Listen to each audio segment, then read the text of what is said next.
and the channel got quiet.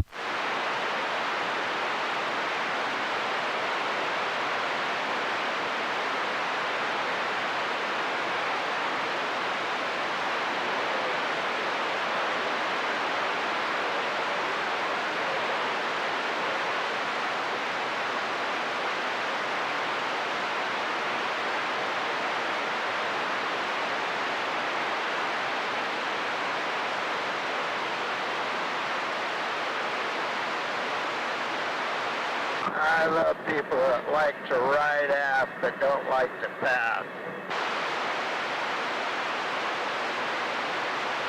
The least they can do is pull your hair.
Audio 1 2 1 2.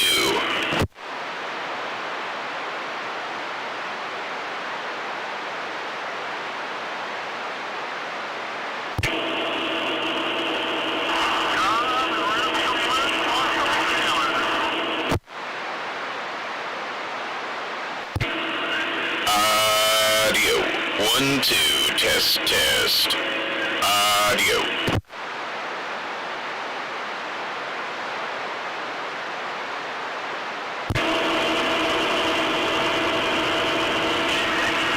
Audio 1 2.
1, 2, audio.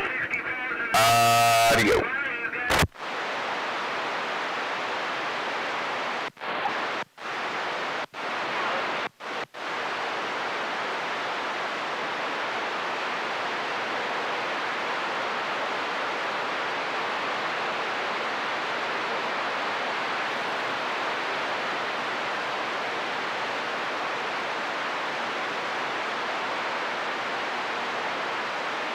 Oh, God, what a beautiful morning.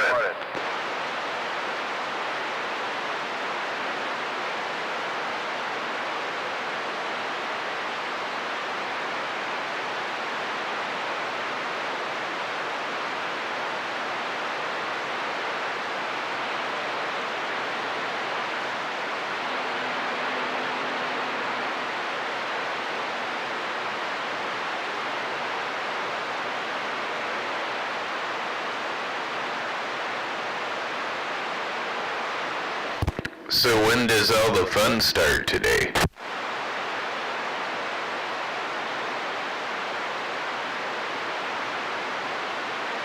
Here in about 45 minutes. Yeehaw! I don't have to wait long.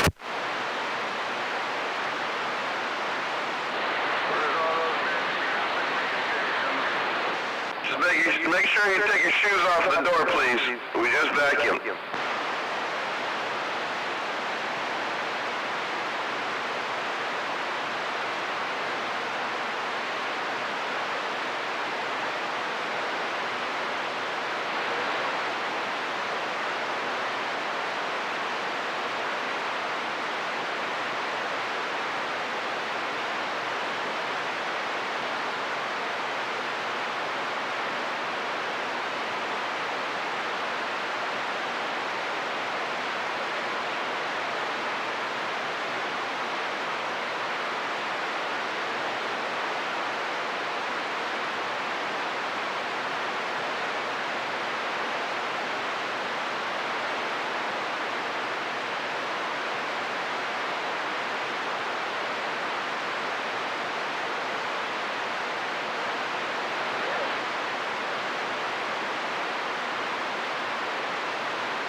watching that marine layer burn off in the morning. I'm gonna miss that.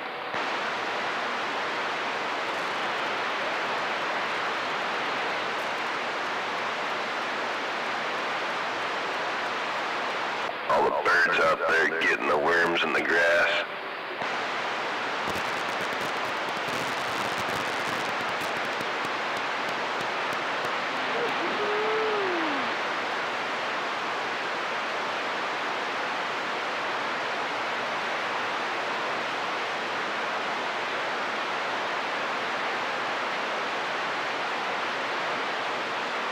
Where's all those big strapping base stations?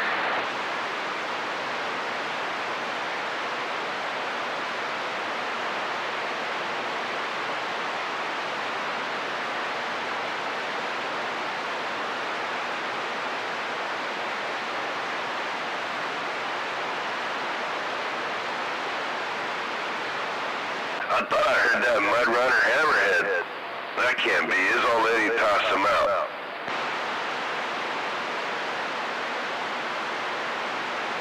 I think he moved to New Mexico.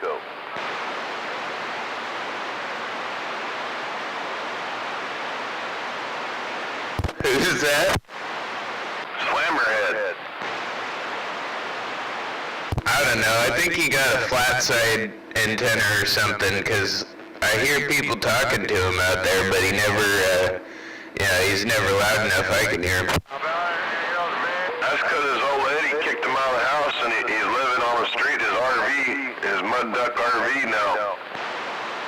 So that's true. 10-4 on the Mud Duck RV. I mean, I heard that story that his old lady kicked him out and he was like in the driveway or something with a 2-pill or something trying to get out. Yeah, 10 and a 2-pill in the driveway, trying to get out.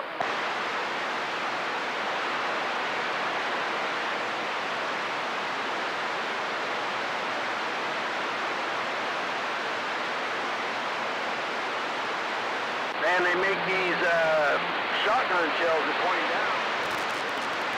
How about it, Slammerhead? You got any ears in that Mud Duck mobile? I'm actually getting close to you, and I can hear still. Oh, there he is. I can hear him now. You must be moving towards Olympia. Big strappers out there. He must be parking his RV down there on Inslee Road now. He's gonna go park next to Barefoot, I bet. Scott, it's someone up in Westport. Well, it's a good day for Westport, that's for sure. Except for you're about 4 hours late. Yeah, I mean, if you were going fishing, you probably should have been there a little earlier. How about a radio check, radio? Hey, Slammerhead, how come you're so goddamn weak these days? I heard your old lady kicked you out of the house. You gotta live in your RV now?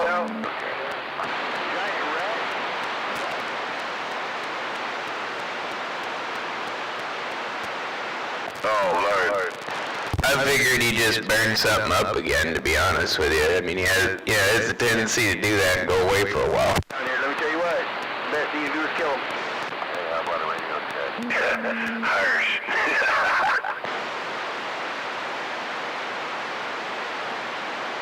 Radio check, radio check. I'm down here one time, and it looked like a damn dog at first, and I go, no, and I had seen an article about them. And I'll be damned, they're right here in the Central Valley. They snuggle up here in the woods and hide. And that's the woods,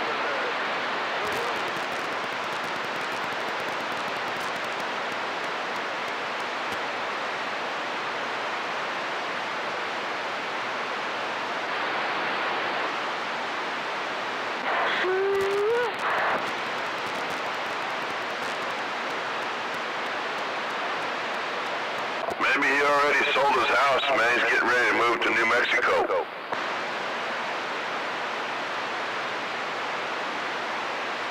Well, he said he was headed for Westport. Maybe he's moving there.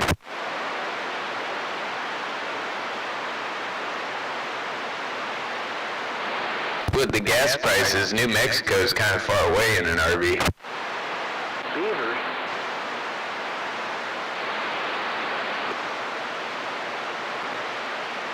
I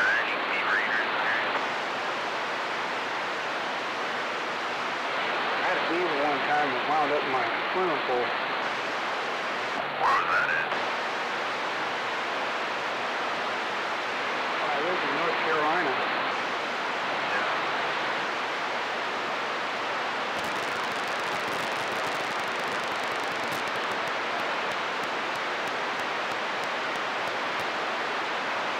I would definitely not mind living in North Carolina. It's a nice place. Yeah.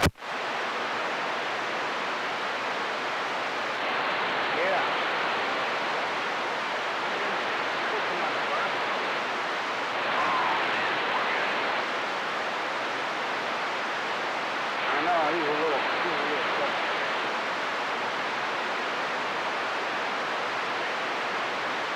But, you know, he lives in North Carolina, so there you go.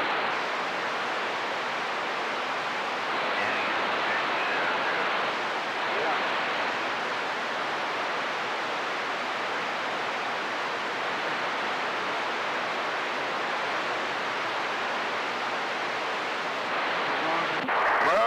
Just motor home.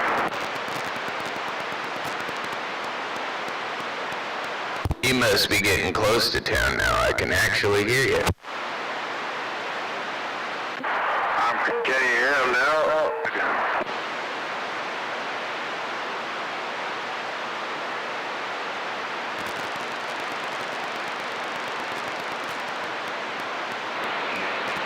Time to rip some lip. No, he's trying to relax. Elbow and slammer head. Oh, damn, he's a fucking alligator. I don't know. He can hear me. He must not be able to hear you. Oh, I can hear you. Yeah, you live right there by the freeway.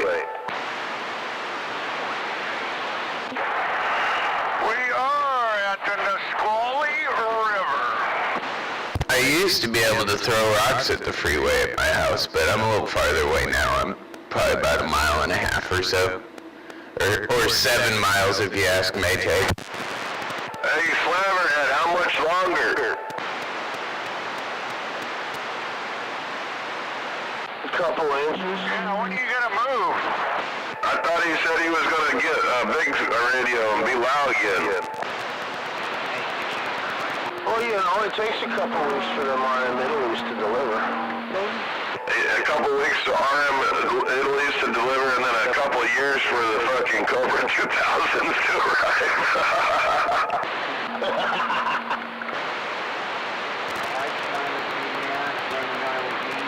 Ah, damn, Slammerhead. Truck motor home. Third weekend in a row, rocking and rolling.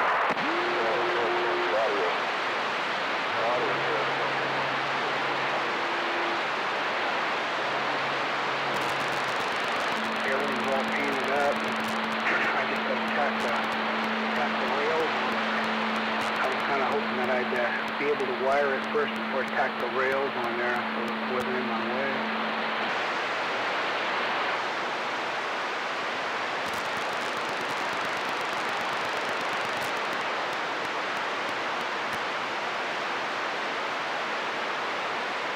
Need to get the lights working so I can go down and get new tires put on.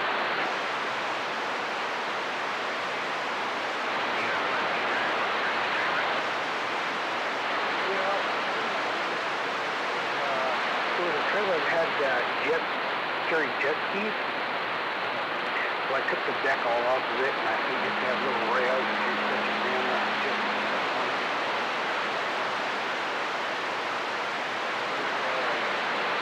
I actually shortened it up. There we go. It climbed out of that goddamn hole. Actually made it a little 15 inches.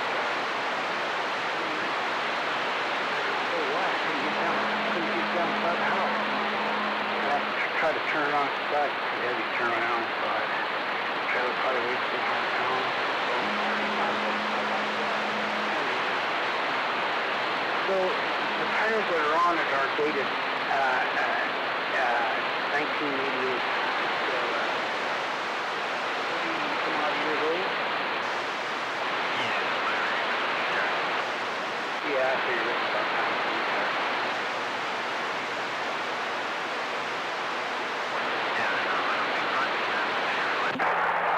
Good old Marvin Road. Started from scratch, basically. Tore it down to the axle. Actually split the axle in half and re-welded that and squeezed it and everything else was cut off. That Harley shop right here. Oh man, he needs to turn up his mic gain. Built a bunch of shit around here. Glad I don't live here.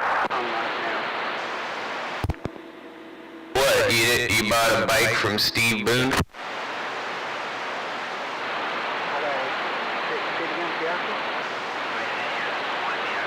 Or Julio? It was The only nice store up here is Cabela's. No, it ain't. It's Coastal. Nobody knows about that Coastal store. Way better than Cabela's. Keep it secret. Keep it safe. Coastal in Auburn. Coastal around here.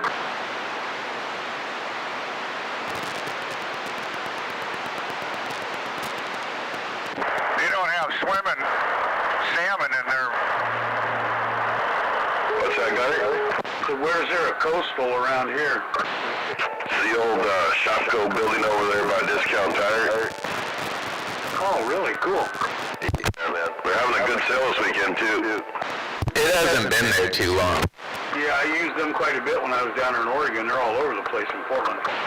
Yeah, Tim. It's about time they got something like that over here. I thought they needed to get a Big R store. I don't know if you've ever been to a Big R. Now it's North 40. But another thing they need around here is that Golden Corral. Woo! Towgie! Man, I like me some Golden Corral life. 15 inches out of the middle.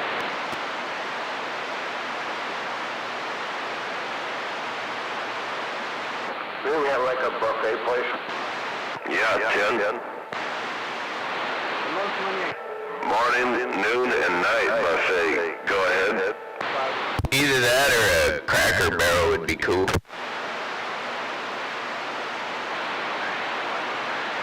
I think the buffets kind of took a hit with the coronavirus and the monkeypox, you know. Well, especially with dine-in closed in a lot of states, yeah, I imagine they took a hit. And then also they added to the food safety regulations after COVID, because obviously that stuff's easier to transmit.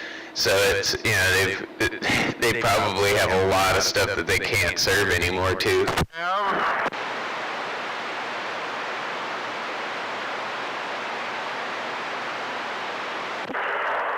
Only buffets we have around here are pretty shitty these days. You know, that King's buffet is a major disappointment, and well, the fucking Chinese buffet, you're taking your life in your own hands. You go eat there, man. They've been popped by the food department so many times. It's pretty scary. I've eaten at Maine Chinese buffets so many times, and I've never been sick. But one of my friends ate there one time and got so fucking sick he won't go back. So I admit it probably is a gamble. I'm just a lucky gambler. Oh man, you and me both. I've eaten there a ton, especially when I was actually Albertsons.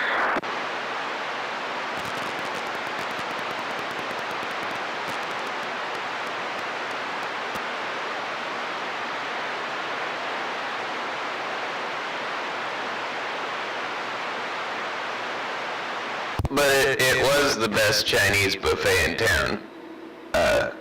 So it's kind of, like, I just didn't like it. None of the other best buffet out in Hawks Prairie kind of sucks.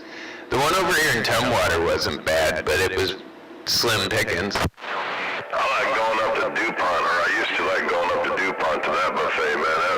That place was banging when it first opened, but now it kind of started to slip like the rest of them.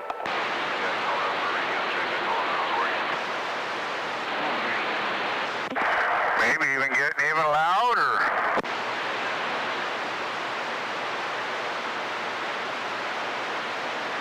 think about a golden corral around here, man. All the soldiers and shit. Fuck, that place would do good. I am kind of surprised that we don't have at least one, you know, like one up near the base in Tacoma or something, you know. They have a couple of things that we don't have anywhere else up there, so I'm surprised they haven't put that up there.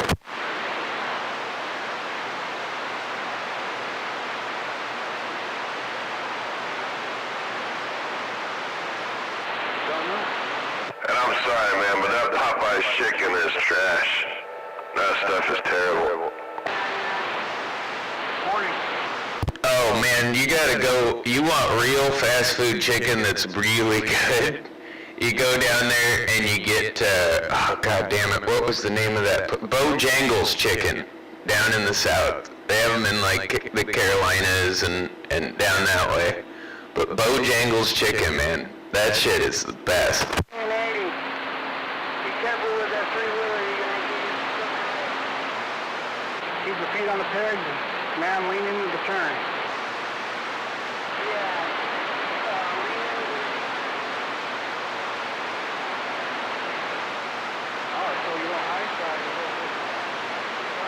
Hey, Gunner. Yes, sir.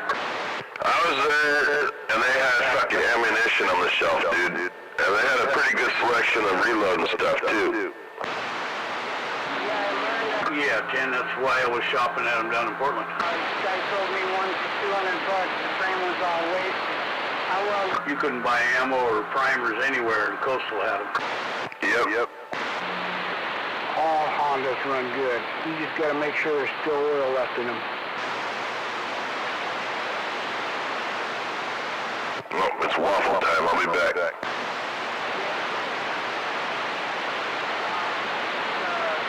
Vent line to the bottom of the carburetor to the side. That's about the only thing wrong with it.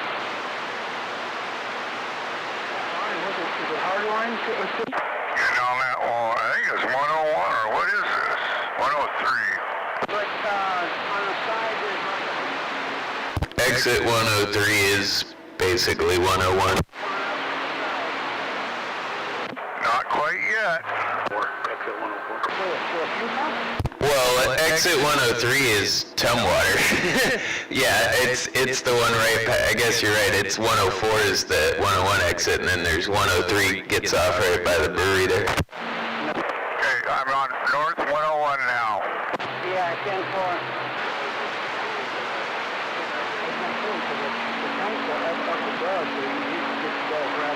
That's like 405. You go past South Center, it turns into something else.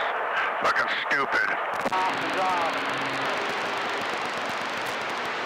The OFF and the ON, that was that the clue? Yeah, well, if you could read... Well, 101 comes off of I-5. Like, I-5 keeps going.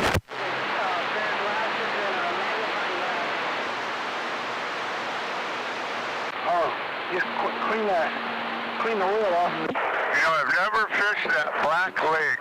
Is that a pretty good sized lake? It's the biggest one in our county. It's a pretty good one. Long Lake's another pretty good one. It's a big one like that. But the best lakes to fish around here are the small ones, like Ward Lake or Munn Lake. That's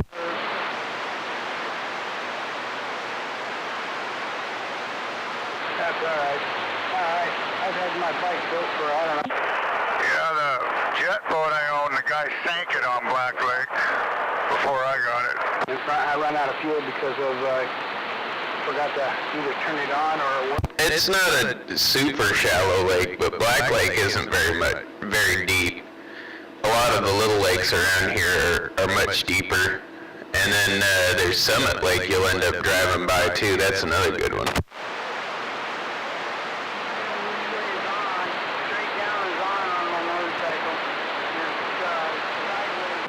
Yeah, I just never make it down here.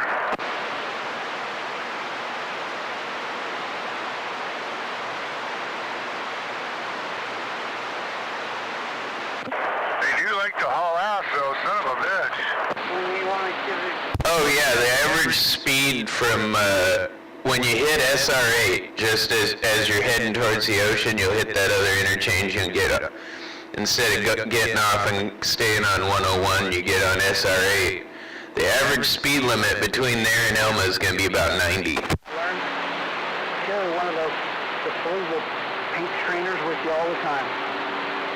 You go out to the desert or... Once you get out to Elma, though, watch the second Elma exit. There's a state trooper almost always sitting right up there waiting for you. Yeah, I've drove that quite often in the past.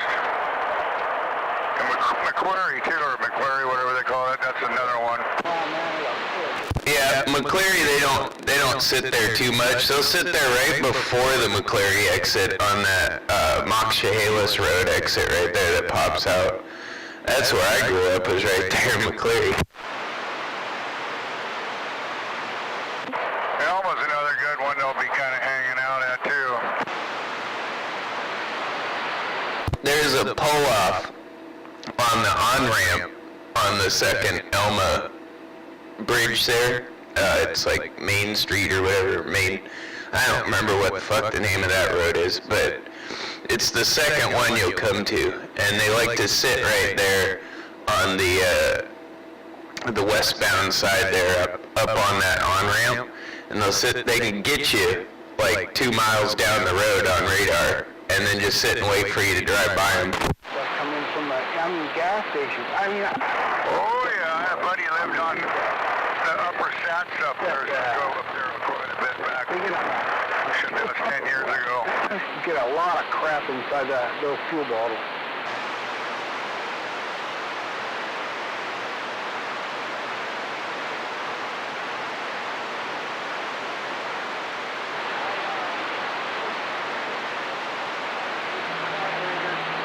The main jet coming up. I had to pull it out. That thing was slow.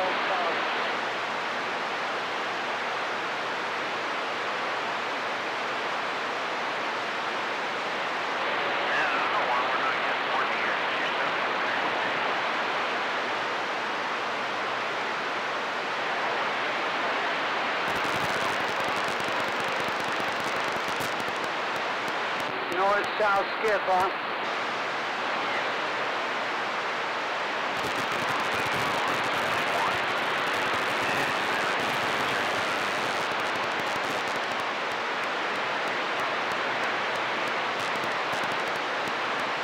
Hey, California, that's all imagination. It's just a figment of your imagination. We're really not here.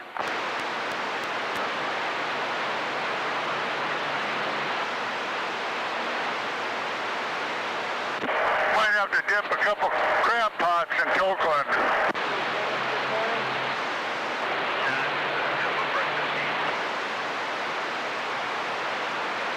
Give me some fresh crab. You going camping for the weekend there, Hammerhead? Yeah, we're gonna go. Cabentus mushroom. Put them in your coffee pot. Our group, so you don't have anybody you don't know. It should work out pretty good. 4:30 we leave. Man, that's the best day you'll ever have. Why wouldn't ya? I'm retired. I'm not too used to getting up at 3 o'clock. Well, yeah, you kind of have to get up at 2 o'clock to get out there on time if you were going on the morning fish. Well, I got my rock down. Yeah, we're doing bottom and salmon. Should be pretty good this weekend. Yeah, it sounds like they're doing pretty damn good. I'm probably going to lose you.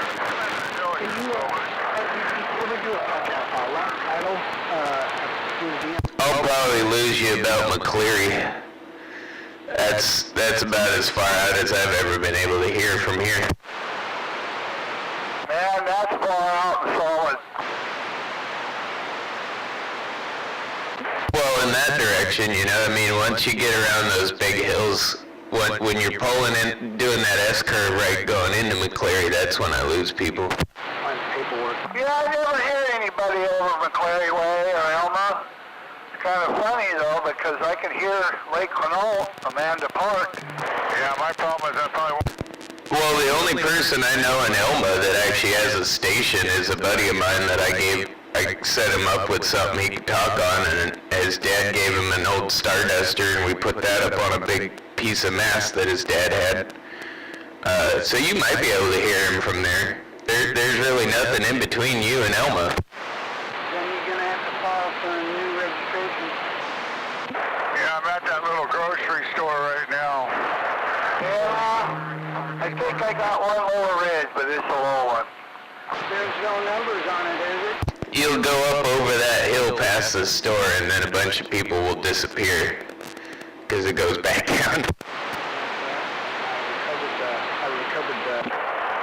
He looks a little shady. The van, they transferred over in your home or something.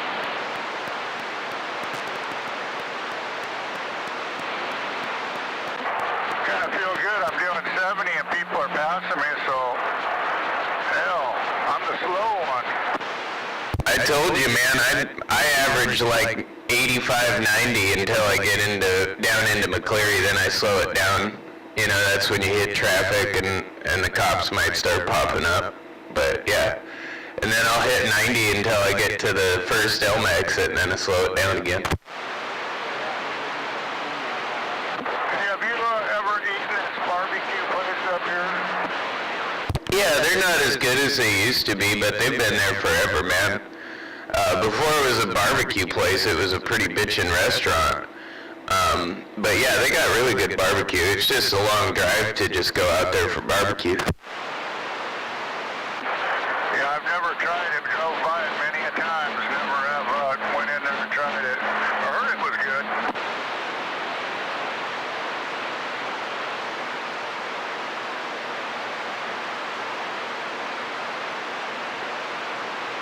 It's wood fire, but they do it on a big one outside. There's another one in downtown Olympia that's the largest wood-fired barbecue that's licensed indoors, and they're really good too. We call it the Pig Bar, but I think it's just South Bay Barbecue or something like that right there in downtown.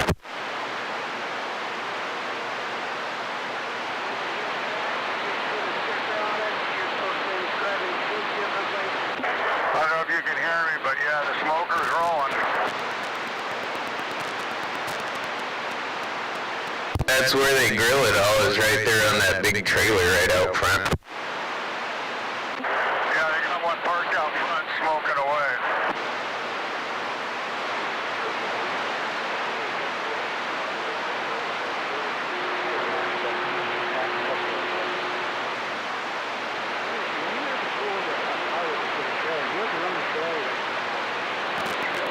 Run the vehicle.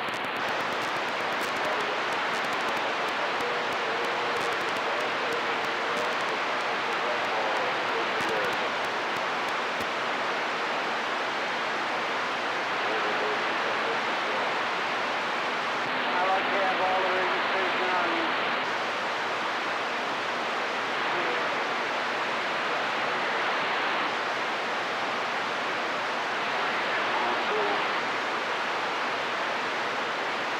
Who's a Puto?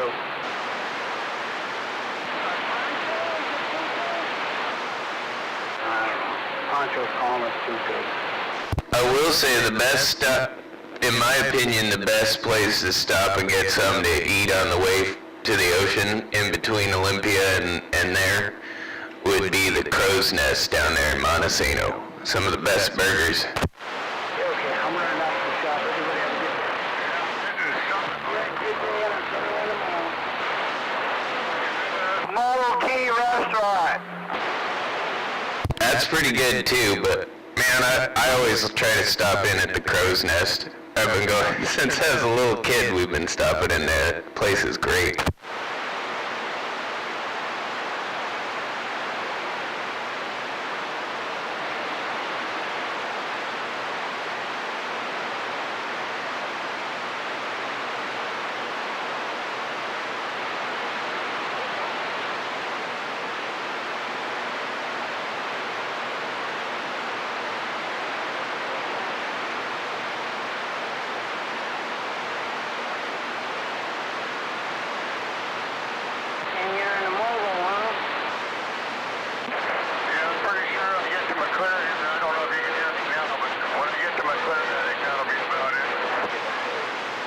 I can still hear you, and you're not quite in the red, but you're up there enough I can hear you fine.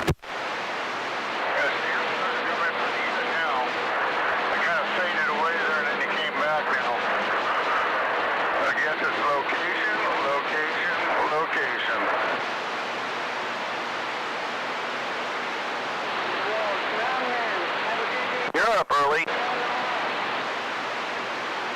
Who, me? Yeah, you. I'm up at this time every day. I'm just not on the radio in the morning every morning. Well, I got up at 4, so I do it all the time. This whole last week I've been at work at this time. But that's not my normal schedule. I just have been on that because we lost 2 managers, so I've been kind of opening the store for my boss, and then he comes in and works from like 11 to close.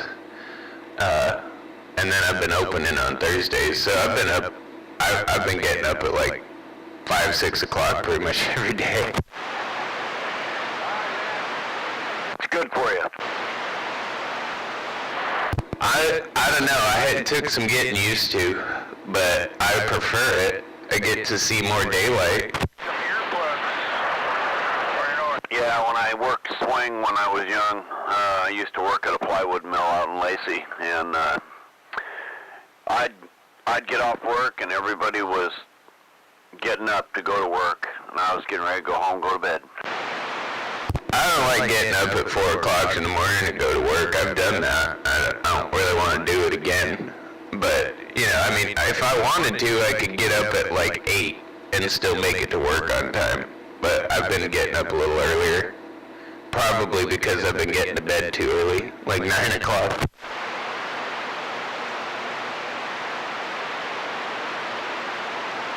I think I went up at like 10 o'clock last night, and I didn't even have to work this morning. Right on.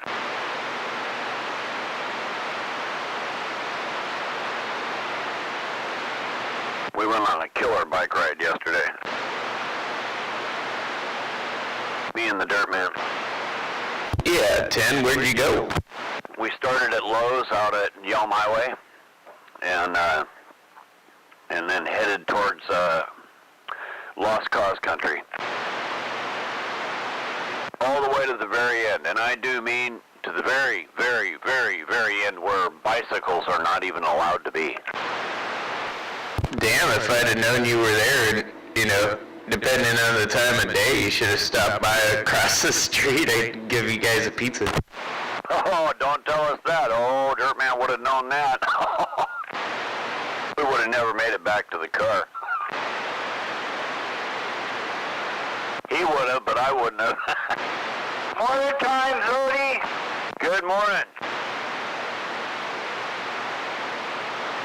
So I'm ready to do that Adna one now that I heard Big Bird talking about. We're going to go conquer that. We're going to do it on our regular bikes. I know those guys did it on their e-bikes, but we're just going to use, you know, pedal power. Natural pedal power. I love a challenge. Now, brake channel. Go for it. How about it, Smurf?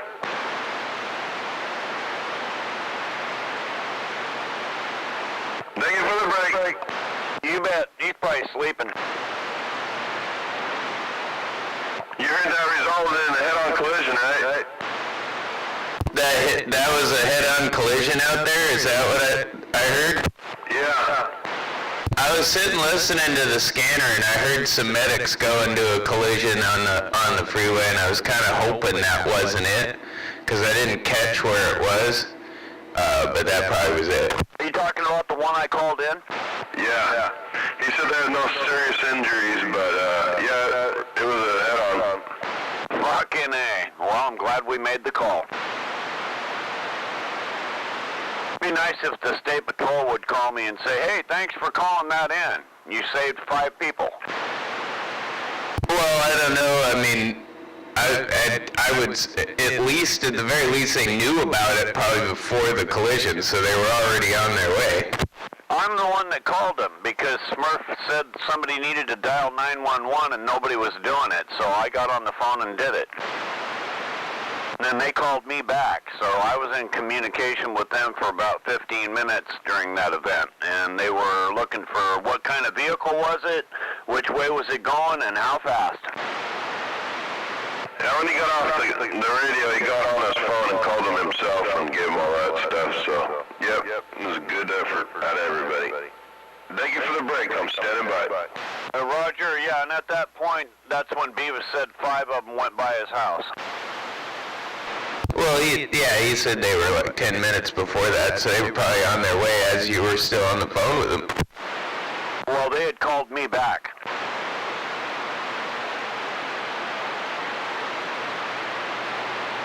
So yeah, about 22 minutes went by during that event. I was wondering how that ended up. Yeah, I'm bummed that they hit somebody. I was hoping they'd get off, realize their mistake or something at some point, get off, and, you know, no one got hurt. But at least no serious injuries. That's a good thing. But I can't imagine there wasn't some injury. Yeah, they're lucky. Involved in it? Everybody's lucky. Mason County was responding also, but the state got there first. Yeah, I heard I turned on the Mason County scanner deal on the little phone app, and I heard them dispatching some medics and stuff to an accident, and I was hoping that wasn't it, but I also didn't hear where they were dispatching to, so I figured it might not have been, but probably was. See what a community can do with CB radios. I'm standing by. Was Smurf involved in it? No, he was driving on the correct side of the freeway, and the guy was like paralleling him on the wrong side of the freeway at like 75. I think he said he was doing, like Smurf said he was doing 75 to try to keep up with him. Smurf saw it and was trying to call it in, you know? Oh, Roger, okay, so yeah, he witnessed, but he wasn't involved. Yeah, he saw the guy going the wrong way and got out here and told us all about it, and Zodiac called, and I guess he ended up getting off the radio and calling himself too. But that car that was going the wrong way, supposedly it resolved itself in a head-on collision last night. Damn.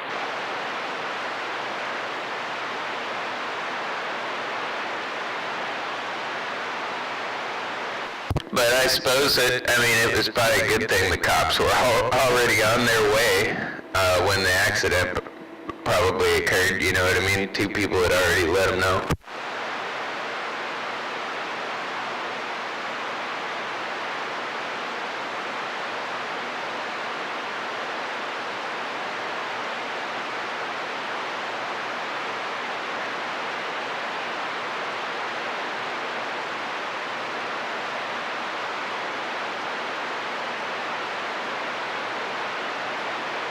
They're probably drunk.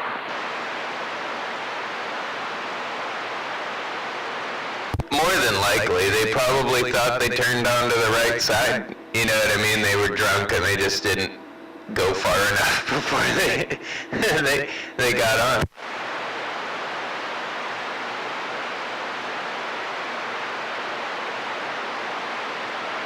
Or they drove past the correct side and onto the wrong side.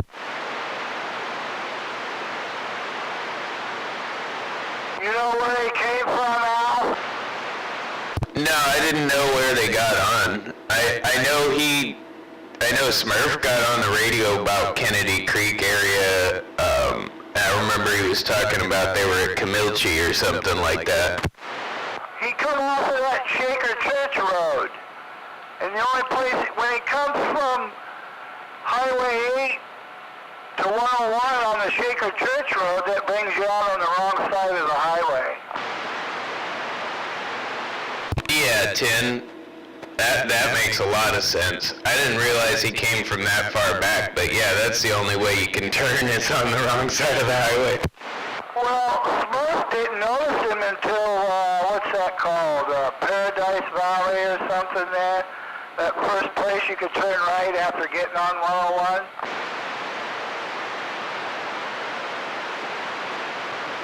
Yeah, Tin. that's where Papa Smurf was when he seen the guy over there.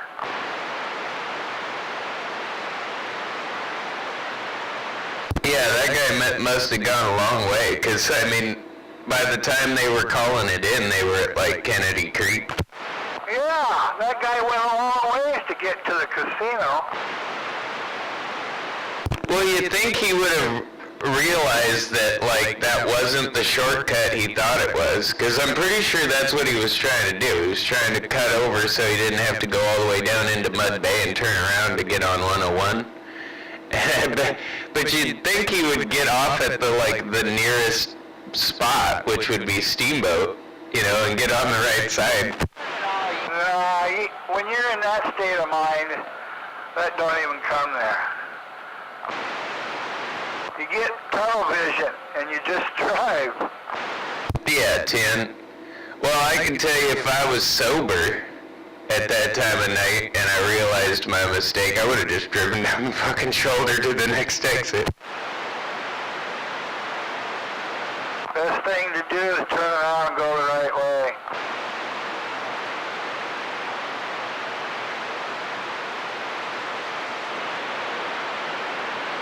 I'm kind of wondering if that was a Hispanic type. I don't speak English. Probably not. I would actually probably say that was a white guy. Just because of the kind of stuff. I mean, I have seen some drunk Hispanics roll their car on the freeway one time though.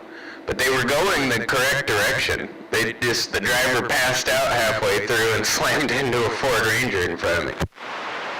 We had a couple times there by that Walmart interchange.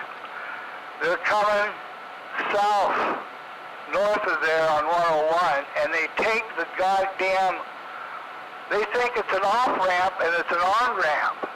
Twice now, they took that and they smashed right into fucking semi-trucks. That doesn't surprise me.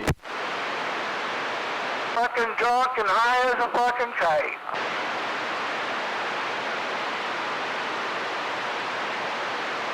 I've been out of my mind stoned behind the wheel of a car before, and I can tell you, I don't think it's high. I would never go the wrong way on the freeway. That would just not. That would probably sober me up immediately if I even started to turn down the wrong way. And I'll guarantee you wouldn't be doing 75 miles an hour. No, I'd be doing, if I ended up going the wrong way on the freeway, that out of my mind stoned, you know, if I was so out of my mind I actually ended up driving down the wrong side, I'd immediately pull off and stop and be like, what the fuck am I doing?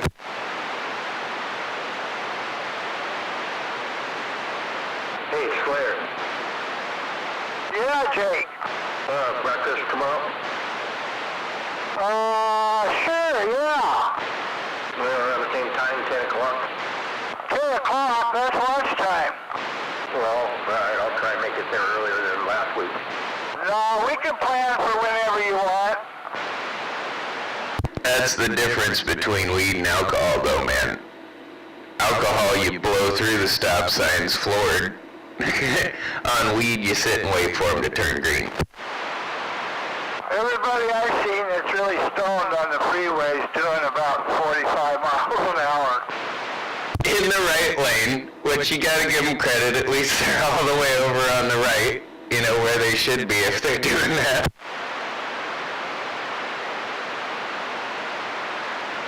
Most of them paranoid and scared out of their mind, thinking they're doing 1,000 miles an hour and everybody's still blowing past them.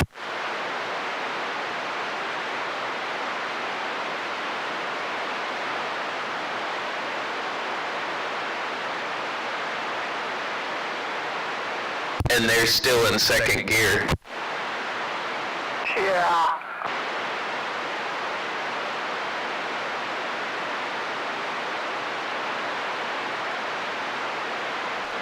Geez, why does my car need an oil change every, 100 miles?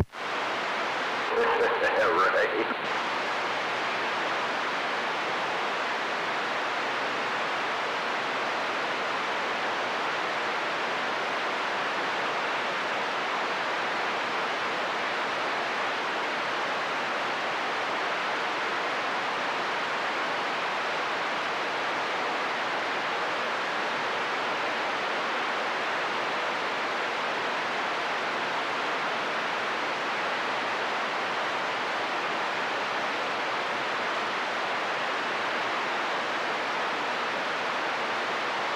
But you gotta give it to the stoned people, like even the ones that shouldn't be driving, they rarely ever get into accidents.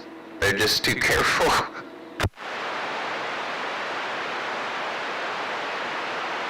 It reminds me of that first Cheech and Chong movie. Usually when the stone guy gets in an accident, it's because he's doing 45 on the freeway and the drunk guy doing 120 comes up behind him and smacks him.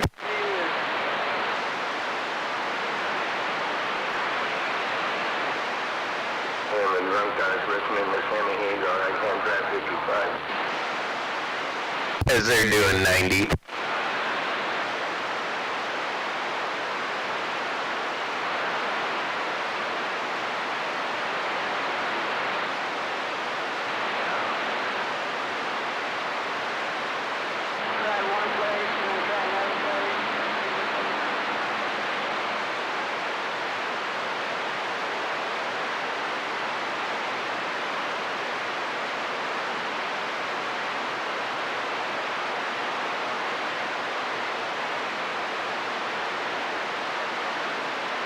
I'll admit I probably drive too fast, but I don't drive recklessly, you know what I mean?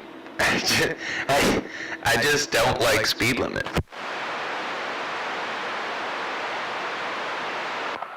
You should have been out there when they changed the speed limit from 70 to 55. Jesus Christ. We went on a ride when they moved it down to 55. Seemed like it took forever. Well, that's why you just don't drive that speed limit. But yeah, I get it. I mean, they did that back in like, what, the 70s? And yeah, they still base our speed limits off of what cars could do in the 70s. And there's a big difference between something that has four-wheel discs, which is pretty much every cheap car now. I don't even think they put drum brakes on a car anymore. They might still put them on some trucks. Oh, yeah, trucks, baby, yeah. You know, that goddamn Nixon, he also limited the price of the gas. They could only charge so much. I wonder what the fuck happened to that one. Well, did you hear our illustrious leader trying to beg the oil companies to do the same thing? Like, it clearly he can't do any of that anymore. Or he just, yeah, he was out there on TV the other day, just charge a price based on what it costs you, please. Do it now. Yeah, I'm not so sure he can't do something, but it's just a show. I think it's just a big fucking show. Well, I think he can do something, but I mean, I think he's trying to play this moderate balancing act where he appears more moderate than he is, and nothing gets done. Kind of like the Obama administration or the Carter administration for that matter. What Nixon did is he put a big fucking excise tax on it, and then they voluntarily put it down. But he had to fucking put the clamps to him to do it, to get him to do it.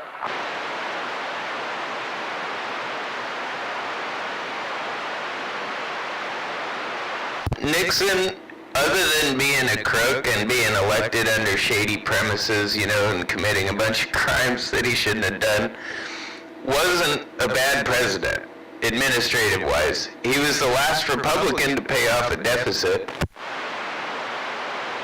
Well, he was vice president for Eisenhower, I think.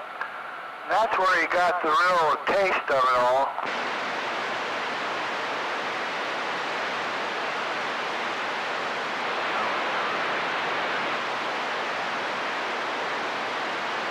It's darn hot out here. He was the one that ran for president against Kennedy, I think. As far as how he ran the country, it wasn't that bad. It's funny, too, because all the people he had working for him ended up working for Reagan, both Bushes, and they did nothing in those administrations. Absolutely nothing. Well,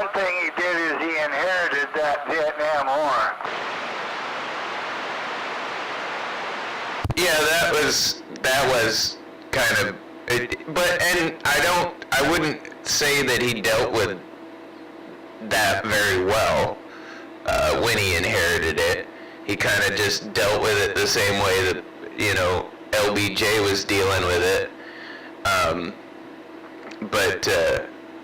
Everywhere else, other than the Vietnam War, if you take that out of that whole era, Nixon was a pretty good president. I mean, he paid off the deficit. Our economy was going pretty strong, and when we had the oil embargoes and the problems with oil prices, he got that worked out pretty well too.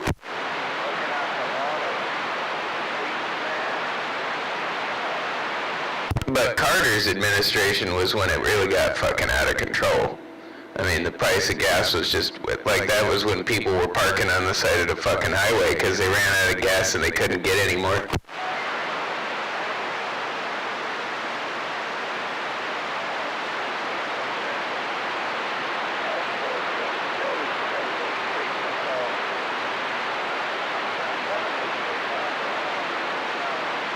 Oh man, here we got the storyteller on there. Is that Giuseppe?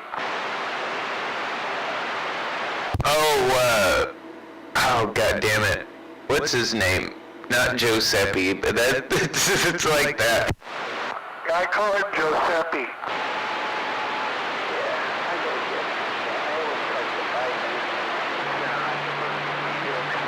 How the hell can a guy talk that long and not burn something up? I can never remember that. Geppetto, that's it. It's Geppetto. I don't know, I think he just locks that little chicken choker lock on his microphone down, and, like, you'll hear him talking on the speakerphone with people over the phone. Like, he has his whole, like, radio show, and then suddenly, all of a sudden, it'll just unkey, and you won't hear from him until he comes back out again.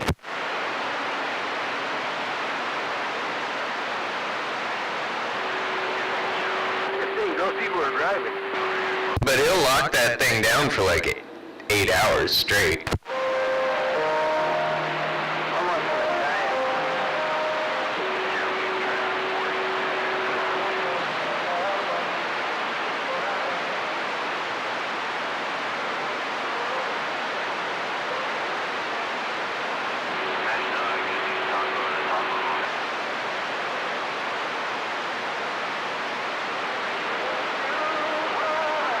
Most people do talk over the top of him, but yeah, I don't know. It's entertaining.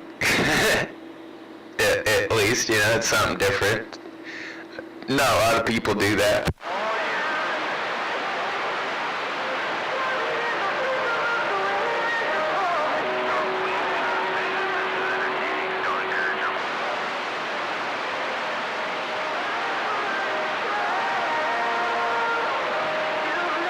Man, now you guys see why I go on the GMRS radio. I don't even talk on the TV that much anymore. I still do, but it's a bunch of garbage. You might as well get a real ham license and talk on some real ham bands. You got a lot more frequencies. All that. And it's the same price now. Morning, Al. Good morning.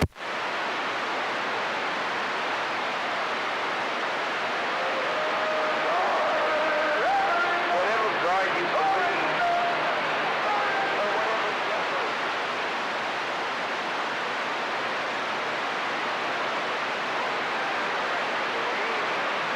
I guess I could back my squats up a little bit. Hey, that's a good idea. Thanks.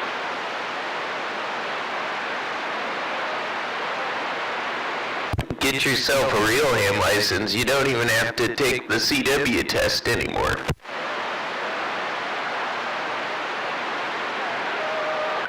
Yeah, ain't anybody really uses that Morse code anymore anyway. Is that on a Starduster or iMac? Because I use both of them. So tell me which one works better.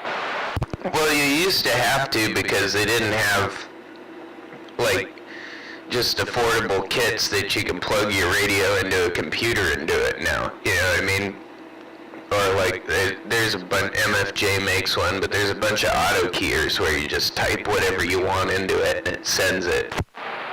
Oh man, there was people doing that with their TRS-80 computer and their Coco 2 off their serial port years ago.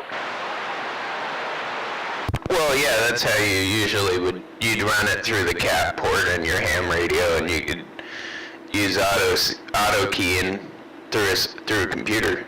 But yeah, like that wasn't as common back then, so you needed to know how to, translate that out of the air. I remember doing that with the, I can't remember, I think the extra was like 120 word per minute test or something like that. Hell, I can't even say 120 words in a minute.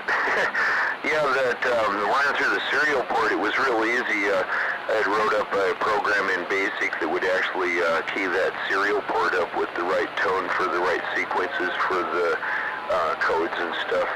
I was working on trying to get it so it would receive it, but I couldn't figure out how to patch that back in and make any sense of it because there's always so much background mod, it's hard to filter it out. Yeah, Tim. Man, I never thought about that, who I'm going to leave this radio to when no badger kicks the bucket. You might want to write something down. I apparently just noticed I'm in stealth mode. Hey, Badger, let them fight over it.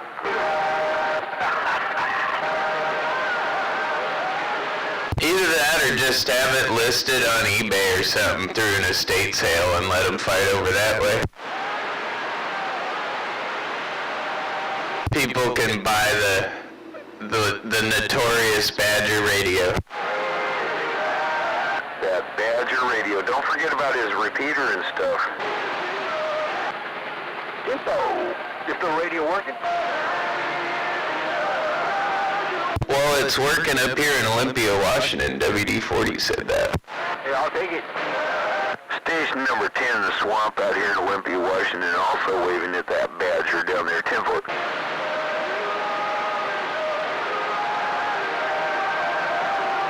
Hey, copy that. Copy that. Hey, do you use GMRS or ham? No, GMRS. General News Radio Service or ham. Yeah, apparently Badger has a repeater set up. I thought that was pretty cool. Yeah, GMRS is Ground Mobile Radio Service.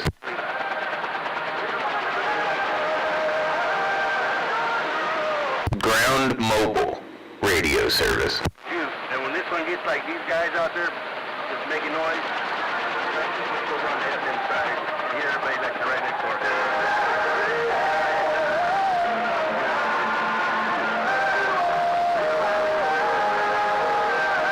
That is some horrible music, whatever the hell that is. And just like that, it's back out of there.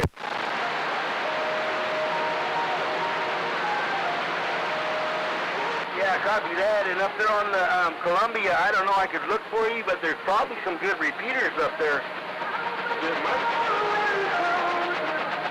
Or you need like a little hands-on radio or I will say, number 10, the good thing about those GMRS licenses is you can set up a repeater on any of the repeater frequencies that are available, and you don't need a separate license for the repeater. Your regular license covers it. Whereas, like, if you're a ham operator and you want to set up a ham repeater, you got to license the repeater as well. Right. But the advantage to licensing your repeater as a ham operator is you get a frequency in that area reserved specifically for you. So no one else is allowed to use that frequency without your license. Man, I got you all over the damn Onyx, and I got you all over the damn meter on there. Let me tell you what. No, I wish, man. No, I run a CX36 HPF, a little 40-watt radio going into that with the 52879.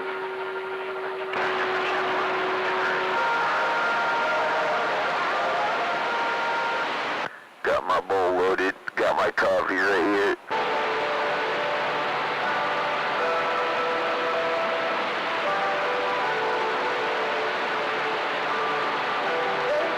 Hey, it looks like the bend is pretty empty. You just drop down one channel.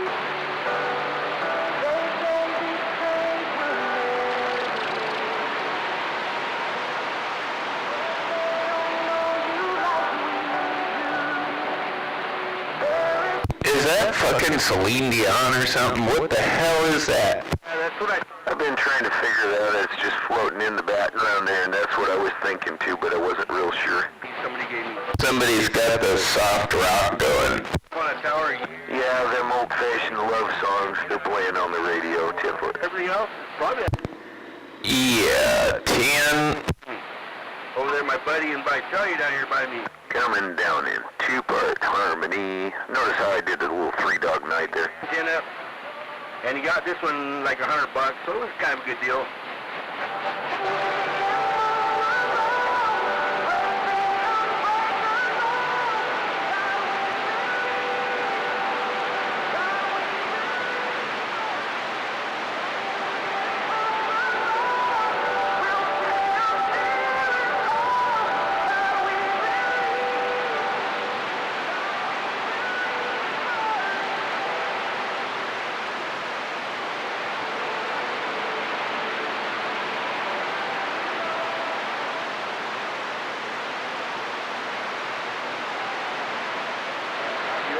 Seriously, man, I've had probably 3 or 4 different antennas. I think I like this one the best. Yes, sir. That one's working for you, Badger, Tiffler. You know the best antenna there is?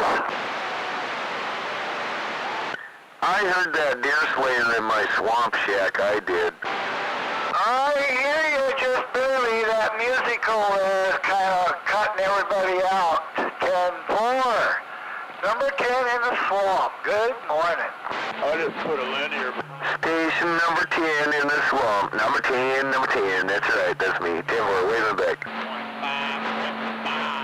I can tell you the best gain you're probably going to get in this band would be out of a .64 wave or a 7/8 wave antenna. Those two would probably be the best gain for this band. Man, you can't even buy a Moonraker anymore, can you? For shooting skip, the rhombic with the tuner works really excellent, but they're very directional. The best antenna is the one that's highest. No matter what brand it is, just get it up in the air higher. Well, that too. I mean, you want to get it up in the air as high as you can, but they're like different antenna sizes have different gains. So like a half wave is a little bit better than a quarter wave. Not much, but a little bit. Is Mako comparable to a, because that's what I'm looking at right now, maybe a Mako 3-element, I don't know, maybe a 4. I don't have a lot of... Now, if you want directional antennas, the more elements and the longer the boom, the more gain you get. Generally speaking. I mean, usually if you have a shorter boom and a lot of elements, you have a really direct signal. If you have a longer boom and fewer elements, you have less of a direct signal, but more gain. So, what's the price tag on a 3 or 4 element? Well, you can get 1,000 watt. They come with 1,000 watt gamma, and they make a 5,000 watt gamma for them.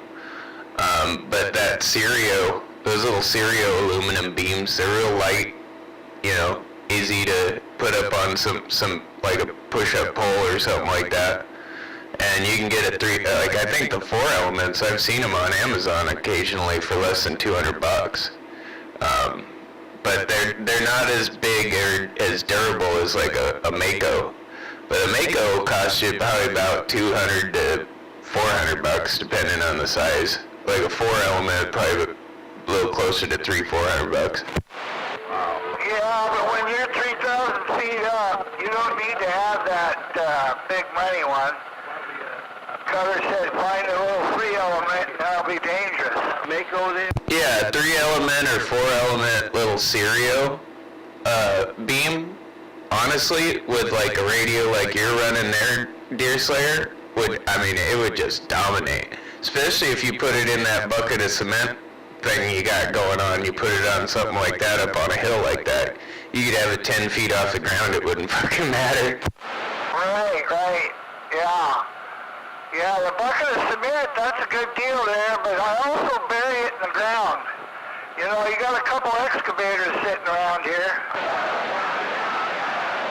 Well, and as far as shoot and skip, it just needs the lowest angle of radiation you can get. Like 2 degrees is probably the best, because you want to get it down low where it skips off the horizon.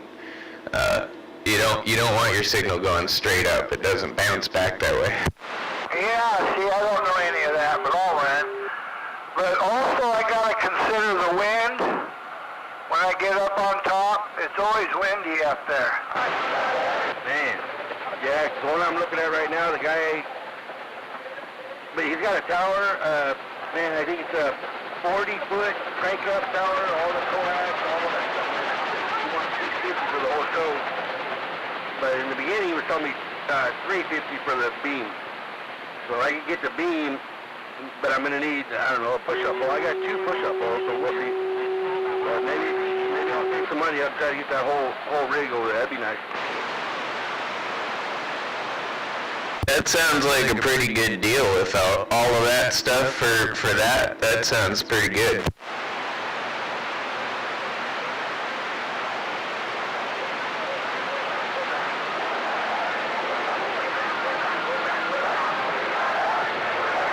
A flat side beam though, man, is probably the best for skip. That you're gonna get your lowest angle of radiation on the flat side with a beam, and that beam is already naturally pointed sideways, so it's already a pretty low angle.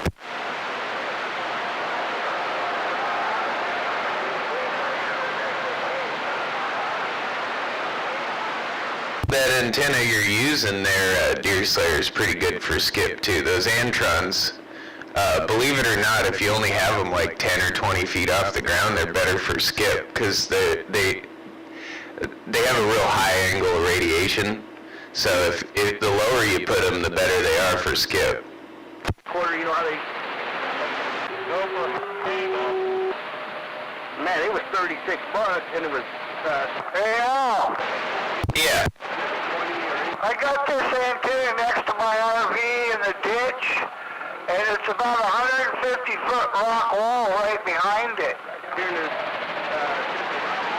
Well, that spot, the spot behind it, probably you don't get out too well or hear too well, but everything else, everywhere else, I'm pretty sure that thing's working very well. Whatever, and make it something like you're talking about with a cantilever. You just need to put that thing up at the top once they get that road built.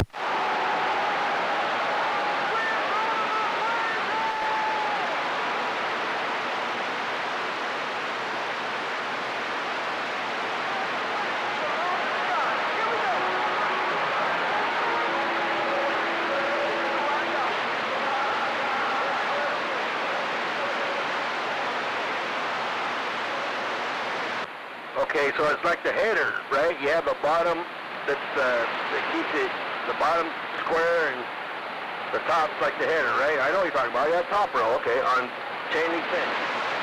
Schedule 20, and you say you can get up to 24 feet?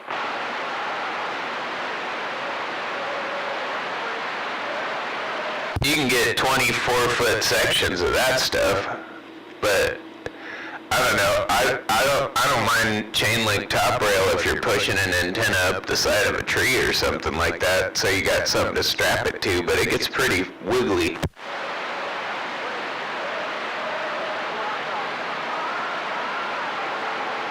Three sections of that, and you got a snake. Than 40, right? Half a cent. Okay, cool. I'm gonna look at that right now. Right this minute, as a matter of fact.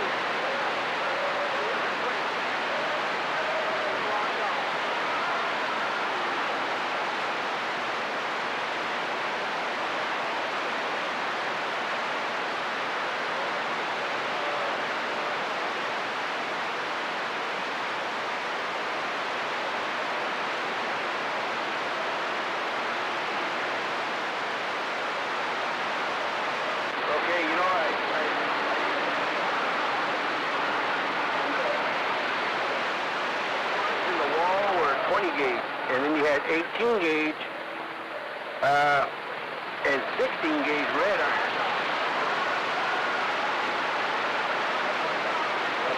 You build them out of 16 gauge. It was red iron. You know what I'm talking about?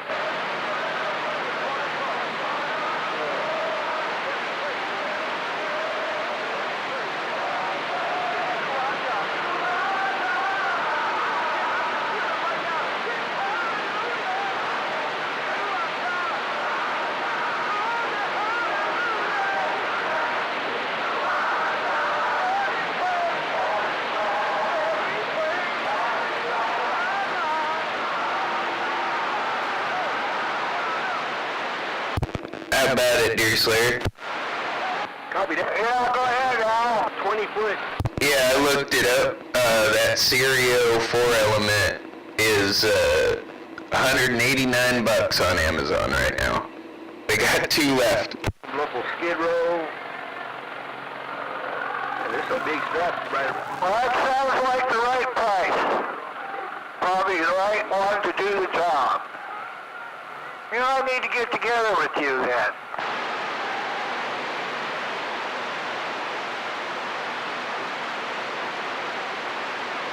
I'll have to talk you into coming up, putting it together. That's about right. That I can do. Antenna, Yeah, I'll pay for the gas. feet off the ground. I don't know that you'll need to do that. I've been honestly thinking about just trying to drive up there and fucking see where that's at anyways, just to put another handshake on you and get out and drive around the Olympics. But yeah, I definitely would take that up there and put it up for you. You don't need to get it very high. But yeah, I honestly, I'll bring my analyzer, and that thing would be really easy to tune up. Bear season will be open. There you go.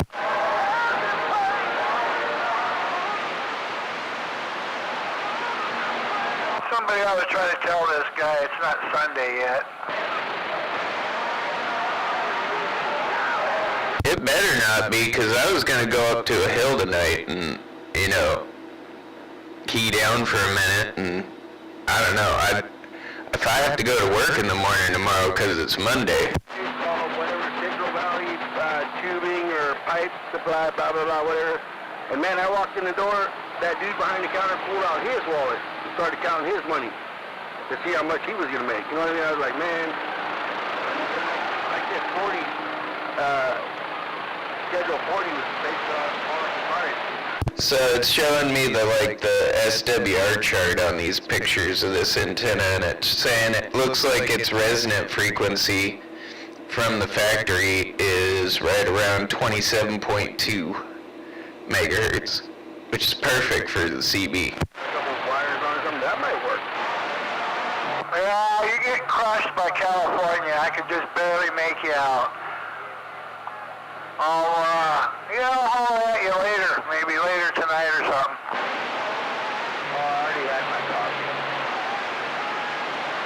Oh, coffee? Oh, yeah, okay.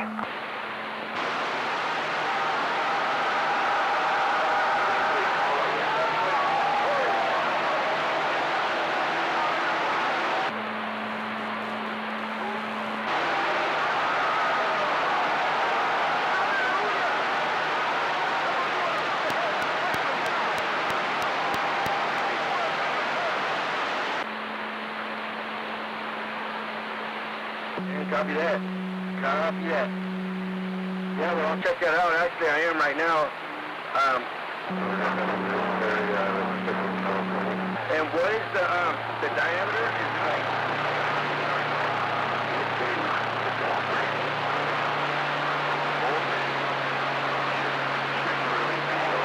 What is that?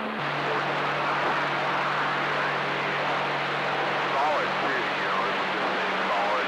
You know, it shouldn't charge batteries over 60 That's the normal charging voltage range. So okay, copy that, and then I just like pin it with a couple of I got a couple of those framing screws back when I was what do you call it, metal stud framer, those little hand head self tappers. They're little tiny, you know what I mean, big head on them, zip, bam, bam, done.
Yep, have a good day, pizza guy.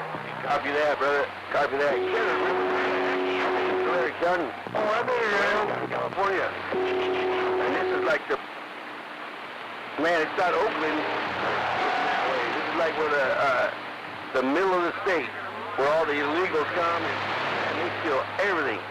Everything you got. And remember you were talking about the dikes everywhere up there? Yeah, I hear you about them dikes up there, but we got a bunch of dikes down here too, but they don't hold water. You know what I'm talking about?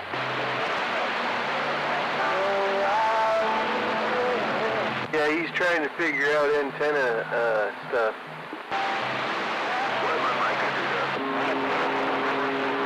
Yeah, I was lucky. When I was a kid, I grew up in Mill Valley, over there in like Marin County.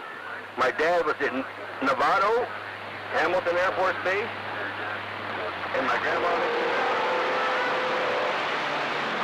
Man, you thought that's the best part about California, I think. But I've been all over this motherfucker.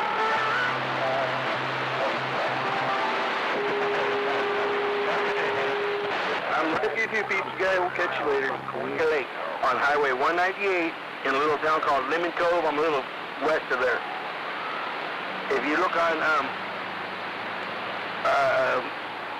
my, what do you call it, GMRS, if you have a Facebook, Lemon Cove Station, GMRS Repeater.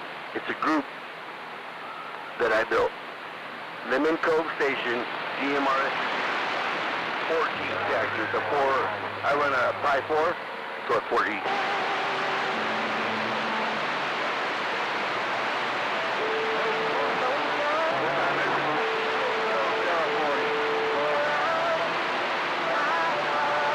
Yep, Silverado, that's about right. About 45 miles south of Fresno, and I'm about 6 miles east of Dogwood. And I'm going to go see Dogwood later on today. He's one of my neighbors. Like I said, Outlaw, Skid Row, remember Whiplash, all them boys, man. Kit Kat, before he passed away, he was one of my best friends on the damn radio. Yeah, so we're all like a group down here, like a family.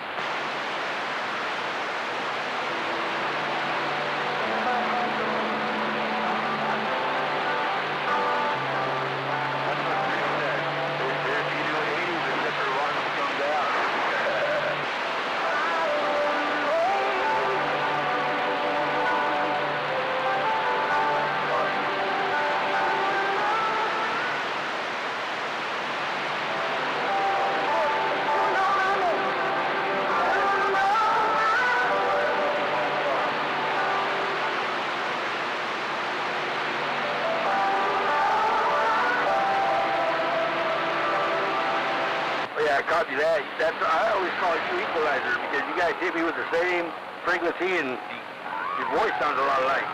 So if I call equalizer,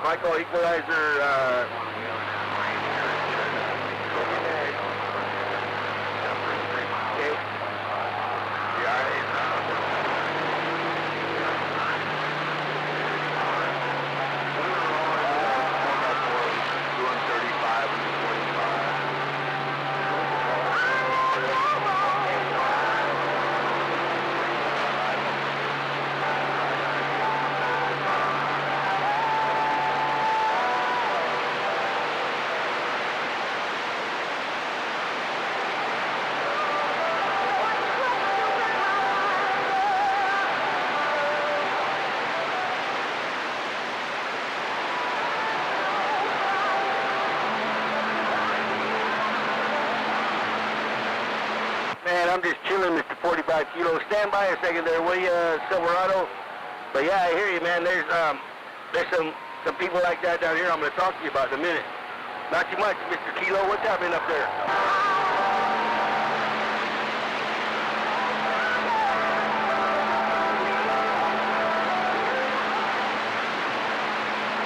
I'll be there. Hey, and I'm talking to Silverado up there in the Columbia River Gorge. Up there kind of, he's north of me where my house is in Myrtle Creek down Douglas County. So he's about a 2.5, no, he's about a 4-hour drive from my house. But anyways, Silverado, I was talking to you about equalizer, and I was going to tell you something, but man, I got high and forgot. 45 kilo, goddamn. But then I got high, but then I got high. Da-da-da-da-da-da.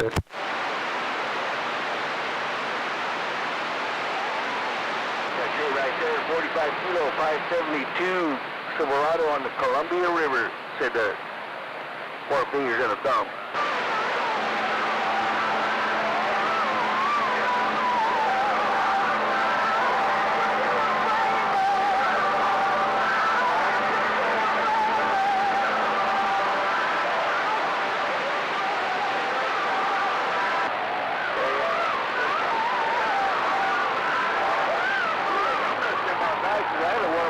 Man, my girls are out there in the sun, and it's 78 degrees right now at 10 o'clock. You believe that shit?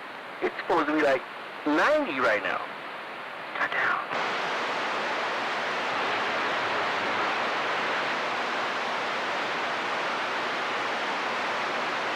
Everybody's a DJ.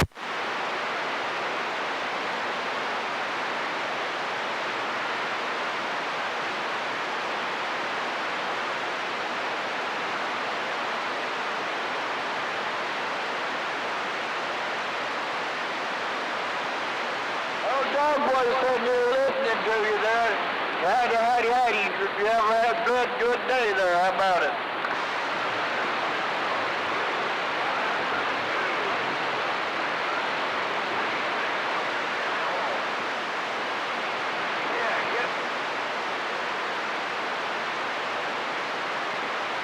Yeah, this old radio makes a good trip up there.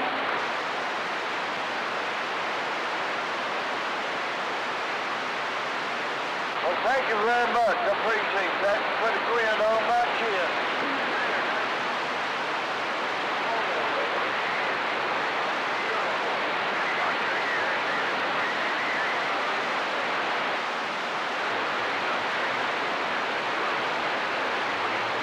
I'm on the flat side now. I'm on my flat side. How'd that do?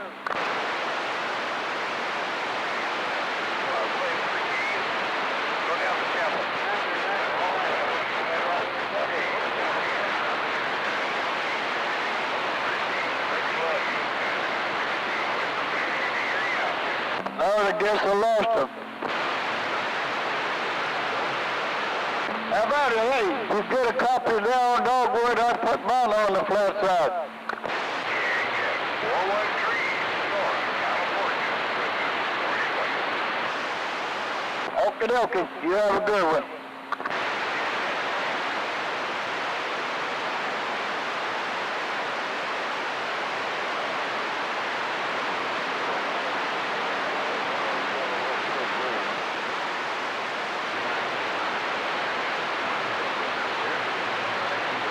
All right, got most of my chores done, got the last cup of coffee. Thanks.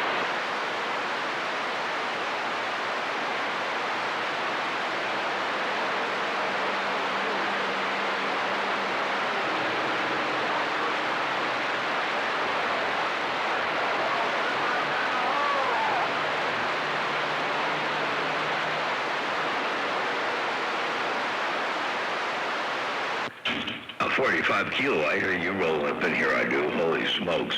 What's going on there, 45 kilo?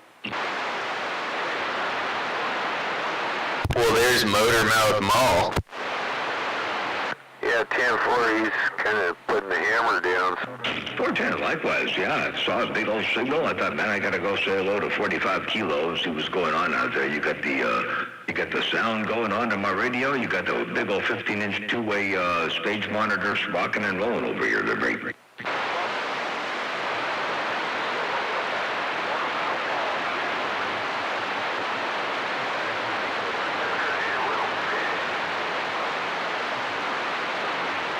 We're all back out.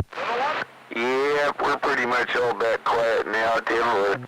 I got headphones, too. He's taking you out, number 10. Send the same signal to a set of speakers and the same signal to a doggone set of headphones and listen to them and hear different things. So I have them both. I get the monitors are usually cranked up a little bit, not too awful much. You know, they're just kind of sort of there doing their thing. And then every so often I take the headphones off so I can listen to the monitors, you know, and hear them by themselves, or I can mix them with the headphones. And, you know, different scenarios require different... Literally no one is getting over that right now in my ears, just to let you all know. Tumbled up, you get a bunch of stations, one on top of the other. So, yeah, it helps to have both. But I like these. I got a pair of 15-inch stage monitors in here. I can crank them up there, Break. Well, I barely heard you in there, I'll tell it.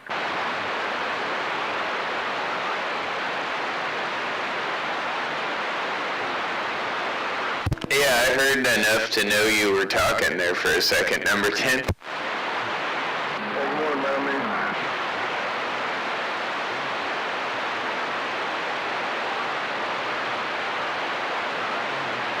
I heard a motorman. No doubt. You can't hear that low, but you can make 18 hertz rattle your brain around pretty good, so you can feel it. You know, you get that tactile feel. You know, that subwoofer thump. Anyway, I'll tell you what. These are just, I use cheap. Well, they're not cheap. They're expensive, but they're not really $1. You know, they're Bear Dynamics. DT770s, I believe is what they are, the 770 Bear Dynamics. That's all I use over here for headphones. By the way, check this out. Yeah, I'm using these studio monitor headphones, so they have a left and a right input. You can listen to two things at once and hold one sound over the other, you know. They have a 18 hertz is the low end response rate on the headphones, so you can't hear that low, but it seems to sound better when you get one that will respond that low, you know. So, I like them. I'm just using the headphones there, Break. Well, you can't hear that low, but that you are all up in my radio. And I sure hear every little bit of what you're dishing out over there in Motormouth Mall, waving and stepping. 45 kilo I got down, Breaker. Dry up a little bit up there. Real humid up there. Remember when I was at D-TAC? Station 10 waving at that 45 kilo. So humid. If it was humid, you just timed it wrong. Now, I just switched antennas. Does that make a difference? I flipped over to a different antenna. What do you think there, Break? Not as good. Yeah, you're not walking on everybody in the northwest corner anymore. Good morning, Al. Yeah, 10-4. 10-4 on that. Yeah, well, we went back to the Omni again. I got the, I call it an Omni, but you know what I'm doing with the Jam Pros. But it's a big lobe that's looking due north, so I sometimes do better with it than I do with the what you call it? Humidity? I can lay down. Don't need all that up in there. I sometimes do better with it, you know, looking north than I do with the beam looking east. They're Break. Good morning to that trailer park, too. Good morning back, trailer park. That's a huge difference. It makes me want to know what would happen if I turned the big antenna that way. I don't even know. This is circular polarization, vertical and horizontal, circular, 90 degree out of phase. But no real gain to speak of. The other one was, of course, the beam, and the side null is looking north, so wouldn't, normally if I look down toward Florida, the beam will do better up your way because it's got those lobes at 5 and 7 o'clock. But I'm looking more northeast, east, northeast. So you're looking, the side of that beam is looking at you, so I don't have a lot going up north.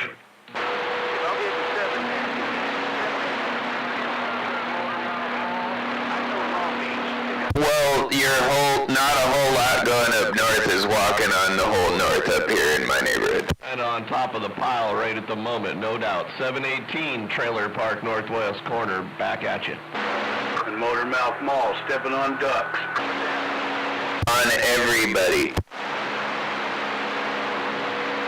Not just the ducks in the Northwest. I can't even hear the big strappers up here when he's talking right now. Gate purposes. Oh, you're not EQing your audio on the gates anymore, are you, right? Your audio on the water gates, is it flat or is it EQ'd?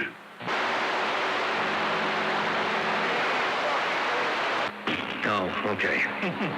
So I can't use it as a reference for how I sound because it's going through your equalization. How can you EQ receive audio, the break?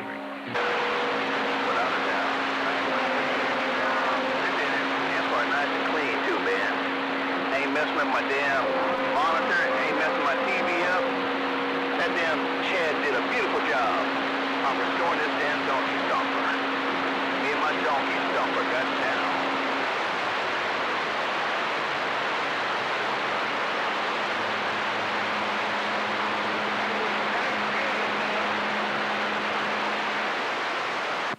Oh, gotcha. Okay, all right. So it's more of a corrective EQ than a effective EQ, or it's not an effect; it's a correction. All right, gotcha. Well, I'm going to turn the bass on the microphone off then just for a second. Here it goes. I'm going to flip that switch right there and take some of the low end out, and that might have brightened it up and made it a little bit louder. I don't know, but I did take the bass out. I don't know if you could hear the difference on your end.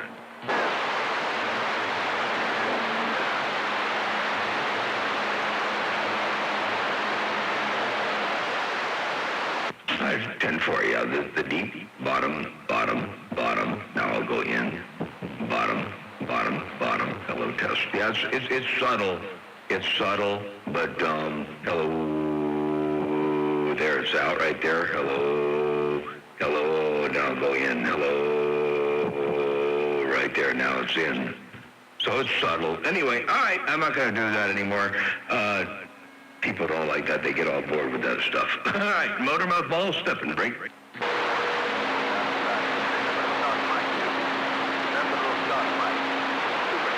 410. I'll see you. Bye. Hey, Motormouth Mall Trailer Park up here in the northwest corner. Good morning. Good morning. What's going on there, break? Silverado. Oh, we're just listening to your talk show up here with 45 Kilo. I can't hear him, though. He's on that flat side pointed away from me. So I just wanted to wave hi to you. I haven't talked to you in a while, no doubt about it. Yes, sir, without, no doubt. 10-4, well, I appreciate the feedback there, and I think I'll probably leave it with the bass in, because if it's not a real night and day difference, there are probably a few people somewhere that might have enough of a bottom end response in their receive system to hear it, and those who don't won't. So I think I'll just leave it like it is. Appreciate that. Have a good morning up there around the northwest corner, Motormouth Mall cruising. And you say you can't hear 45 Kilo because he's got the beam looking the other direction. But yeah, I wish I had a rotor on this thing. I'd turn the beam around. Otherwise, I got to go out there and I got to undo the ropes and spin everything around. So I'm just going to use the Omni to break. 33 miles. Right on. Well, you're sounding great, no doubt about it. You don't need to turn nothing. Sounding good, man. I'm going to go back out and work on this concrete I just poured yesterday for my new beam and whatnot. So you have a good day. Motormouth Mall, Trailer Park, northwest corner, and I'm going to go to work. Bye. Right there. Well, I hear it's a good day for it up there. It's got nice weather, so go get that tower concrete poured, and we'll catch you another time another way. Hey, Trailer Park, always a pleasure with the double measure, 73s, and we'll do it another time another way. Motormouth Mall stepping by. Bye. I heard you in there, 781. No doubt about it. Sounding good, 781. You have a good day too, man. Somebody out there said they're going to get out there because they get out of there and go 10-7 because Motormouth Mall can't hear them. Don't make me be the be-all and all. I ain't all that important. Go talk to your radio. Don't put me in some kind of position to be the reason why you're getting off the radio. Whoever that was, hello to you. He said, hey, you're going to go because Motormouth Mall can't hear you. But I hear you. I hear everything out there. I do. I'll tell you what, I don't miss anything. Radio station Motormouth Mall, you West Coast beast. Got down. Well, you can't hear when you're talking. Good morning, Captain Caffeine. Hell, I don't even really hear anything when you're talking. Waving a hand right back at you when we get out of the middle of the road. There got some local talking going on up there. I like that handle, Dr. Caffeine. That's good. Oh, no, it's Captain Caffeine. Captain Caffeine, he's out there. Oh, that's what I meant. Captain Caffeine. I like that. That's a good handle. Good morning there, Motormouth Mall. Got the Captain Jerry up here in the corner, about 2 miles south of Trailer Park. 10 for Captain Caffeine, 2 miles south of Trailer Park. You're smoking coming out there, ain't no doubt about that. And by the way, I do have a playback for you. Check it out here. Good morning there, Motormouth Mall. Captain Caffeine Jerry up here in the corner, about 2 miles south of Trailer Park. There you go. And Trailer Park, I think I got you. Oh, no, it's Captain Caffeine. Captain Caffeine, he's out there. Oh, that's what I meant. Captain Caffeine. I like that. That's a good handle. Good morning there, Motormouth Mall. Captain Caffeine Jerry up here in the corner, about 2 miles south of Trailer Park. There you go. Captain Caffeine, Motormouth Mall, stepping. Nice. Right on. I get them down all right. Well, you have a good one there, Motormouth Mall. I'm back on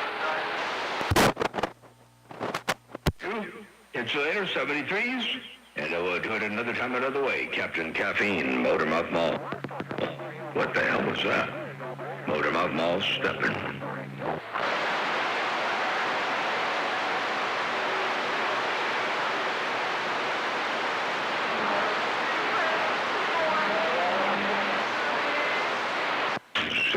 I heard you up in there too, the break.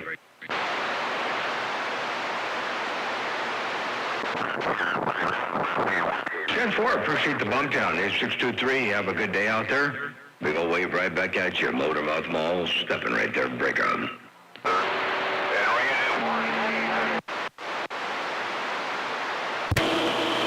Audio 1, 2, test.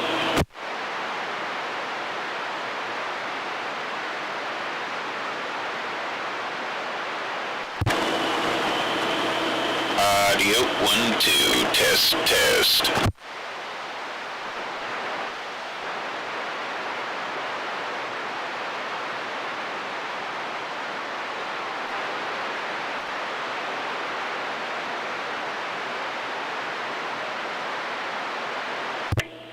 Audio 1, 2, test. Test. Test. 1, 2, audio.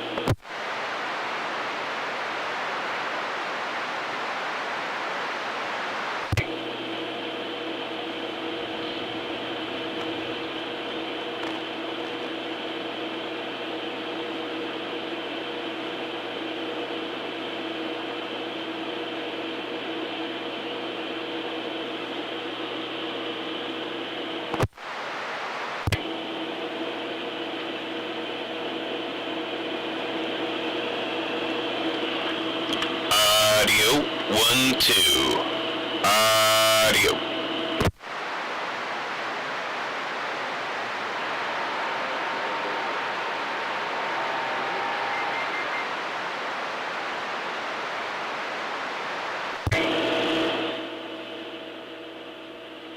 Audio 1, 2, audio.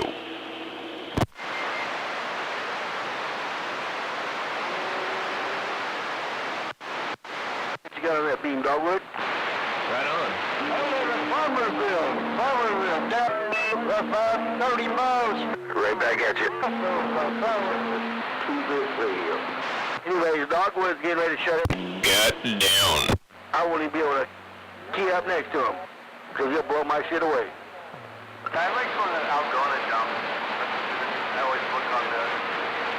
I could tell by the beep that you survived the night. Taylor. How long the wait is, but Yeah, Roger. down there the wait's only 14 minutes. The last few times I've went to the dump, it hasn't been bad. I can always recognize your Roger beep because it like pegs the meter down here. Upper built, Yeah, just like that. like Nate Jones. He built both of them. One for me and one for Dogwood. But Dogwood puts out a little more power than mine. I'm gonna go over and hook it up for him later. Says golf. Waving out there to that trailer park, Captain Caffeine. And I know Double Tap's still talking. Oh, by golly, there you are. Morning time. Man, it's so nice outside. I'm gonna have to head outside. I can't help it. Yes, it is.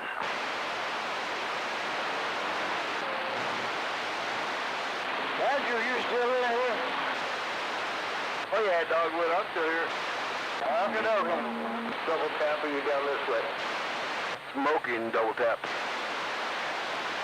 Oh yeah, there's Dogwoods out there. Motormouth Mall was out there. He might still be, I don't know.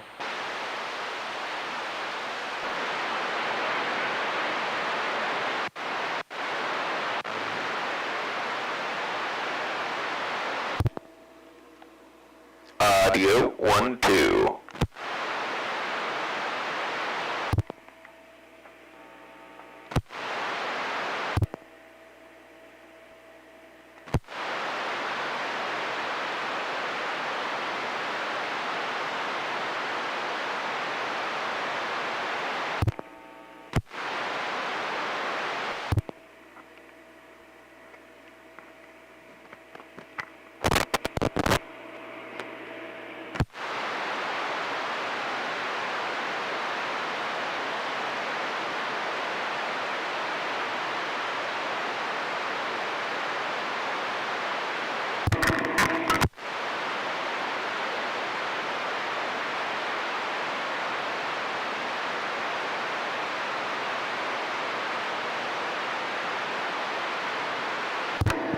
One, two, audio, test, test.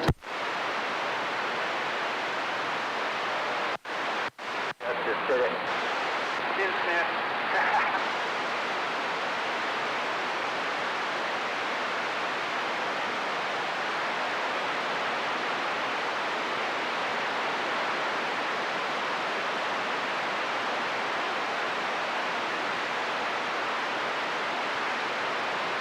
I used to call a control tower and tell them to make those planes climb faster so they're not so low when they go to my house. Which way are they going when they go over your house? North or south? South. When they're taking off. Yeah, it's about one every minute. And there's 3 runways, so I'm right under runway number 1. And then 2 and 3 are off to my west. Yeah, 'cause I could sit up here and watch them land and take off.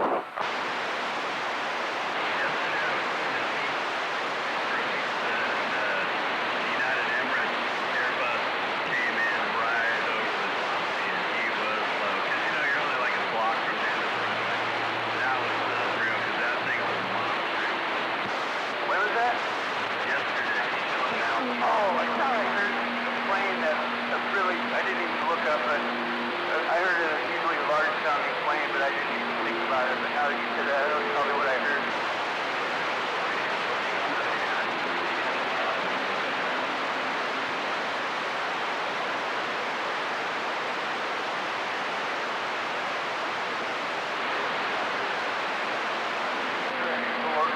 Put back out for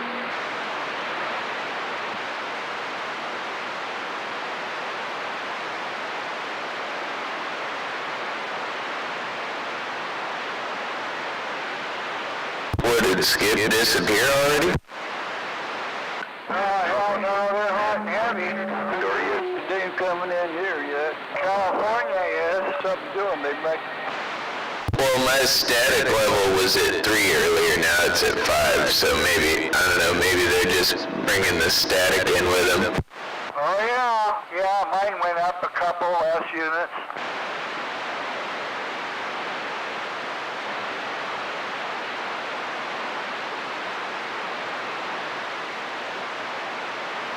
It's like 3S units with voices.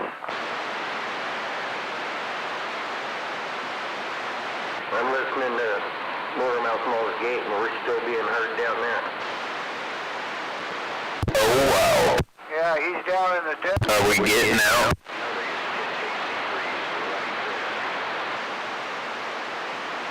At least over to the swamp.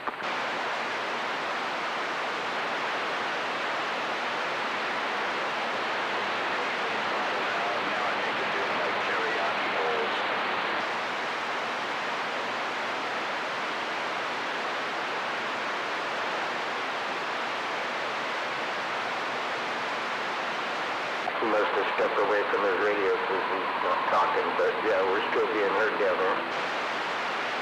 Yeah, I can hear you, Jake, but you're kind of blended in just perfect right now. And I'm headed out the door. Like I can hear you first and everybody in the background. Yeah, you're better in that other location. That one, you don't hit me as good on that location as before. Yeah, Down Mountain was right there between you and Cushman, so I couldn't lose on that one. There's actually a ridge that comes down off of the next mountain that doesn't allow me to see the end of the canal, so it's affecting you too. Oh, totally. Because I know with Catbox, I freaking pushed through a lot of mud. I don't hear him, but everybody in Olympia and everything over in that area hear him. Yeah, I'm pushing through some mud to get to you, vice versa. Yeah, so if I have a little beam up here, I could point it right at you and probably burn that fucking fiber optics out.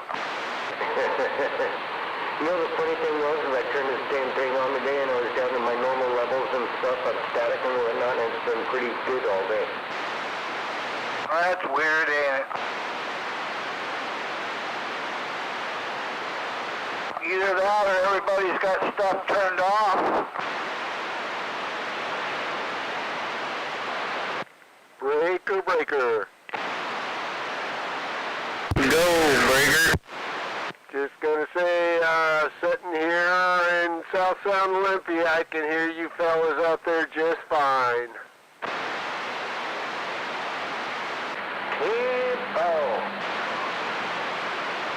I'm waving at that bracket. Happy Saturday. Well, good morning, Al. Happy Saturday to you too. Hope you're having a good day.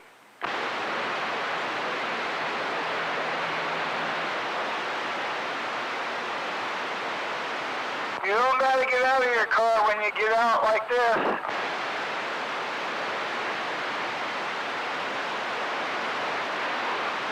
Are you working today? No, I'm sitting here in the radio shack here.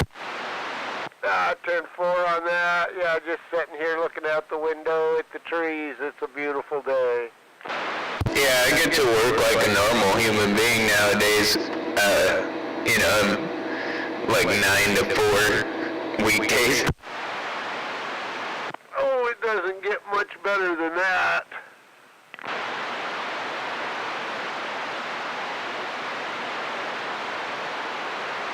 It's enough. Yeah, I tell you what, I don't miss working. Mama and I went up yesterday and hung out at Schaefer Park and just played in the creek and enjoyed the day.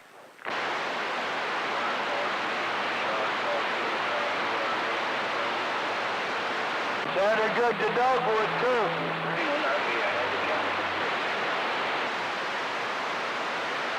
Up here comes California again. Yeah, you knew that was going to happen, though. Oh yeah, it'll fade out, it'll come back, it'll be stronger later.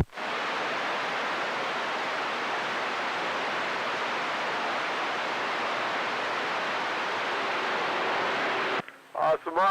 Well, you have a good day. We're going to be on the side. I'm going to go out and plug the batteries in the boat and see if I can get it set up for next time we go out. Oh, there you go. I'm sitting here on Craigslist looking at boats.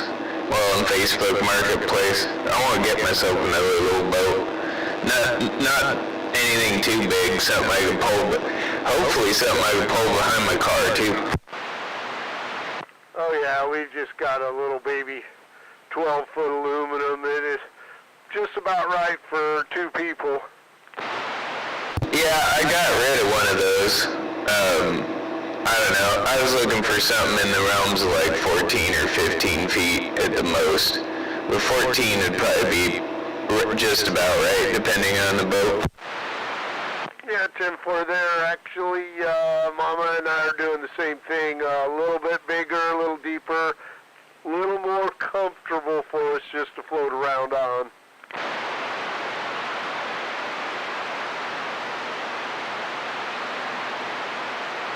I agree. The older I get, the more important comfort is. I want something with an, at least console steer and an actual seat, not a metal bench. 10-4 on a comfortable seat. Yeah, we just got a little 2-horse Honda motor and then a little electric trolling motor, so you sit on the back on a fold-up seat. Yeah, not the comfortablest in the world.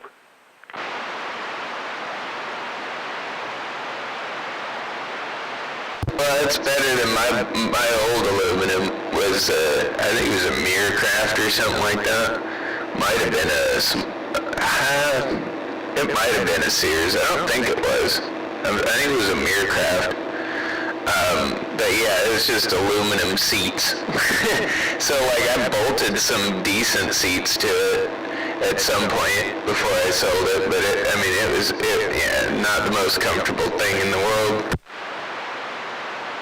10-4, yeah, this is an old Sears Starcraft, and it's got wooden seats in it, but I bolted a couple of swivel seats in it for Lori and I, and it made it a little better, but it's still, after a little while, you're ready to be out walking around.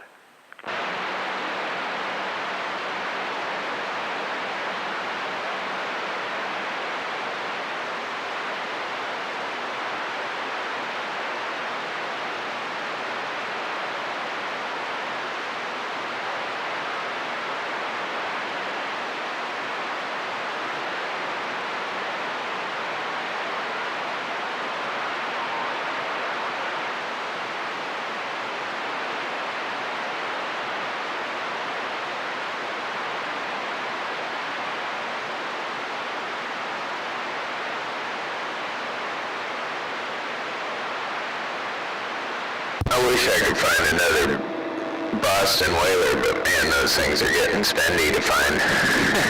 Way worse than they were. Stand by, radio check. Yeah, it works down there in California. 1246 said that.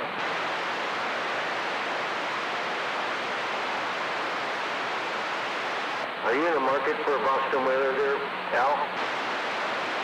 Maybe for the right price, and I'm not going with a 17-footer again. I don't know. I've always wanted to get my hands on one of those 13.5-footers, just a tiny one with maybe a 15 on it. Well, you're talking to the right guy. I know somebody that probably want to get rid of his. 13.5, but I think it's a 20 or 25 on it. I forget the motor size, but it's a nice boat. It's set up perfect. Yeah, 10. I don't know what kind of price range you're looking at, but I know what he paid for it, so I'll talk to him and see what he wants to opt it for. Yeah, let me know. That's actually about the right size. I mean, I'm pretty sure I can't afford it, but just because I know that even those little ones, I would say if it's in good shape and it's not too old, he could easily get $3,500 out of that. Well, it's the trailer and boat and whatnot, and I know what he paid for it, but I'll throw it at him and see if he wants to sell it. And it was, yeah, it's well under what you were, yeah. He got a steel on it, but it's set up pretty nice. It's console drive, everything. Yeah, 10. And it's been maintained, taken care of, and everything like that. He don't fuck around with that shit. I think it even has a depth sounder. Yeah, it does have a depth sounder on it. Well, I'm definitely interested in at least seeing some pictures and hearing a price tag, because if he's interested in getting rid of it, I might actually be interested in going that route. I wasn't gonna go fiberglass, but I mean that, you know, honestly, if that was a reasonable price, that's definitely worth the price. Well, let me see if he's, hopefully, I gotta make sure he still wants to sell, but I'll shoot him a call and I'll get back to you.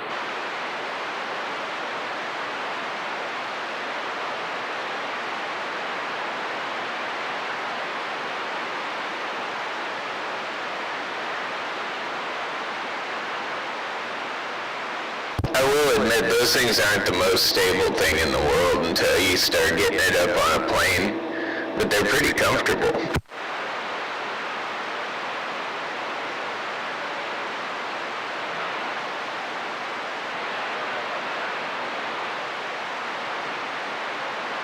At least that 17-footer was.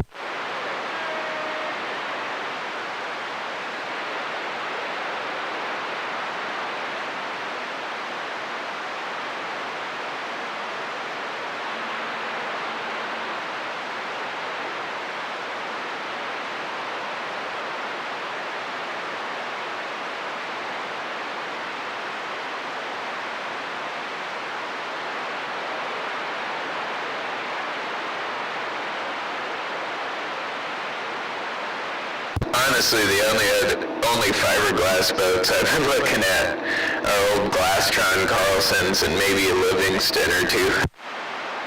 What's your price range? Oh, I mean, for a boat like that, I mean, depending on, I don't know, I mean, I'd like to find something for that in the $2,000 to $2,500 range at the most, you know, but I know it's worth more than that, probably. God damn. Yeah, well, that's about, I want me one of them. I'm gonna wait to get back to him, or him to get back to me and whatnot, but that might be right around what he's looking for, if he's willing to sell it. I didn't know he's got the equipment out there on the market, but I know he's got too many goddamn boats already, so he may be willing to off it for what he paid for it.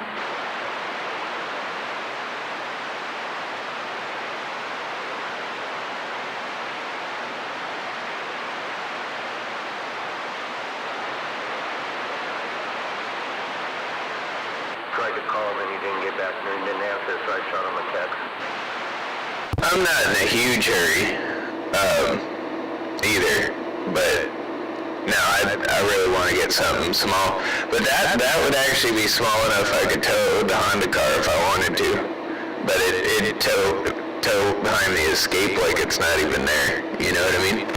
Well, true. That was my next question, is whether or not you had something to tow it with, because, yeah, I thought you were driving like a car or something like that. Well, I have a Honda Civic, and it's rated to 2,000 pounds towing capacity, which is basically the weight of the car. You know, so you can tow something with it that weighs about as much as it, and it'll still stop that. But no, the Escape would tow a little 13-foot Boston Whaler around like it's not even there. I would venture that I could tow something like 14, 15 feet, no problem with it. I think where I'd have trouble is anything over like that. The Boston Whaler we did have that was 17 feet. I mean, I saw it towed with a Nissan Pathfinder once, and then my brother-in-law bought a Tundra, and that's what he towed it with. Roger. Obviously, you must already have a towing package on it and whatnot, so you can actually tow it. Yeah, I'll get to you. I think I got your number on my phone, and I'll shoot you a text if I find out you want to sell it and whatnot, and I'll just get a price for you. Yeah, 10. Yeah, that Escape came with it from the factory. It's got a little, it's a little 1-inch receiver, but it'll do like 3,000 pounds or something like that. I think it's what it's rated to. Aim for. You know it's good, Radio Shack, because you're really far away. Northwestern corner of the Evergreen State. Not out of the condition, not way near, standing by.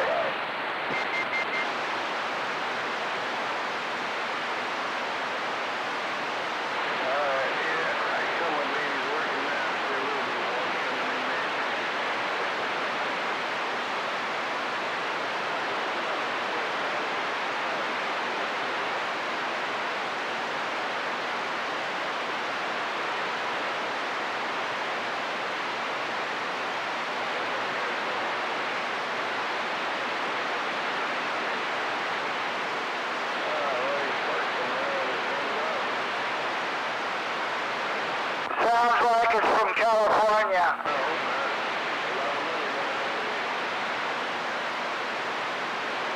I got static on my radio as well as California.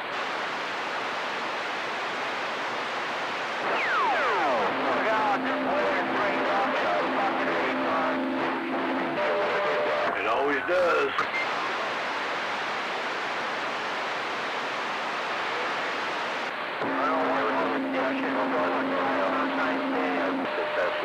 Static. Fuck this shit. How you doing, Mountain Man? I'm trying to get a radio check. Mountain Air Gunner, good morning to you. Morning time. Morning time, Air Gunner. You working up here, Watcher?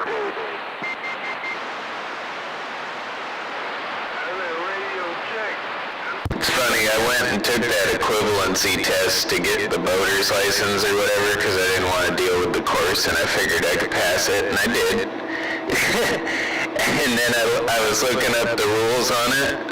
Apparently, I could have bought a boat, waited 60 days, and then taken that, and I would have still been fine because you have like 60 days from the purchase of the boat to test it out, I guess, before you actually have to have the license on you.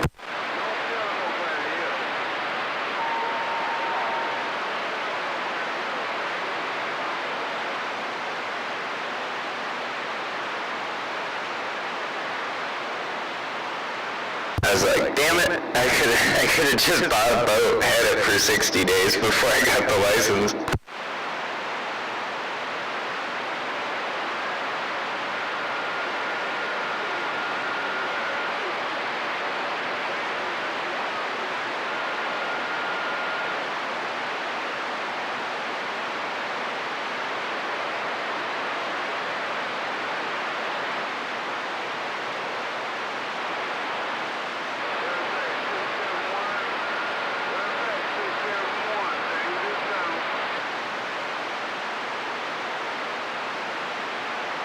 I had the teacher sitting down and letting me teach the boater safety class after about the first few hours of boater safety class.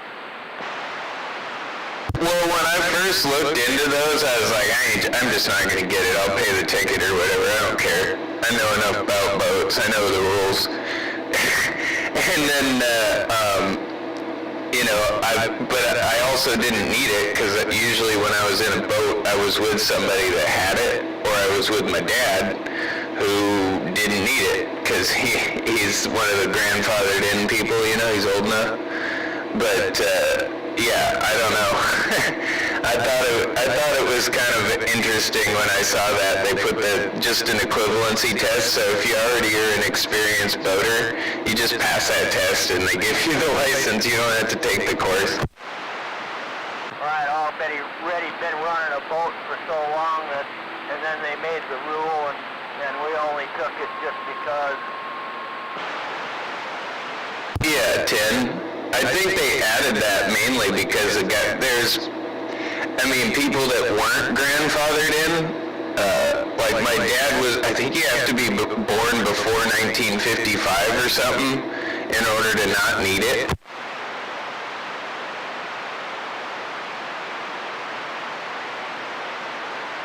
Because there are all kinds of rich fucking idiots with real fast speedboats coming out into the moon stickers and doing stupid shit with boats, and then everybody with a brain had to fucking pay for their idiocy. Yeah, 10. Well, it is only $12. And now that they have that equivalency test, it's easy to get. If you know your way around the boating rules and the laws, especially when it comes to Puget Sound, that's the most important thing you're probably going to need to know, which most of the people that grew up around here do, you know. So you just take the test, and you can take it as many times as you need to take it to pass it. So, you know, as soon as you pass it, you get the license.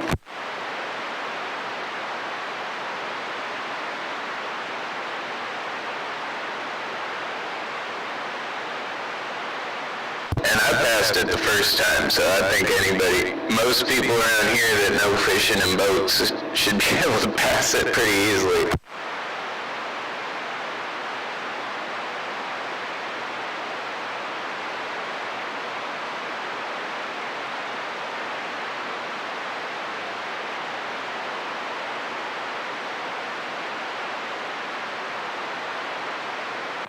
How large a boat does it need to be to have this license?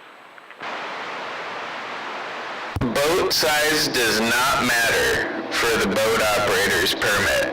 Boat operator's permits are for power boats with a motor greater than 15 horsepower. So I mean, if you have a 15 horsepower motor, that counts as that 15 or greater or whatever.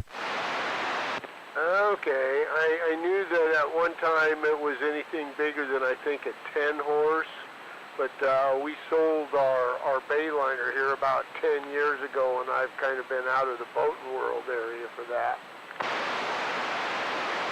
I'm not positive that you need to have it for a sailboat that doesn't have especially if its motor is just a kicker that's like 5 horsepower. I don't think you need to have that, even if the boat's like 25 foot long. Okay, 10-4, so it's not the boat, it's the motor. Okay, that helps me out. Thank you. Well, and I think they also realize that people out there in their sailboat know what they're doing. That's why they bought a sailboat, and they know they have the right of way. They're under sail. But power boats, like what Wild Eye was talking about, it's because all those rich assholes that buy these big, huge twin 454 power boats and then go try to run them down a lake way too fast and don't obey the rules and run people over, and shit happens. Oh, you mean those assholes that run on the river? Yeah, I know that guy. But yeah, if people didn't do that and didn't crash their boats into other boats and stuff like that and obeyed the rules, they wouldn't have never required people to get a license to do this. They would have, realized that anybody that's involved in boating was just doing what they're supposed to.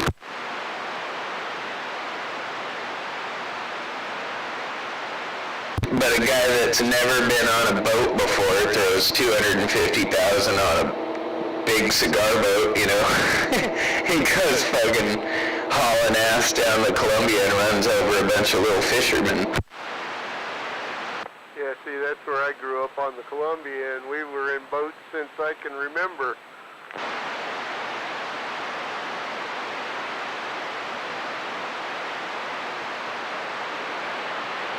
Yeah, I've seen them launching a few of those down there at Rooster Rock, down there at the boat launch on the end there. Oh, yeah. Spent a few days at Rooster Rock. I grew up down by Hood River and the Dalles. Yeah, Tim. Sounds like an Oregonian webfoot. Oh, that's okay. It kind of equals the Washington web foot. That whole area down there by the Dalles is just beautiful. Yeah, my folks still live in White Salmon there.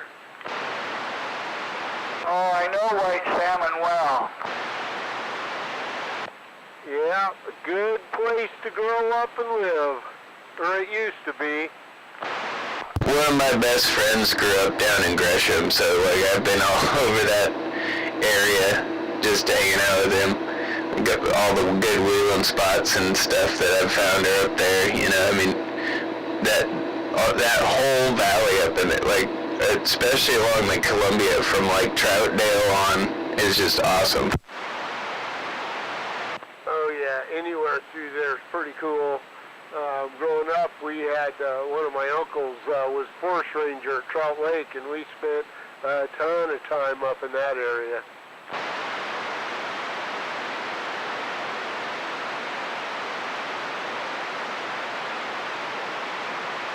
I worked at the marina at Hood River when I was a teenager. It's when I bought my first boat. You know, I got kind of bummed. I went up there last time I was down there in Portland. Tried to get up there to Larch Mountain up there. The whole fucking road's closed. It's closed down completely. Is it because of slide areas and stuff, or are they just not letting anyone in right now? I think what happened, by the looks of it, like they had it shut down a ways back, but like asking a few people that I stopped up at the store there about it, they said something about there was a slide and they just never cleaned it up. They just closed the road, and because it's just an access road to the mountain and the trailhead, they just never opened it back up. That sucks. I was looking at a report the other day. The road from Randall to Trout Lake right now is closed due to slide areas. Well, and I also think that when I was up there, I noticed they'd kind of raped some of the woods up there, you know, a few years back. So I'm kind of wondering if they may have caused some of that issues for themselves. You know, they might have been up there just raping the mountain up there, and that's what did it. I haven't had my amp on all morning. Oh, there you are. I thought you went away. Yeah, I was talking to Motormouth Mauler there. I was in mud jack. I was only running my driver. Poor representative. Well, it's dry. You can't get up to Larch Mountain anymore. I hear some other guys in there. I'll let them chatter for a while. I guess that's a good thing. Yeah, 10. Alright, on to the dump. Have a good one, dear sir. Talk to you in the field. 10-4. Get on it. Yeah, I gotta get there before the stoners wake up and go to the dump. I'm an early wake. Early. Oh wait, it's like almost 11, so I guess it's not that early. Well, I'm telling you, you city folk. Usually over there in Mason County, they got her done about daylight.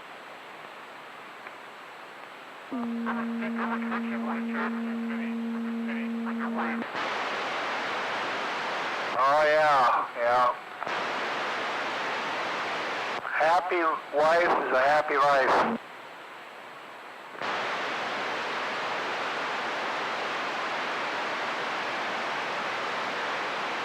I'm waving my hand around the bend.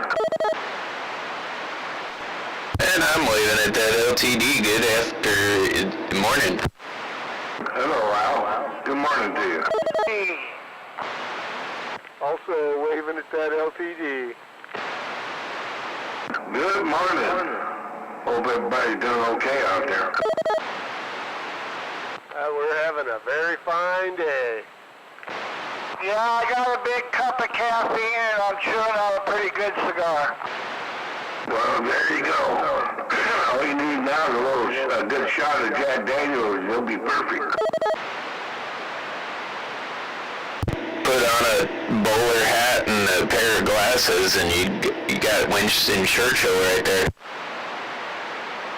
Well, I got both of those things, so hey, let me go right up. Yeah, the cigar's one of them Anisette ones made here in the USA.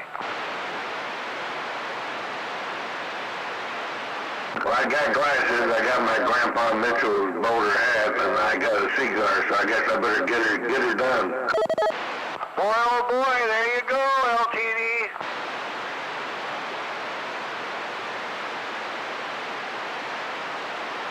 Although if you were Winston Churchill, Deerslayer, you'd be up there painting that view rather than talking to us. Probably.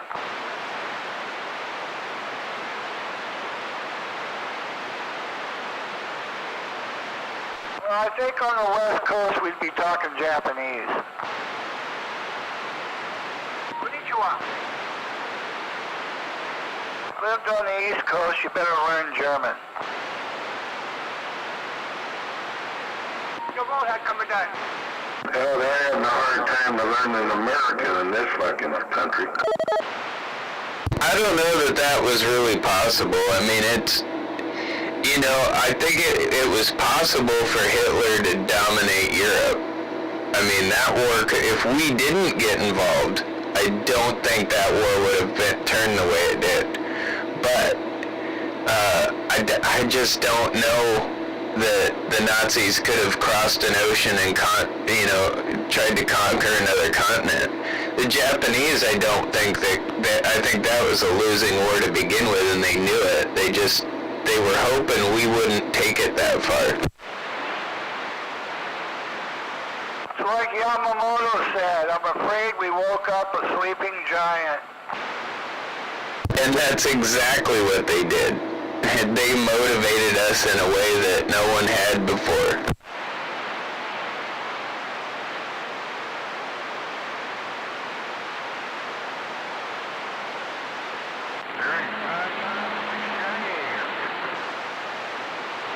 Well, they're motivated now. They're just waiting for some dummy to do something wrong.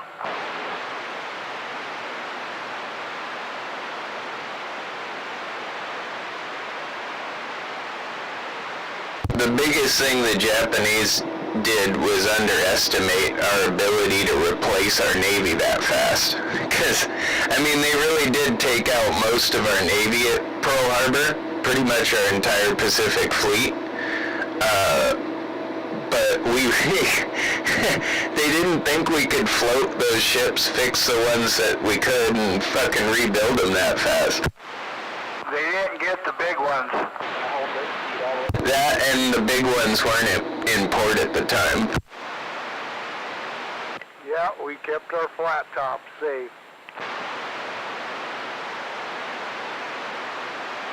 And they didn't understand, even though when they attacked Pearl Harbor, they kind of invented the carrier group. They had the larger ships protecting the aircraft, because that was the key to their attack. But we were doing that. The United States was using their carriers like no one else. That was our deal. We protect the carrier. The carrier is the most important ship. The rest of the world thought, including the Japanese, thought battleships were what decided the strength of a navy. But America realized it's aircraft carriers. The number of aircraft carriers you have is way more important.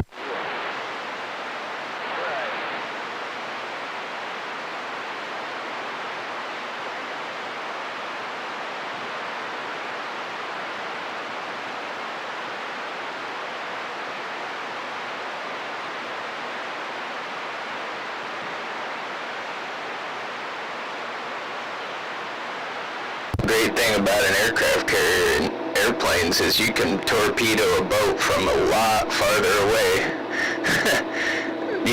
And the battleship doesn't even have to be within range of a cannon. Yeah, the damn torpedoes and those son-of-a guns and those dive bombers, they sure raised hell with those ships.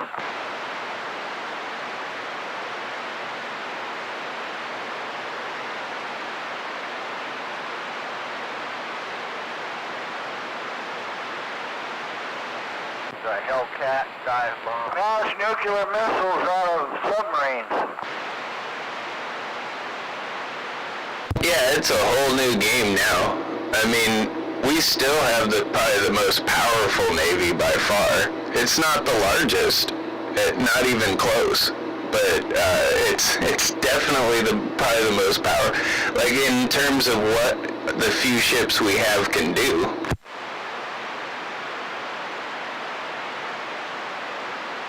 Like the Chinese Navy is massive, but most of their ships are like 40, 50 years old, and they're dilapidated old little boats they converted into Navy ships. Well, they need to melt them down and make a bunch of knives and send them over here. That's the way of Chinese war. Fucking, wounded sparrow tactic. Yeah, the Chinese Navy would not be very successful against, like, say, the English Navy or the Australian Navy or even our Navy by any means. I mean, their Air Force would be more successful, but, they're not the largest, not even close.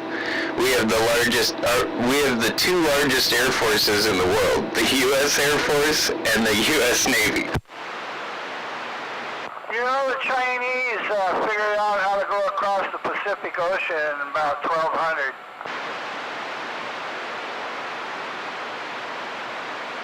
Don't forget about the Vikings.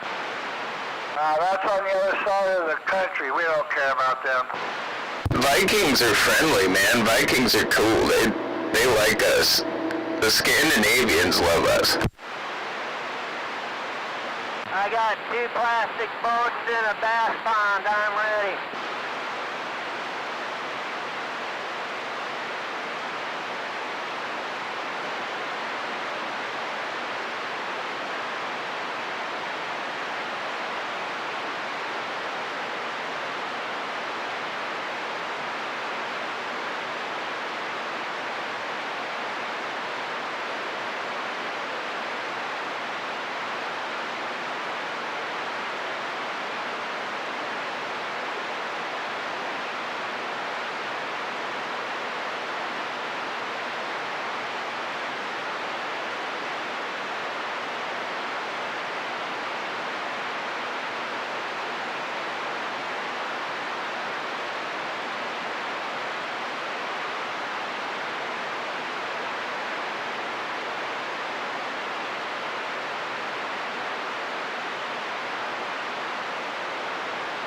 Now, if we haven't already done it and are just keeping it a secret, but if we find a way to develop a defense against hypersonic nukes that's, pretty much foolproof, we'll be all set. I mean, nobody could attack us ever. Well, they got that laser machine that burns them up before they get here. Yeah, and that thing is probably the only thing we have that could target one of those hypersonic nukes, because they're moving so fast, and actually break it up, like actually disable it or destroy it. But that thing isn't quite foolproof. Oh, hell no. Got a few of them floating around in space, and quite a few on the ground. And if they target anybody, you think they're going to target over here? I don't think they'll shoot us first. I think Putin already even said that. Like, he said something like the first missile goes towards London or something. Yeah, 10-4. He seems to be more pissed off with the British at the moment. To come here. Well, they're the biggest threat. But I don't know. North Korea is stepping up pretty good. They're not going to shoot a missile at Russia. Well, if he's playing in Cold War games, he'd go for the most powerful navy closest to him, which would probably be Italy or the United Kingdom. Yeah, I think the English technologies probably might kick his ass more than he thinks.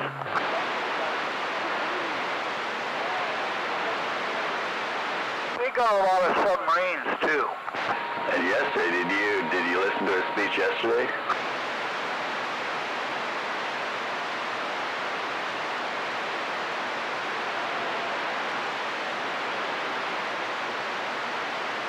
Oh, Putin's speech?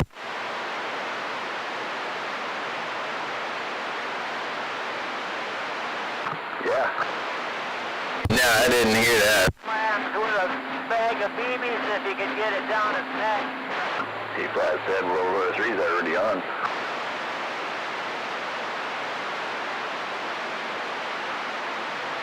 He flat said America's leader of this new world order.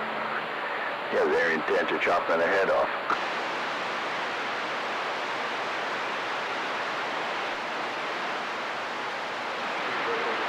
Well, it's the end of the world, folks.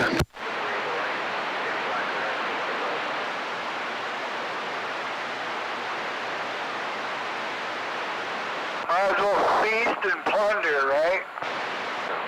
Well, or build a bunker, I don't know. Got your press rate down. I got natural ones up here.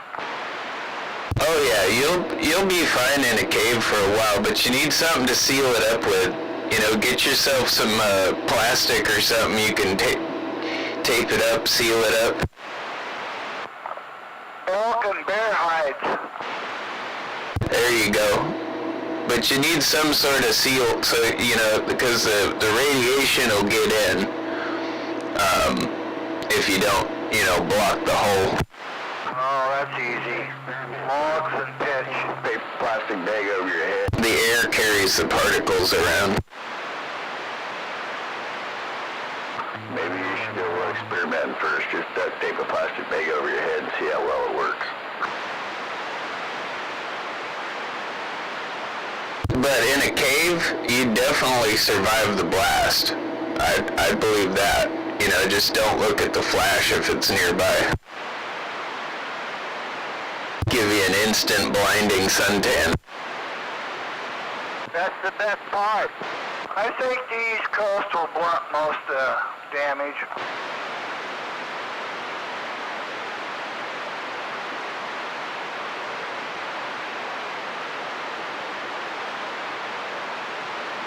They already poisoned us to death, or at least it'll be fucking quick.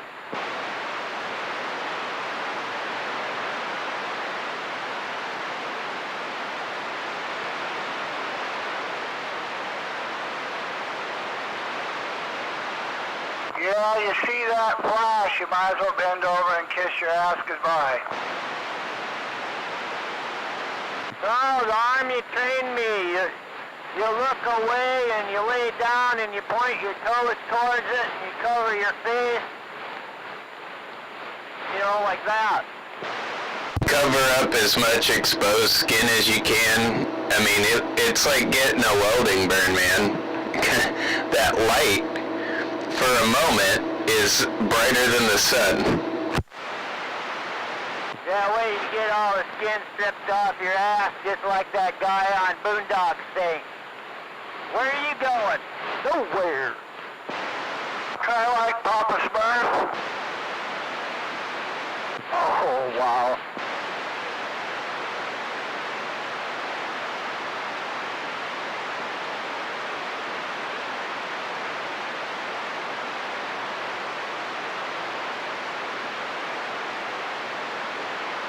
Now, what you want to do is you get yourself a backhoe, you dig a hole, and get yourself some concrete and some lead. Grind up that lead, mix it in with your concrete, and you fucking fill that sucker in a little bunker. I built a copper box to put over the generator. Would that block the static? Cities, all you gotta do is... A copper box might help a lot to block the EMP, but EMP only affects a live circuit. So as soon as the blast is over, and that EMP wave kind of hits, you know, you're good to fire that generator up, and it should be fine, as long as everything was powered down and disconnected beforehand. Okay, but I'm talking about right now as far as static running on that generator. You know, it don't matter how far away I put the generator, it still throws static in my radio. That's what I'm using, the 110 or the 12 volt, either one. Yeah, 10. I mean, they make this copper shielding tape and like foil and shit, and there's this stuff that's just like a mesh you could wrap around it, and it might actually block some of that. 10-4, yeah. They don't call it a generator no more, it's an inverter. That's why The other thing I can recommend is grounding the generator itself. If it has a grounding point, ground it straight to the ground. Don't ground it to your RV, because then any of that noise is getting into your normal ground. But if you ground it independently, any of that stuff will just go right down into the ground.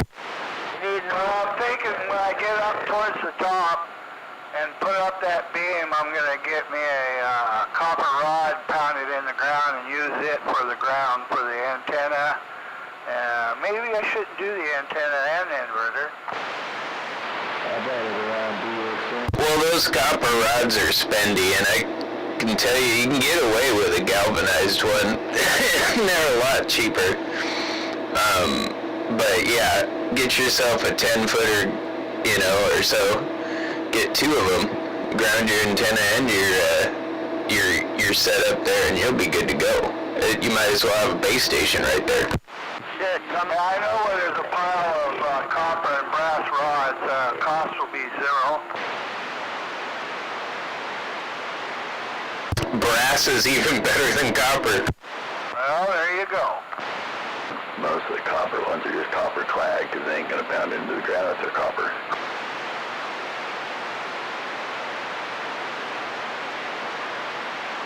If it's solid brass, it'll be just as conductive as copper. But my assumption is that the way that oxidizes, it would probably be a lot better in the ground, for a ground rod. Right, 10-4. Yeah, I could shove one of them in the ground with the backhoe or the excavator pretty easy. Yeah. What size generator is it? Continuous 1600 watts. On a heavy pole, about 1875. Okay, so it's a little guy. Oh yeah. It's little and it's quiet. I got a 50-foot cord for it. The best way you can clean those things up is just ground them. And most of them have a little screw or bolt or something that has like a ground and a little arrow pointing to it, like a ground symbol. Yeah, it does, yeah. Yeah, I'll take a look at your gate. I never had that kind of problem with that Honda generator. Those are really cleanly built generator. I'm not gonna lie, Hondas are probably the way to go. Or like a Champion. I've heard the Champion has basically the same fucking generator motor. Or they're using the old style Honda or something. Yeah, this was an older 4,000 watt. It was pretty quiet and we didn't get no static from it. Honda's has a shit. Honda, do you? I probably run it 10 hours a day. You use it to charge your batteries up and then shut it on so you can get rid of the static. Yeah, I could clip it to my battery and sit here and talk okay. I just have a little bit more static. Yeah, and I saw the message there on the gate there, Jake. Hi, Roger. Oh, you know Roger too? Yeah, I do know Roger. Lives down at AOC. I know the Roger from the radio, but his real name isn't Roger. That's just his CB handle. But I do know Roger lives in AOC. 10-4 on AOC. Done a lot of work at AOC. Well, the only thing I can say about that place is, man, they know how to party.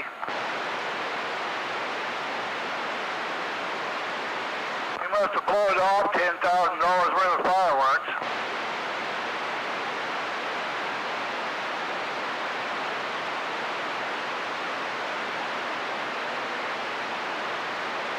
Yeah, that's a lot of money to freaking just make a pile of trash in the morning. Man, you should have seen what I seen. Millions of dollars. I don't think there's a poor motherfucker that lives on a, You're probably right about that.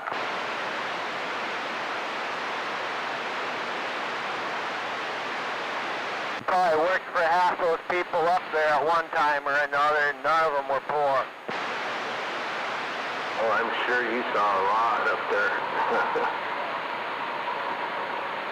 You got a decent view from up there, or you gotta wait till you get to the top? Who, me? Yeah, you. Well, I seen $4 million worth of fireworks get blown off from north of Seattle to Olympia. And then the Hood Canal was going nuts. Oh, okay, so you do have a view, and we're at least where you're at now. Oh, hell yeah.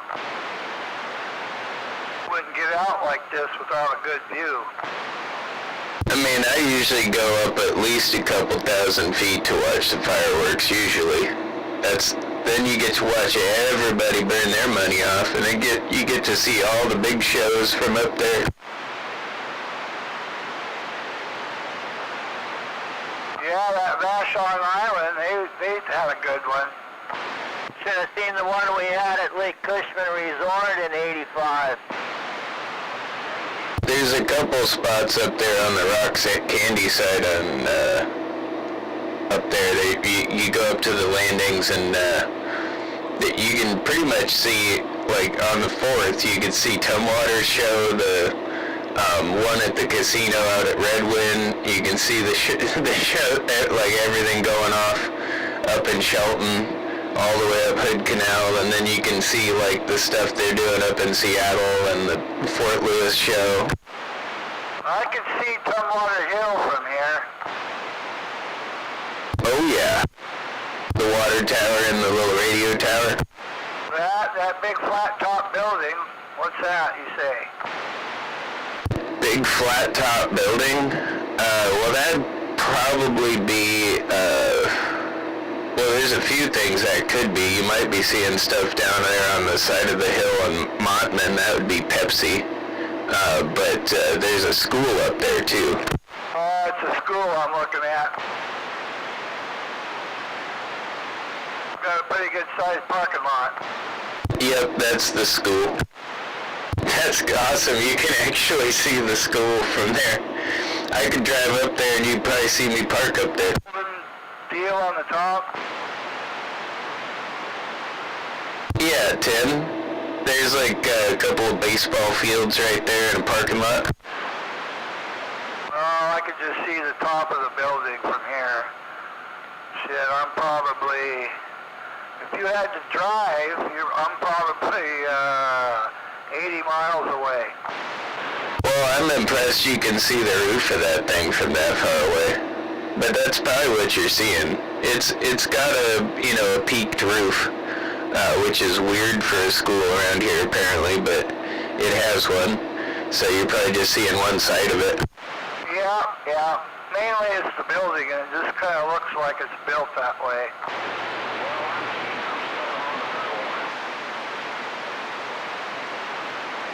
I could watch stuff go, all the doggone air traffic going in and out of McCord.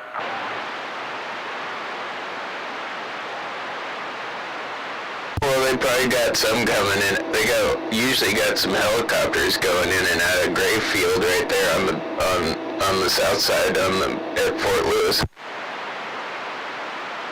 That damn Tacoma Dome area.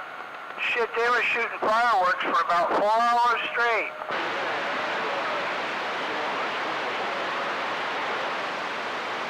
America. You can tell how good the economy is on the 4th of July.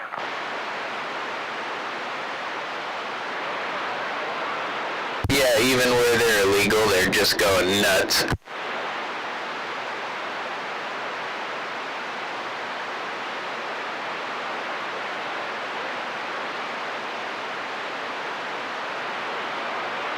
Admittedly, right there by the Tacoma Dome. I think on the tribal lands they can't stop them from doing anything there. Oh, it could have been part of it, yeah. The casino and everything probably does their, like the Emerald Queen probably does their own deal. Yeah, I've been on the original one there, that powerboat.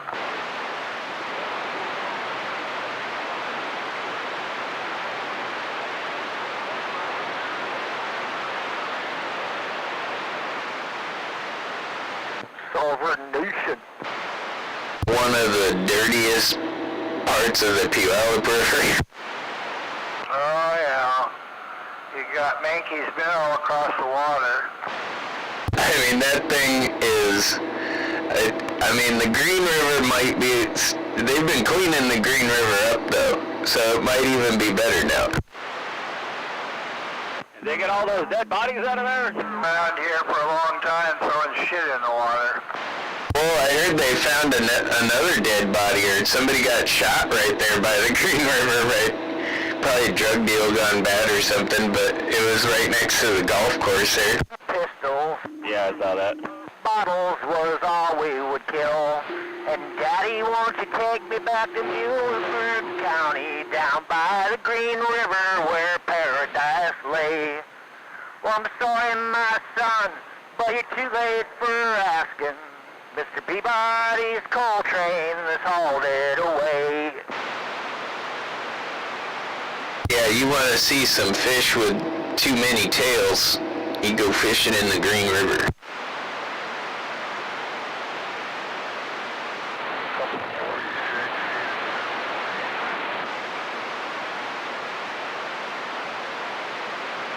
Last time I was up by the Green River, they caught some girl under a bridge that was one of fucking Archie's last victims. Maybe a poor loser. Down on a Brokeback Mountain.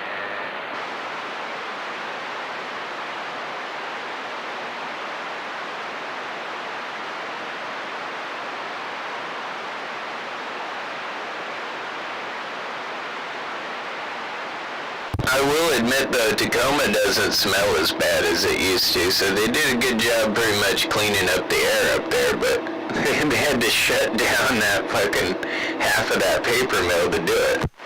Man, you should have cruised through there from 65 to 75.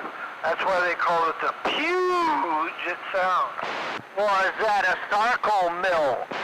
Dude, I remember when Gary Locke let him just open it up there, man. The steam plant down here and up there.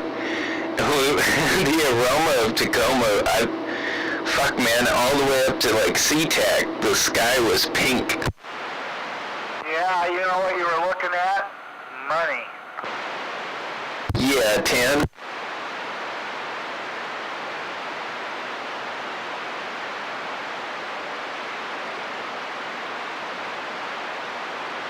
The air was brown and the sky was pink, and it smelled like nothing you've ever smelled before.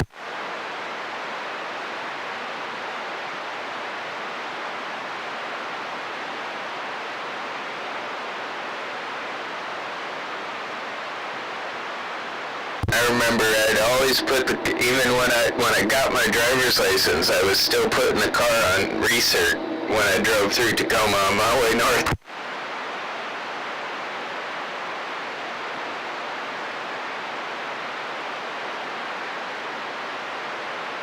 I did that just so I could smell my farts over and over again. Well, my farts smell better.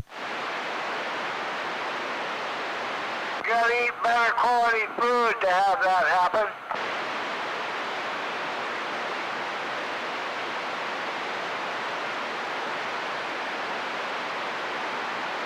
I like good dark beer and a half shot of that of Alaska fish fertilizer. Oh, wow.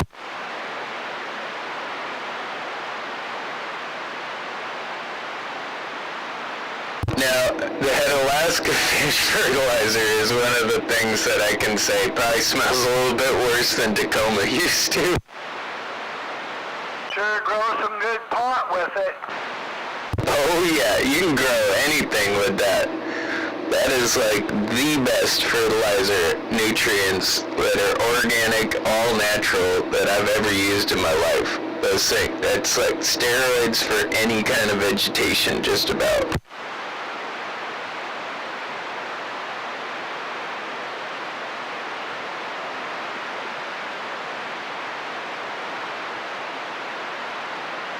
Like when I lived at the fish hatchery, the grass around the shit pond was 6-8 feet tall, and the same grass in the rest of the fish hatchery was only 2 or 3 inches tall. Same species.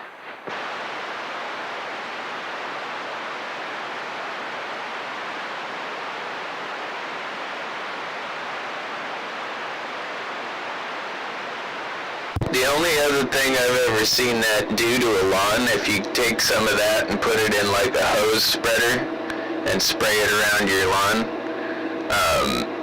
is ammonium sulfate. It's basically pure nitrogen, and that stuff will make, I mean, it turns just dark green and grows like 12 inches overnight. You know, the best looking lawn I've seen, the guy sprayed it with that leftover beer. He owned a couple taverns, and so he had a couple gallons almost every night of splash over.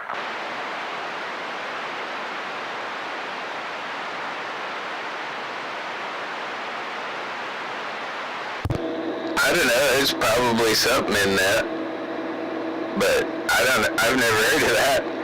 But it'd be interesting to see. There's probably something to that. I know vinegar kills weeds.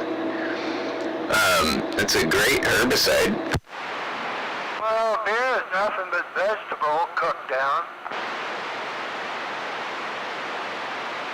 I don't suppose the alcohol is necessarily good for the lawn, but I think everything else in there probably might do it some. The only real thing alcohol is good for is an external wound.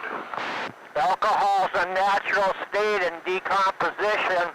Everything decomposing is making alcohol. Tin, fluoride, rotten. More specifically, ethanol. Well, if it's wood or grass, it's methanol too. That too. If you got plankton in there, it's phenol.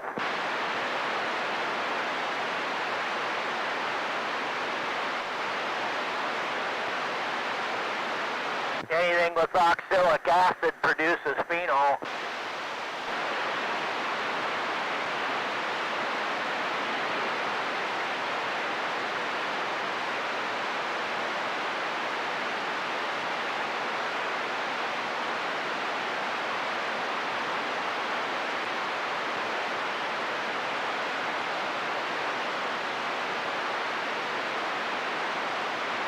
The things they don't want you to know, because then you won't go to the store and get it in a bag.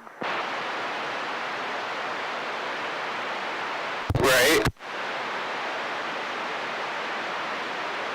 Like how to make your own fuel at home. 10 bags of ammonia nitrate and 5 gallons of diesel. Well, that's a bomb. I'll be darned, huh? That'll get you a big goddamn fireball. Just think a whole trainload of that shit, and it goes off. Damn, Roseburg, Oregon, just before the war. Yeah, look at the pictures of Waiwega, Wisconsin, train depot.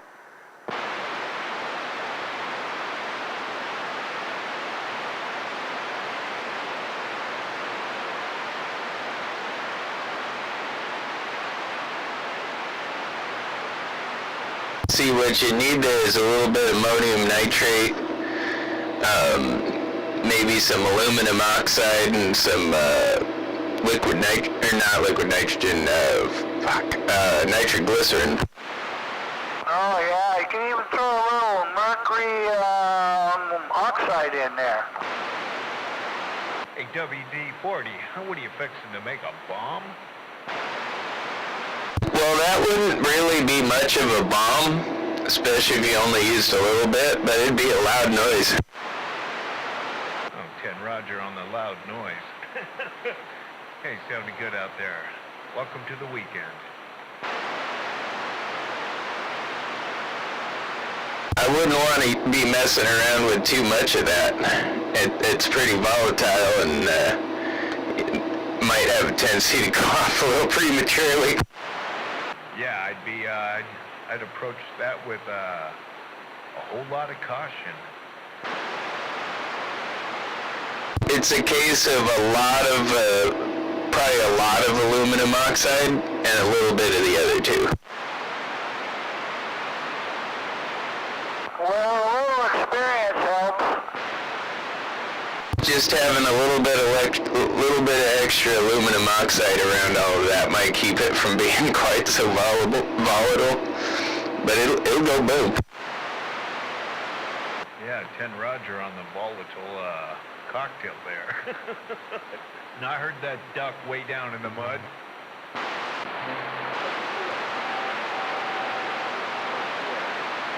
That's why they don't, that's why they put coatings on the insides of ether cans and put stabilizers in the ether so it don't make pit rate.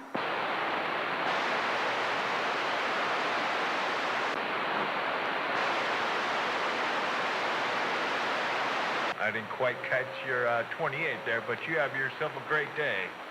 Rocket, and I'm just Pit rate? What the fuck is pit rate? from some work.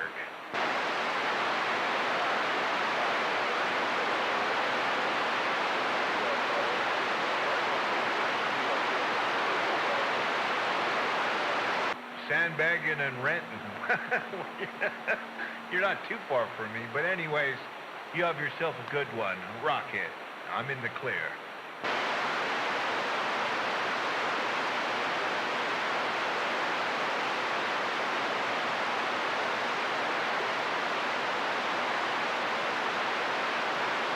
Well, you're hitting me about, there, Renton. No problem.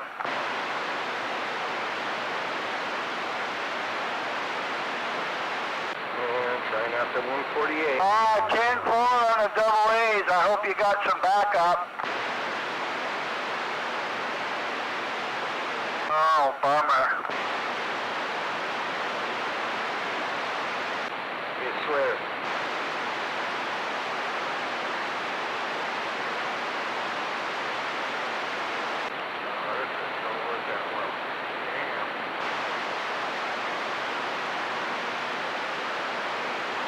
I heard somebody holler for the deer swear. Oh, it was me on a different radio. Oh, gosh, yeah, you sound like a different person.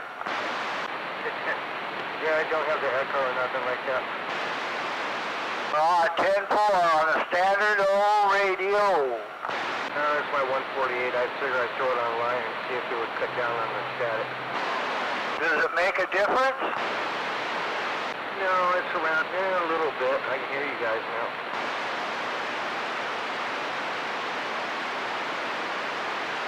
But it's not doing as well as my little box to my kicker as well as the other one did. Well, those 148s, they got a lot of potential. So I got this off of the west side a while back, and I've not heard it online for a while.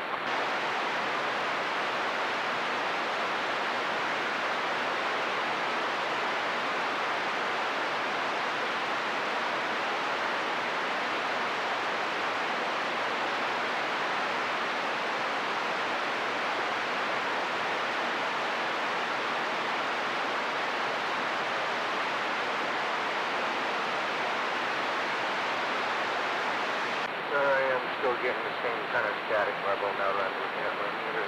Yeah, it's gotta be on the freaking fiber oxide. Yeah, people woke up and turned their shit on, Jake.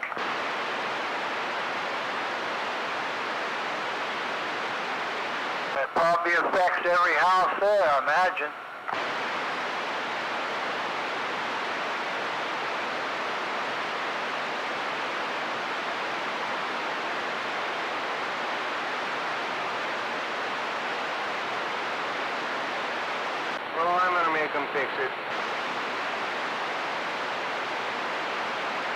Yeah, that's what I do. I have them get out there and check it out. Remember, they can't interfere with your shit? Right, yeah, I've quoted them that, whatnot. And I'm gonna be I'm just covering my P's and Q's, throwing different radios in. I know it's pretty sure it's on their end. Yeah, I mean, look how clear it was this morning.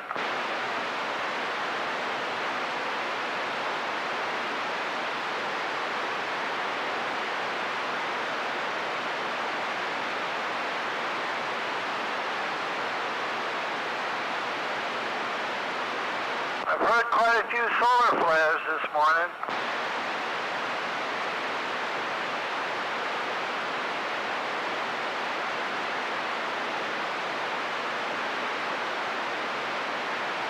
Anyways, I'm gonna swap this thing back over to my quad 5. 10-4 on the 4-5s.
glorious. Back in the 70s and 80s. Well, there'd be one every couple of minutes. I mean, it was really happy. Yeah, she sounded really good. That's why I stopped dicking around like that. Just too much. I was barely making it home from Santa Cruz as I came flying through 9 and 35 and 85 with the roof open and the leaves flickering on the inside, playing the soundtrack to James Bond movies. It was just glorious at high speed. Never hit a deer, but it's the traffic, man. So that just it must be a much more dangerous corner than ever now with all the people.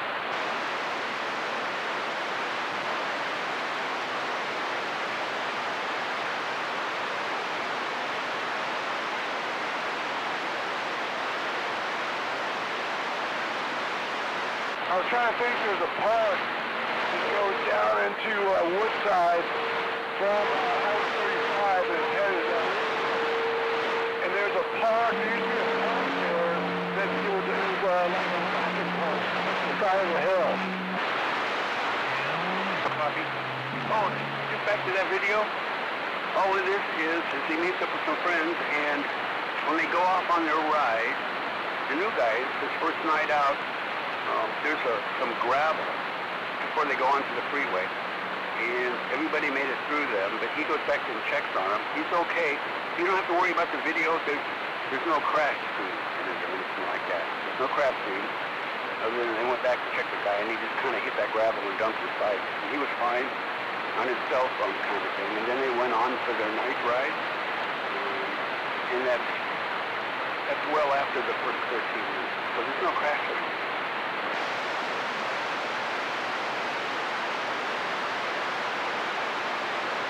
It's scary enough to watch. It's cool. When he comes up to the gas station, we're going to turn tonight.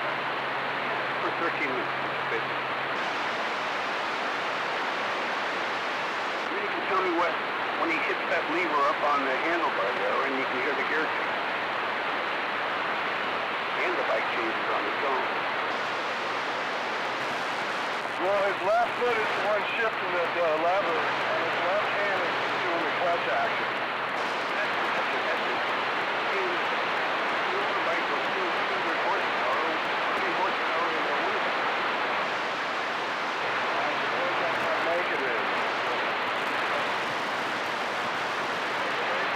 Honda, Kawasaki, and Yamaha.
about it.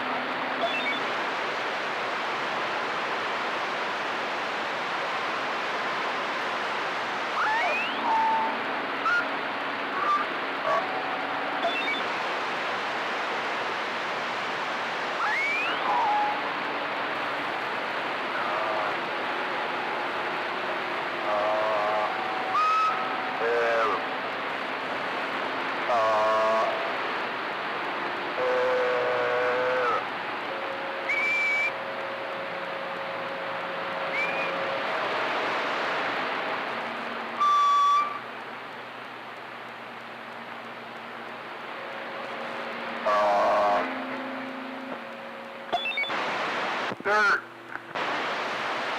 I've been chasing that goddamn. It is warming up out there. I thought about it, but I said, heck with it. I'll watch it grow another day.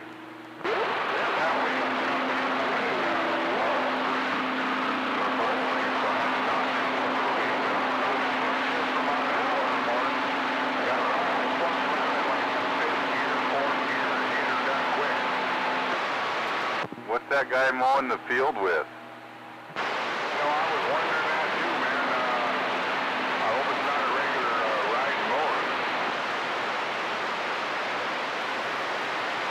Made about 5 or 6 loops around it and moved out. Now that was yesterday. I think I didn't hear him out there now. Somebody's out there. I think the guy with the can over there, he's running a weed eater or something. I could hear him for the last hour. Yeah, that's your neighbor across the street. He's been weed eating. He's actually the guy with the fence. He's actually a decent guy, man. And his wife, Samantha, with all the kitties running around. Yeah, that place. Yeah, they're a decent fence. They keep that fence up to keep them. Damn, did he die or what, man? But keeping that daughter away. I don't know, but they pushed that car across the road and it's buried in grass right now from that guy mowing. Oh, is he got a damn white truck, the dogs around? I haven't seen it, dude. Did he croak or kill him or what? I haven't seen the Dodge either, but I know I've seen him still there, so I don't know where the Dodge is. Yeah, I think he's in pretty bad shape. Kind of sad.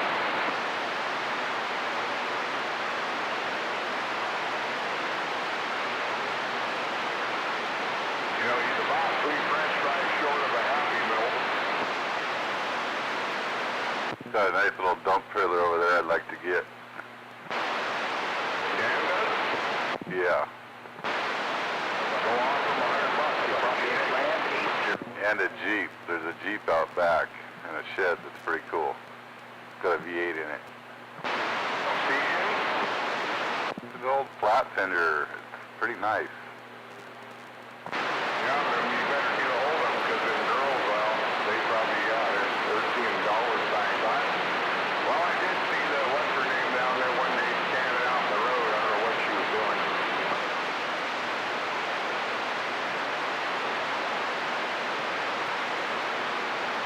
Yeah, I've seen a guy putting a for sale sign up on that property just below Phil's, going up for sale.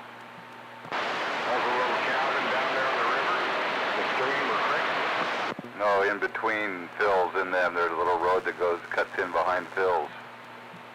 Yeah, but I thought that went back. Well, no, they got access to well from Green, whatever, Greenview, I think. Yeah, I didn't realize there was a. I've been back there with Dan a long time ago. Yeah, that's over on Greenview, the well. I don't know if he's still the caretaker of that or not. Yeah,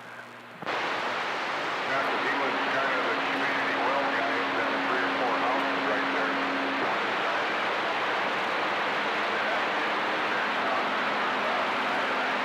What do you think of that puppy Chevelle?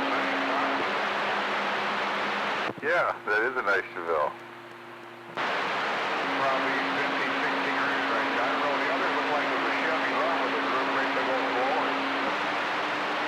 I don't know if I'm too hip on the stripes around it. No, I don't know. I just came in the house and my wife said, oh, your phone's been ringing and somebody's been texting you. And I just looked at my brother's at that Return of the Rent and Car show.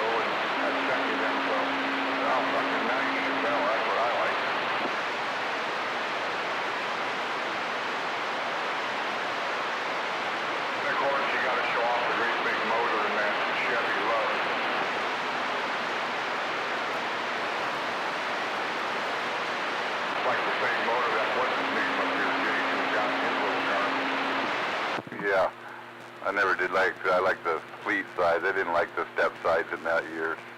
No, yeah, I'm right there with you on that, yep.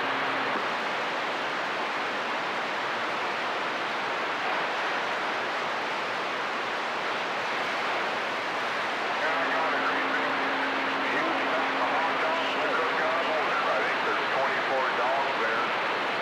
And I got bratwurst, chicken breast, drumsticks. And if anybody wants a burger, I guess I can cook up little burgers and what have you.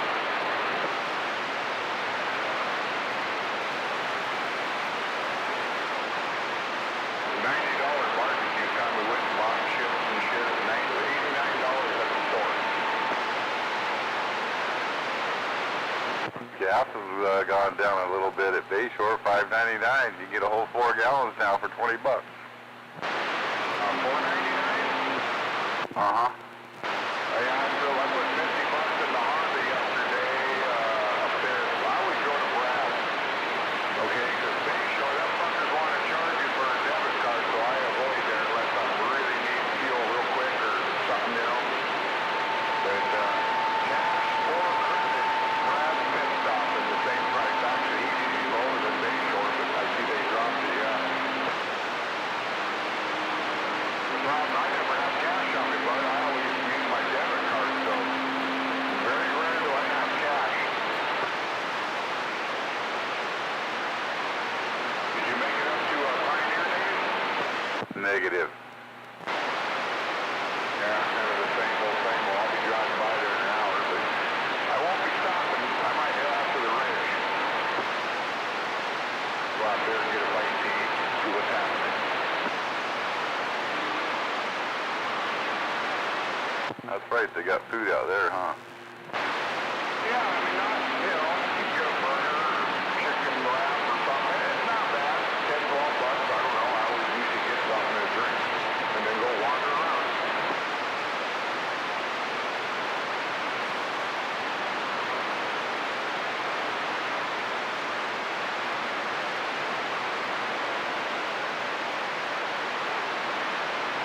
I was, what's her name, you know, Melissa, her dad came over to my folks the other day. I was over there.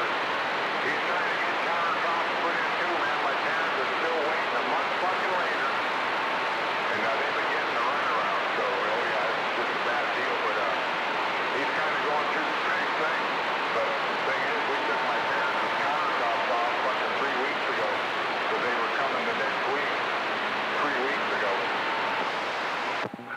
Sitting there with bare cupboards now, huh? Well, the countertops, here's what happened. They made it, so some fucking dude came out to get everything ready and level, which he did, but Chuck and I had already fucking did a whole bunch of work. We braced stuff up, you know, better than it was originally, and they've got a set-in stovetop, and the fuckers cut the hole too big, so the glass top would have been right through the hole.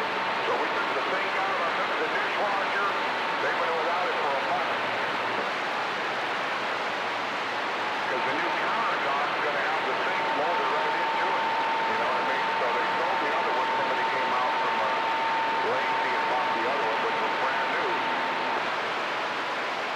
Why in the hell they keep changing shit over there now?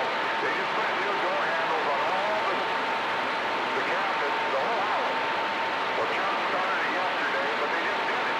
He just did it less than 2 years ago. Now that mom's getting new countertops, she wanted new handles, so she's trying to give me the old ones. No, I don't want them. They keep bugging me. No. My wife, oh, no, I do not fucking want door handles. Well, nice question. Cabinets to open them, you know, so yeah.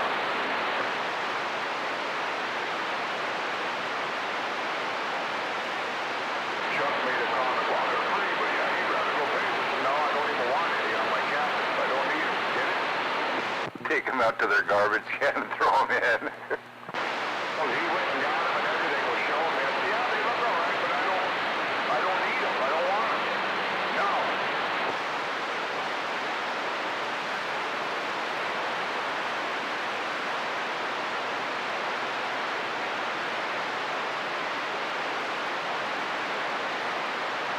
Yeah, anyway, her dad, you know, when you went in their driveway, they had those fucking, like, the little elf Christmas trees, you know? this is Mom and Dad. Yeah, you were some in the driveway. I can't remember what they call them. Trees are cool looking, but they were about 7 feet tall and just probably couldn't see around and getting in or out of the driveway. So the guy that's always working next to my parents is, what the hell's his name? Jerry? Guy with long hair. He's a good landscaping guy. He works his ass off around that area, but he just went over there and pulled them fucking, got them trees out of there, so they just, redid it all there.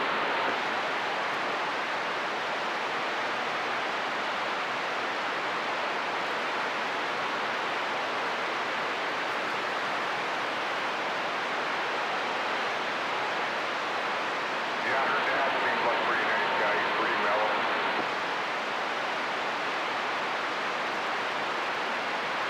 Yeah, they're pretty nice people. I remember way back he was telling my folks, oh yeah, she might have been a nice guy. This guy seems pretty good. So you were over there helping him, were you digging around the foundation? Yeah. That's way back. Yeah, that's back in the day. I don't know what they say today. Well, it's your fault. No, they're fine with me. No, yeah, I'm just kidding, but you know, no, it's fucking his fault. They just blood thicker than water.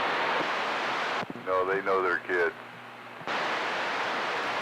Roger.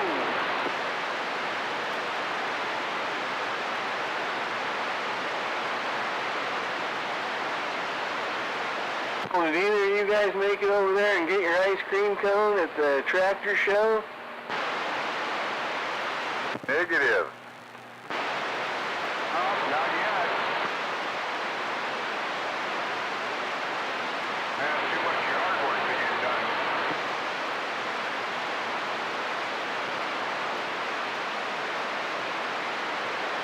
Seems like everything I do around here has got to be timed just right. If I got to be going here a little bit, take somebody somewhere. Well, dang, you need to go over there, Dirt Man, and buy that egg incubator and get more chickens. That's what I need. I can't even keep up with the eggs now. But, was, Aunt June up there selling her popcorn? I got a bag last time I was up there. Oh, no, I was there yesterday, and I'm sure there's a lot more stuff up there today than there was yesterday, because there was people selling all kinds of stuff in there, setting booths up. Yeah, I roll by there every day, but I seen they were like, oh shit, that's right. I seen the sign up before, and then yesterday, oh shit, it was busy. It looked like.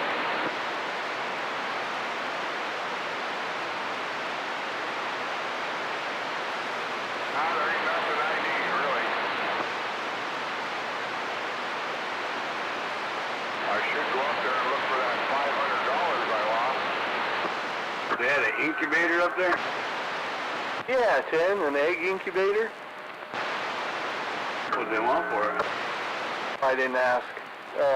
It was just in one of those booths, people selling their stuff up there.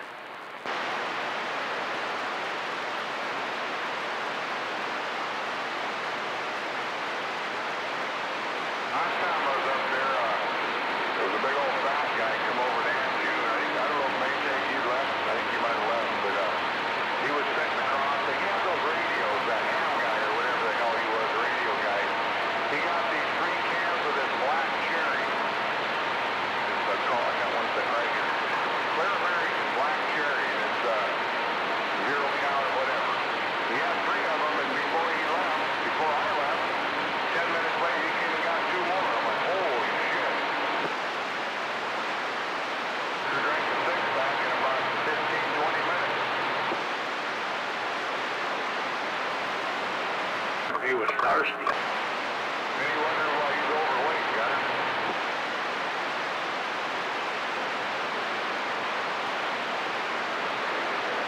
That's like going to McDonald's having 2 Big Macs, a biggie-sized fry, but I drank a Diet Coke. Yeah, they can take that diet pop and shove it. I can't stand it. It's fucking toxic. Yeah, I don't drink a whole lot of pop. Well, hey, guess what? We just bought a half case of the Sam's Cola and some Sam's root beer for tomorrow. I'll throw it on some ice. Yeah, I don't, and then diet, no. of soda every day. Guys gotta have a root beer once in a while, right? If I need a soft drink like Costco, I always get or even the casino root beer.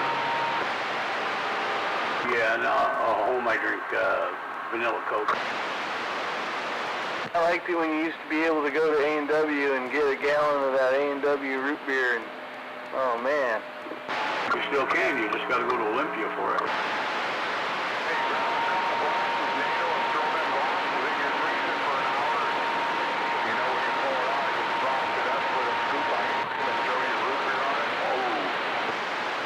Get A&W root beer in a can now. It doesn't taste the same. Yeah, it tastes totally different. I was gonna say, it don't seem like the old A&W. I mean, it's alright, but yeah, not quite. But I think we can have some mug or Mars or something. The A&W there on Bridgeport in Lakewood, you buy a root beer, if you're eating there, they give it to you in a frosty glass, and then there's a tap over there on top of a barrel. You can go over and refill it all as many times as you want. There you go, that'd be my style.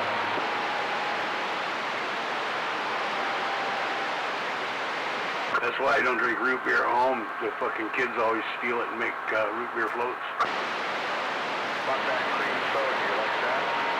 I do. You know, the casino's got one of those Mixmaster machines that'll give you a bar's cream soda.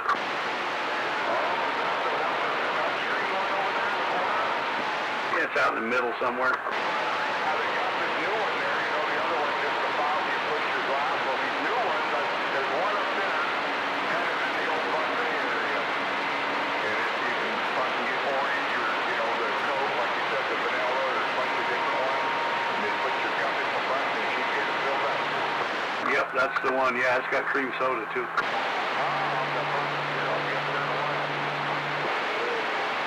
It's even got diet cream soda. Maybe take a little bit of that cream soda and a splash of orange on it. Like a dreamsicle? I just drink cream soda. I like it.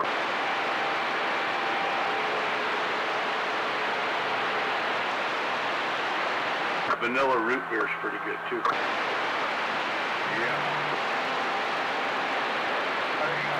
Man, I was down the old notebook here. They put on a pretty good BLT up there. And a decent taco salad too. Yeah, but they close at 5 o'clock during the week. Oh, no shit. Yeah, geez, if we go, it'd be a Monday or, I don't know. I haven't eaten there in a while. I try to win money. As soon as I do, I go eat for free. Well, the wife and I went there. We were gonna go have dinner, and we get there, and the fucking deli sign says they close at 5 o'clock during the week. Well, that sucks. Maybe they weren't getting a lot of customers or something. Well, COVID will do that to you.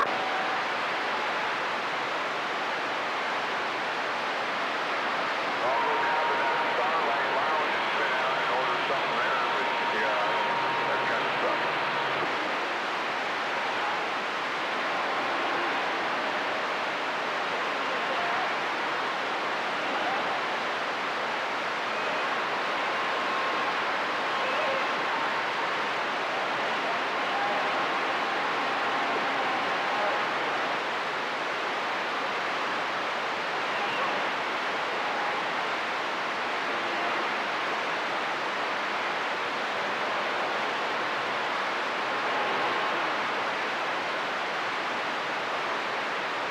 Get that S10 out ever, maybe?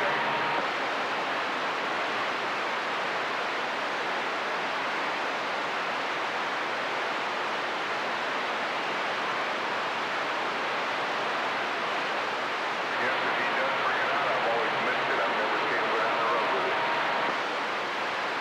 Yeah, that driving that other Ford truck. You need this truck there, man. I got a picture coming. No, I didn't take a picture of it. My brother up here, he's down there at the return of the Ram car show right now, and I don't know if it's right now. I came in the house here a few minutes ago, and he sent me some pictures of a pretty badass Chevelle. Looks like the fucking pro touring. Really nice, man. Alright, I'm out of here. They're hollering at me downstairs.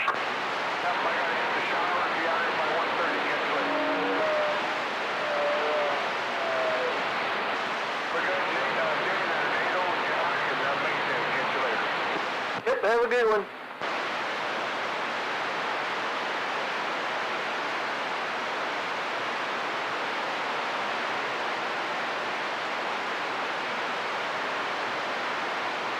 Bye-bye.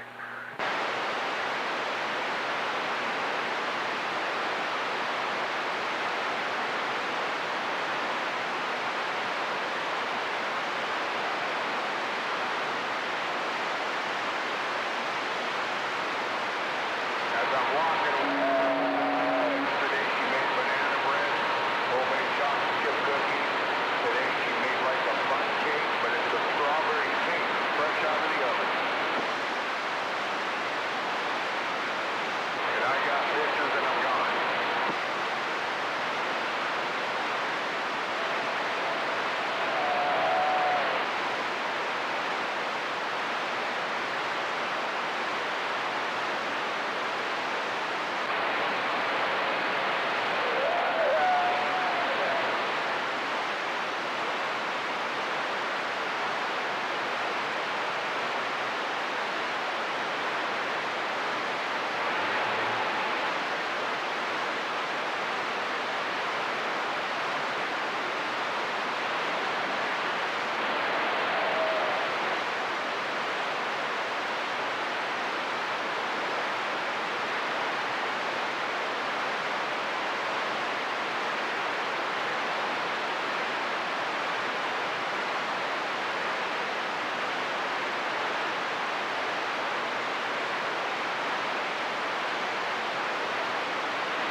What a beautiful day here in the great Northwest.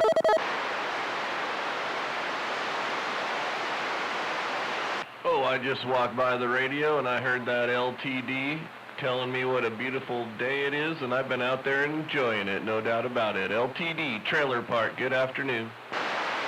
10-4, Trailer Park. I'm glad you're out there enjoying this beautiful day. And welcome to your weekend. Oh, hell yeah. I got a bunch more work to do. I got to go blow the roof off, so you have a good day, man, and I'll be back in and out. I was just walking by and heard that Roger beep. Roger? 10-4, Roger. See ya. Don't work too hard. Nope, I'm not gonna. I'm gonna take it easy and go slow, no doubt. Thank you, man. Have a good day.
Comes that roll tide.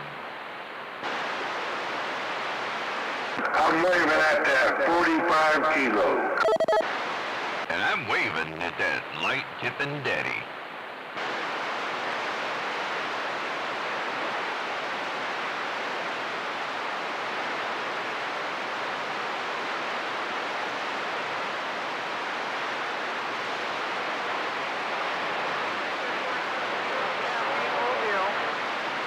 Hey, I hear that Captain Caffeine mobile out there waving a hand.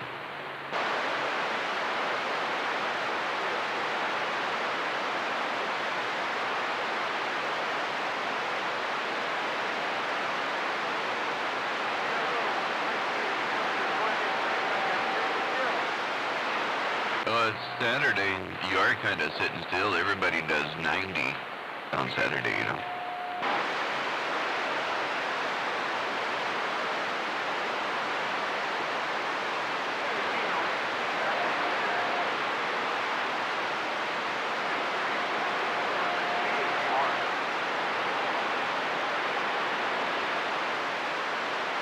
They can't chase them.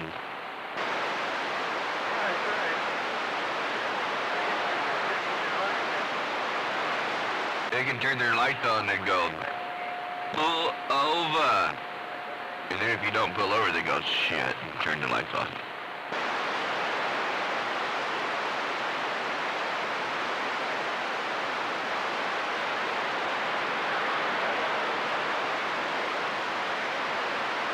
I got too hot outside, so I'm staying indoors now. I'll just watch the sunshine on the cameras and sit in the air conditioning and play on the radio.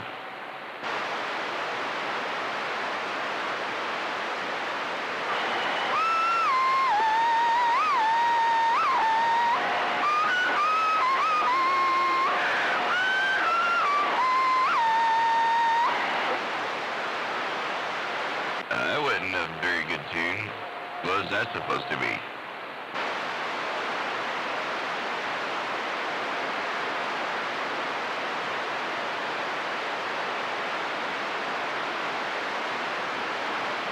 It wasn't like there's a hole in my bucket, dear Liza.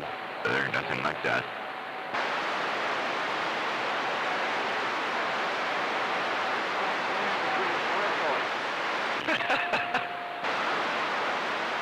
Probably a smoker. He's probably a smoker, that's all the breath he had.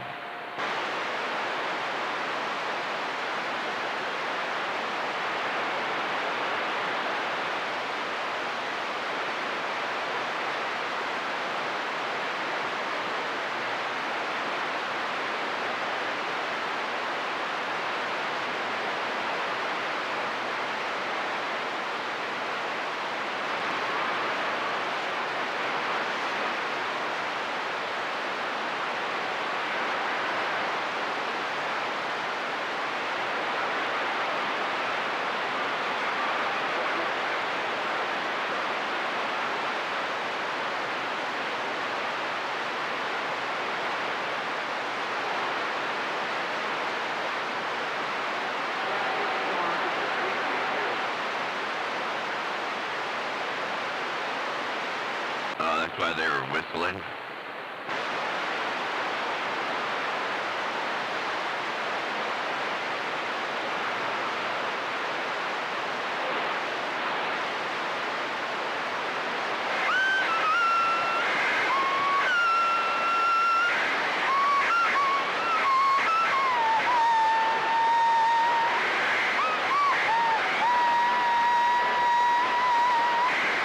Why don't you just play a musical carrier for an hour?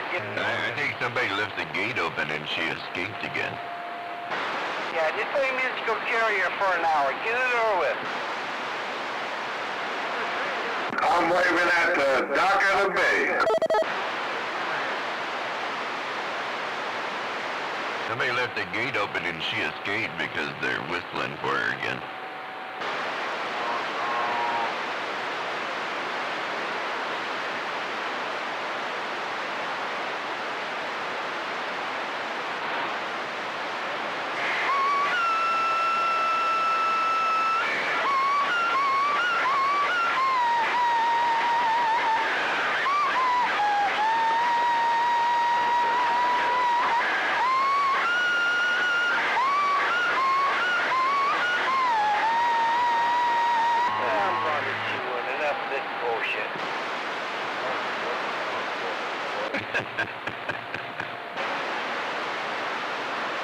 What bullshit's that?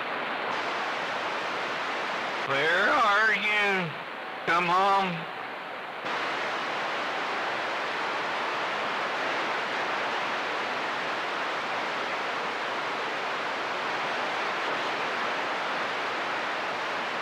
I didn't hear the bullshit. It's all good, man. Sometimes a CB can save people. Just listen to yesterday.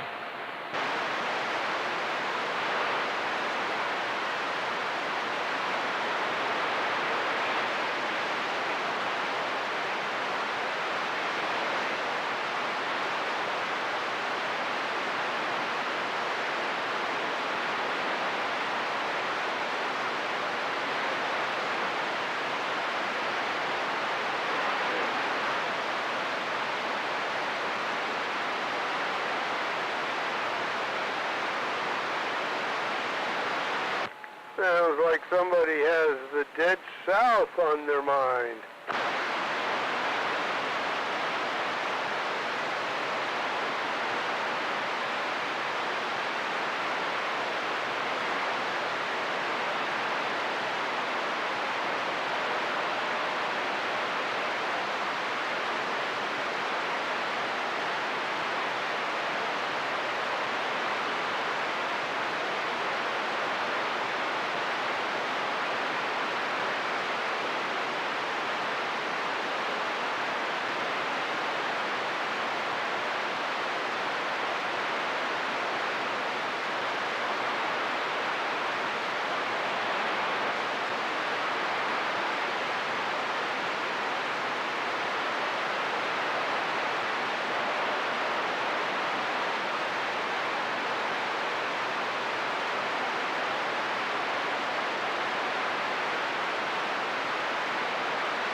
Quack.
Yeah.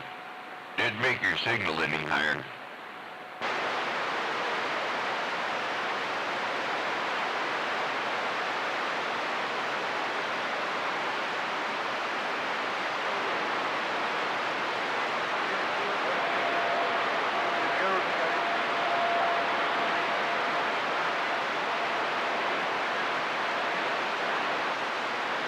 Oh, you know he was a happy camper.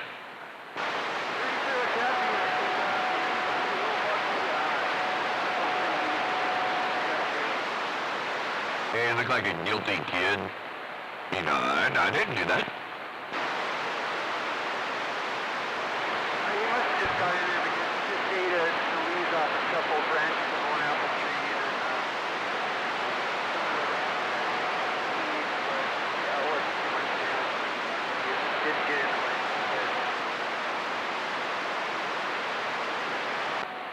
Yeah, but he's still happy though.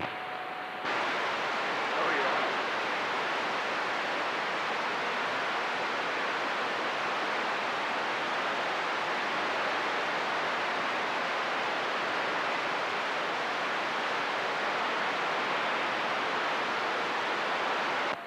Well, you shouldn't have to feed him for a while.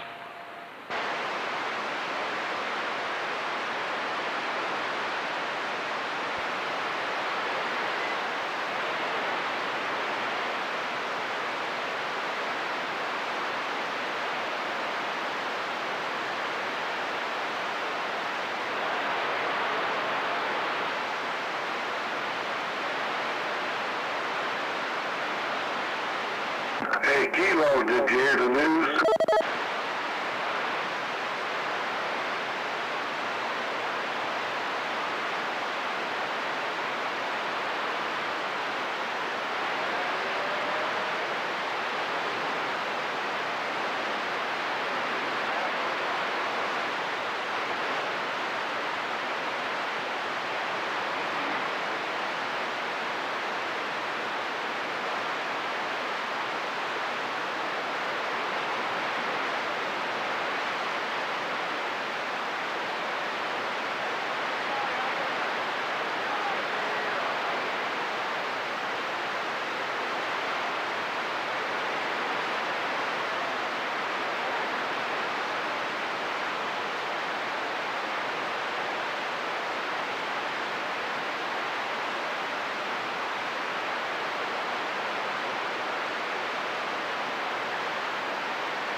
Are we having fun yet? No, not yet, but it's coming. I'm waving to that LTD. Yeah, 10-4, we're waving back. Hey, Deer Slayer, did you see the news I read today? Negative. Walmart's going to close 145 stores next year. You know what that means, right? Uh-huh. 23 cashiers are going to lose their job.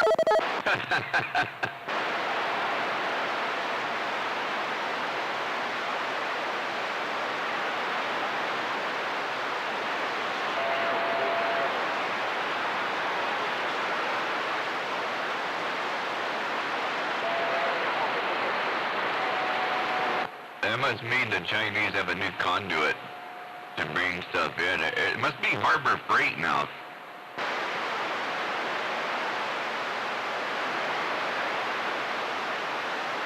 Yeah, we got a new store here in town called Coastal. I haven't been over there yet, but it looks like a upscale farm and rancher store. I'd be curious to know if it's all Chinese stuff in there. Yeah, I saw that Coastal store. Haven't been in it yet, but I know where she's at. Well, I'm just glad they're using that building that Shopko used to be in. That was a good store. I missed that store, and now they got this other one in there.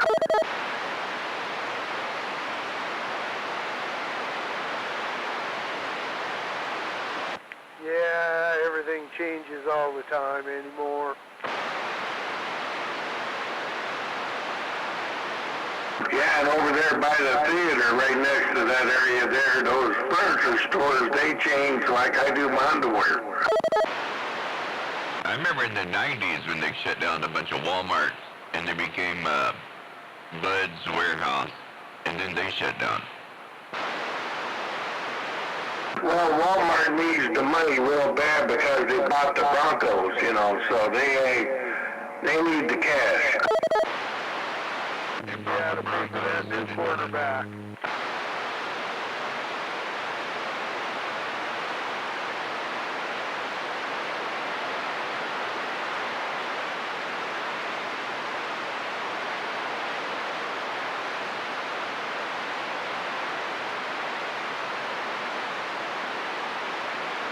It's probably good, though. I don't want to see the Broncos go to the Super Bowl.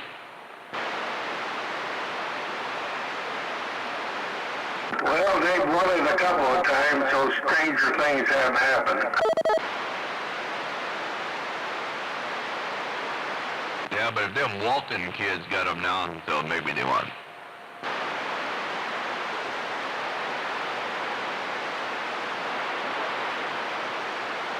Yeah, I'm still going to be pulling for the Chiefs.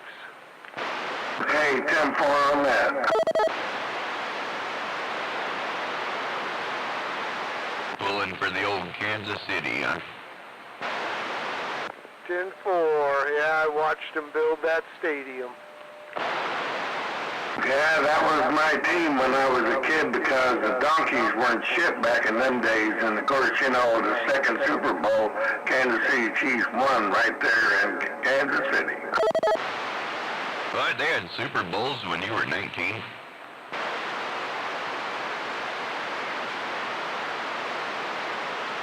I didn't think they started yet. Oh, that franchise has been around a long time.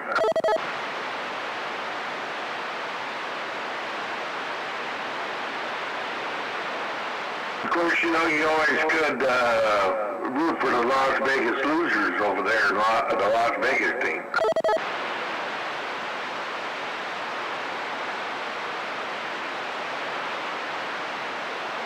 Seems like they have supporters wherever they go.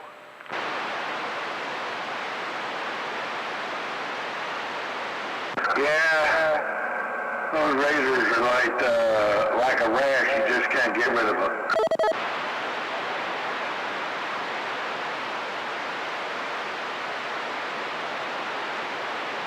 That and them Dallas Cowgirls.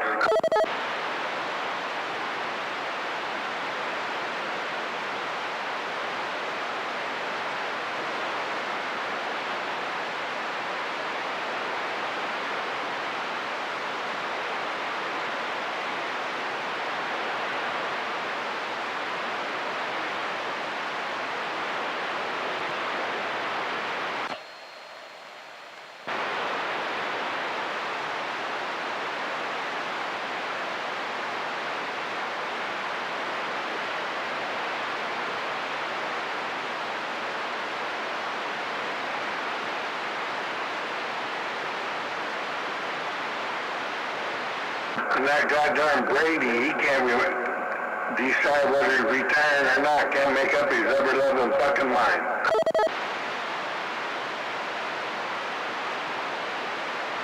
Yeah, I think it's time for him to just disappear.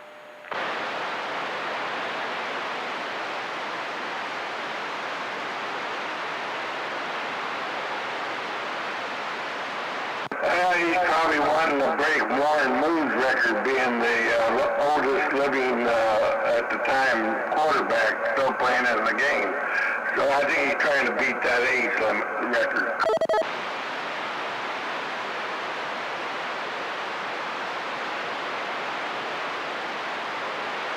I don't know. I watched a classic football game the other day, Kansas City and San Francisco, and Joe Montana played for Kansas City and beat San Francisco. It was awesome.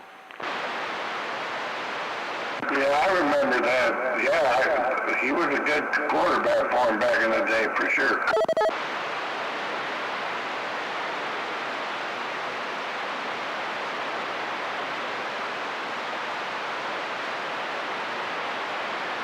I heard somebody with a radio check. It's sent right out here by Eatonville.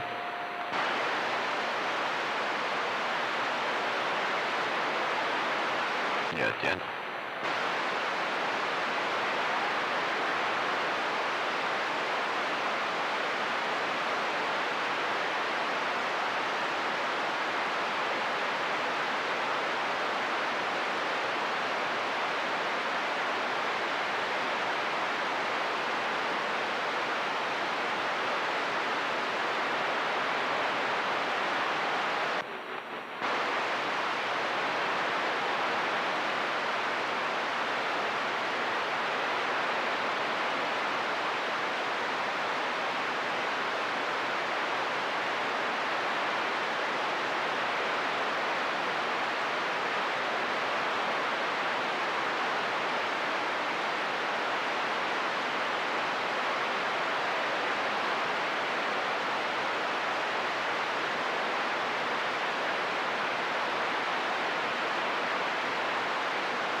Yeah, I heard that. Break time. All right, then I'm gonna take a break.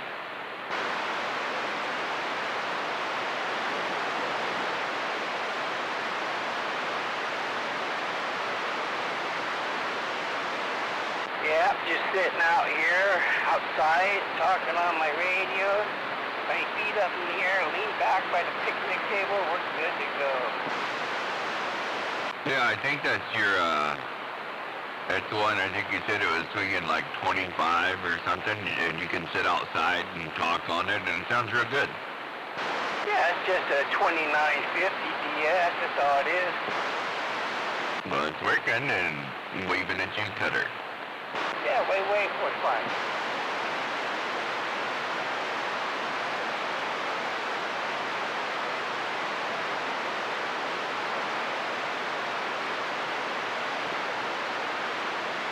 Last time I checked, it was 82 degrees out here. Yeah, it's about that. I was just out in the direct sunlight. It kind of sucks, but not too bad in the shade though. It's kind of okay there. Yeah, I have one of these that covers the whole picnic table plus me, but the sides are open and the breeze blows through them just so nicely. Yeah, Lord, yeah, I got trees that do that. Yeah, I have one that I call an umbrella tree because you can sit a lawn chair under there and it can pour down rain and you'll never get a drop. And I've had it rain for like 2 weeks straight and it's still dry under that tree, you know. Well, dang, yeah, well, I got trees really close, but I do it mainly if it starts raining. Yeah, I got 2 great big maple trees. I'm underneath one maple tree here. And, yeah, I got trees everywhere.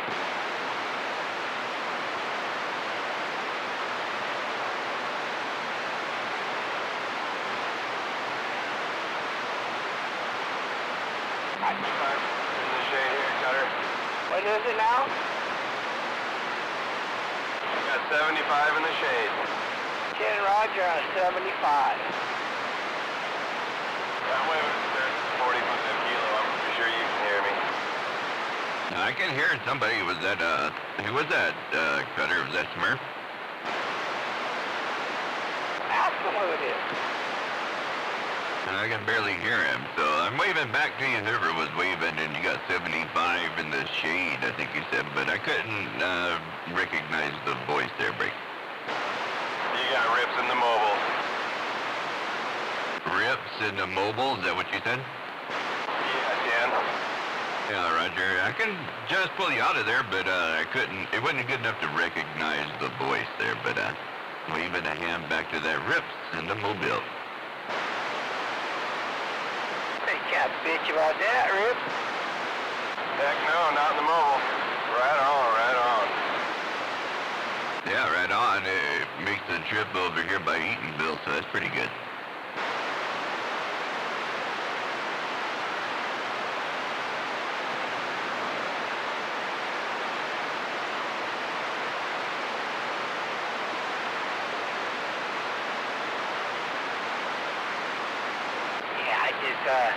I just put a barrel connector and hooked up my big coax to run outside here from the house. Now I can sit out here and use my big antenna. That's pretty cool. I remember the day I did that, and I hooked that little Cobra 50 channel walkie into the tree, right? With a little adapter. And I called out, I was like, can anybody hear this thing? Man, I'm talking on the walkie-talkie, and you answered me, Cutter. He said, I can hear that walkie-talkie over here. Yeah, I got pretty good ears here, I really do.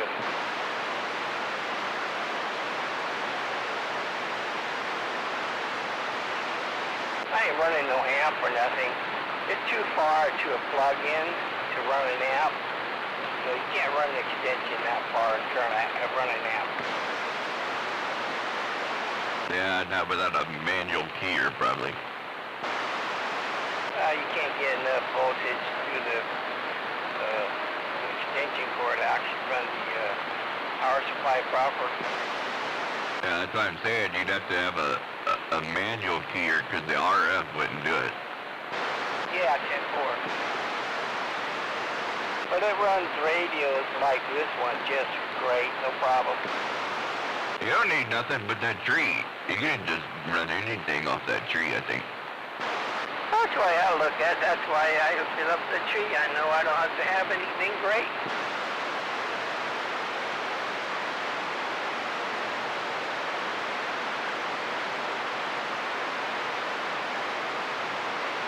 I'll tell you what, sitting back in this chair like this, with this cushion behind my neck, and I have my feet up there. Jeez, I could almost go to sleep. Okay, nighty-night, Cutter. I didn't say it's going to, but it sure does feel good. You know, if it feels that good, you'll fall asleep pretty soon. We'll see. Notice I didn't say I wouldn't, because I know better.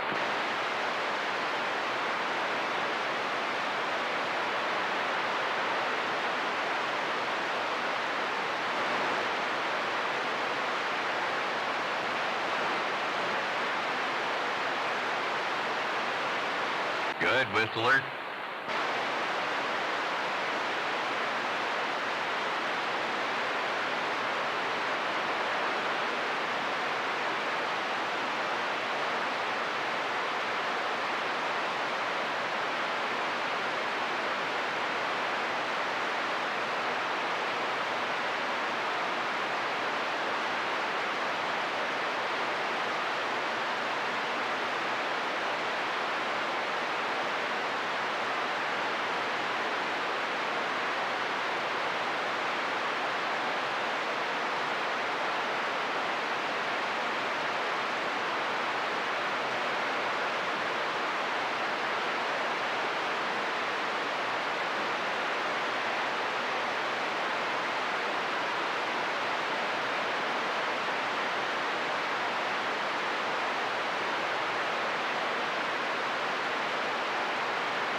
Sat there and I put new water in a bird bath, homemade bird bath I have right in front of me. Man, these little birds been hitting it hard. I got one with a drip on it, so it has a little nozzle and I hit it where it drips about once a second, right? So I try to keep up with the evaporation rate. And these little hummingbirds come over and sit there and hover next to the drip and wait for it to drip, and they suck the water off. It's not even sugar water, it's just water. And they sit there and suck the water off of that dripper. Yeah, absolutely, you bet. I do the same thing here, except I don't have a stripper. I go right up to it and take that little drink and fly off. I always thought they needed sugar water, but they drink water too. Oh man, if you don't know, you should see how many bugs these hummingbirds eat. Man, they eat a lot of bugs.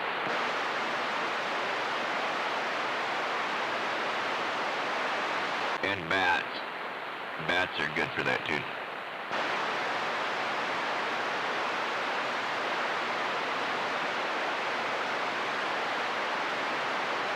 Yeah, but I got a robin's nest right off the side of me, and they're going at it, but they get noisy.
trouble with my watering for the birds, bird bath homemade with it. Every couple of days you have to take the water out and clean it, put fresh water in it with this heat. The water turns stale. Yeah, I'm gonna try this new thing. Nose picker down there in Cali. He has a pond outside, and he's got UV lights on his pond, and it kills all the algae and shit. It just keeps it fresh. So I never thought about that, but that's pretty cool. I might put some UV lights out there on mine. Yeah, that's what they use in the water dispensers. When you buy water stuff, UV lights and a bunch of filtering system, right? Yeah, that ought to keep it fresh, right? If you could just keep the algae out of there, it wouldn't stagnate so bad. So. Yeah, Roger. I don't know how far away your bird bath is. I got a couple of them. They're both far enough away. It'd be a pain in the ass. Mine's about 20 feet from the front door. Oh, yeah, mine's a lot farther.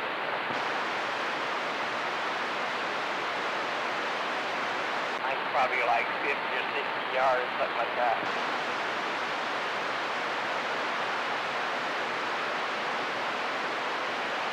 Excuse me, not yards. It's more like 60 feet away. I'll have to break that. 10 4 on the feet, not yards. You get so used to talking by the yards or whatever, sometimes you gotta catch yourself.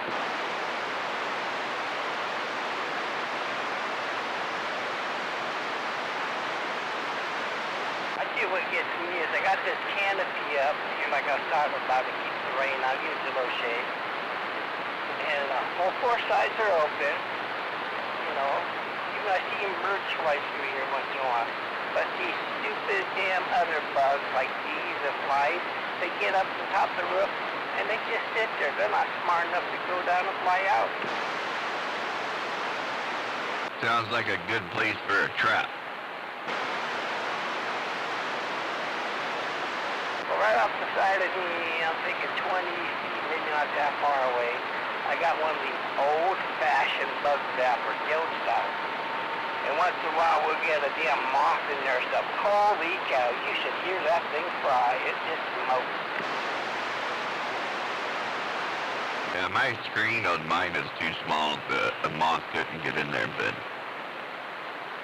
when I clean it out, it's mostly mosquitoes. Mosquitoes are in there all fried up. And there's a couple of flies, but that's about it.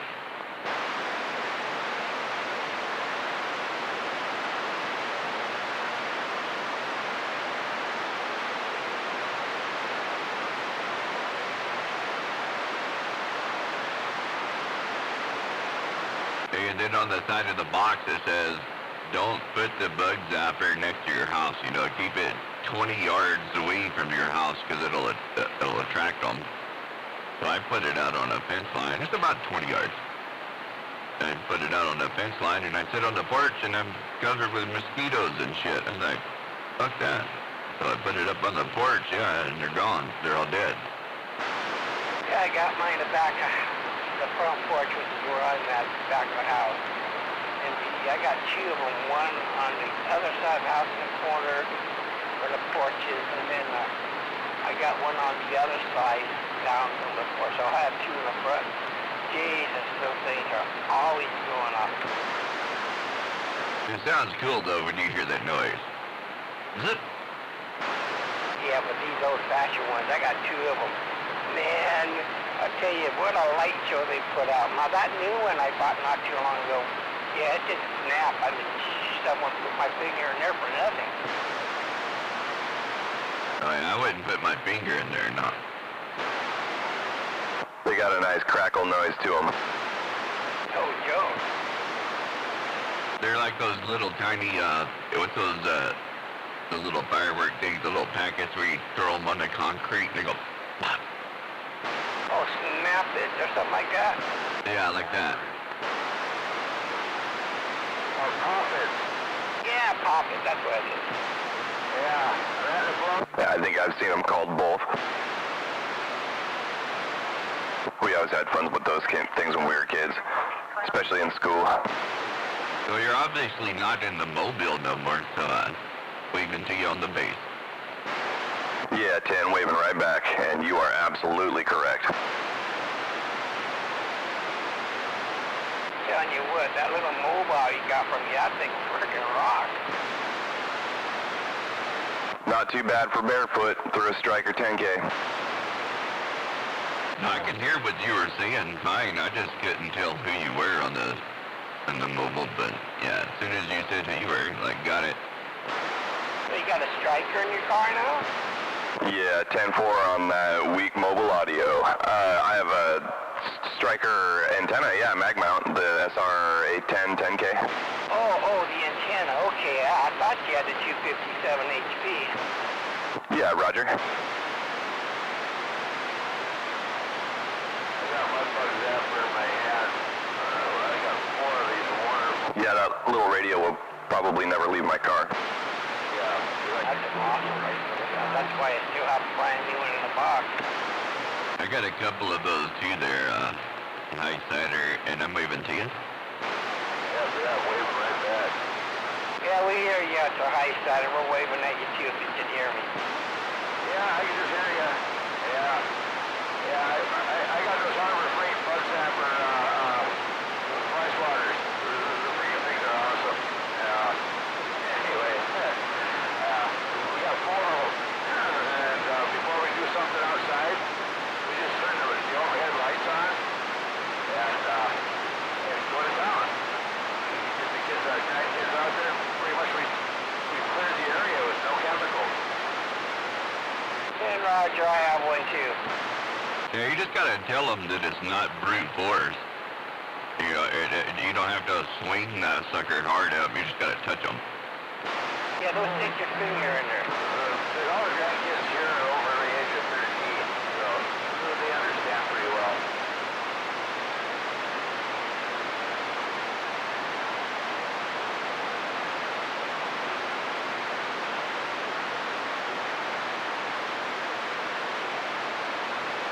Now the great grandkids are a different story. I don't have those yet. Yeah, I got 5 now and 1 on the way. 5 great grandkids? Holy cow. Oh yeah. My eldest granddaughter is like 38. Damn, you are in those parts. Yep. That'd make your daughter around 58. She got pregnant real early. She's 14. Oh yeah, 10. 52 then.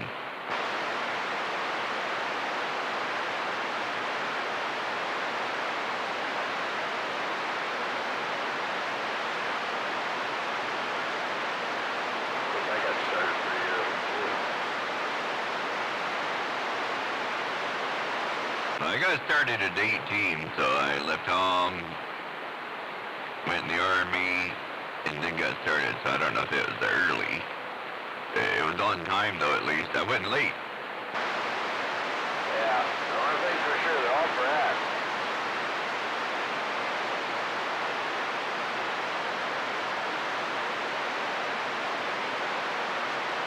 Yeah, my oldest, he's 40.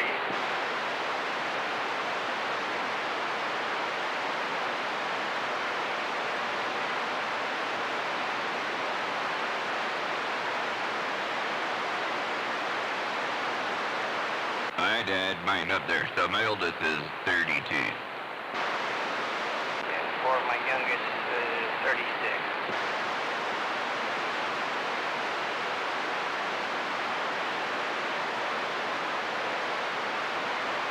Waving a hand at that 45 kilo. Giving a hand to that Lacey Dave. I see how you are, Lacey Dave. I'm waving at you.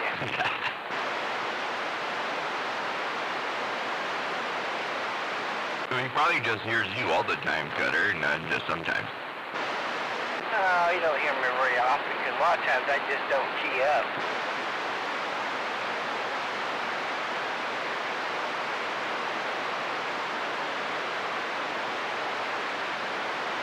Sometimes you just gotta sit out there on that picnic table with the microphone and chill. Well, I do that. I just sit here and I just sandbag and never say a word all day long.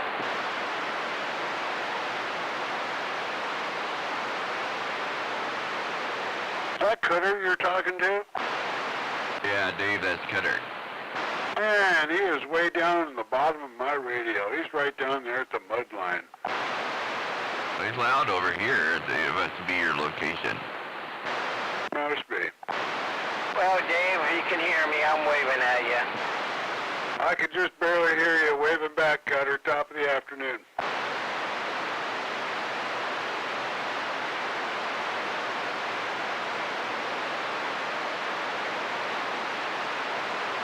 Must be those doggone trees, 'cause tree to tree, that works pretty good, Cutter.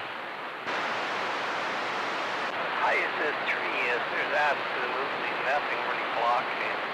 That's why I can talk to Fort County. It's so easy up in that area too.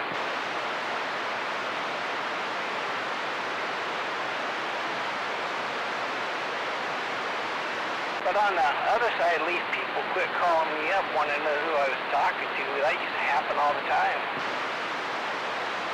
I just got it like 10 seconds ago from Dave.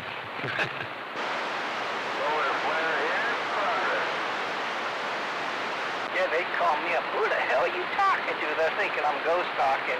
And then they listen on the phone and hear me talking to somebody. They just shake their head. They'd be way up there, you know. Looks like it's actually over already. I used to 6 hours deal and updates better. And I said, well,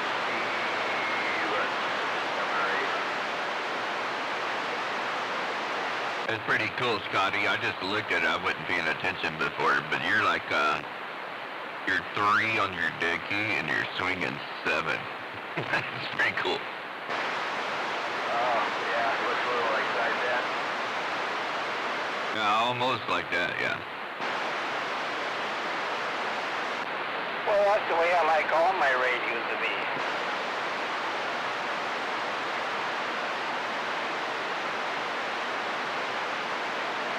Big radio in a house, dead keys at 4. You know, swing over 100 for 4 watts.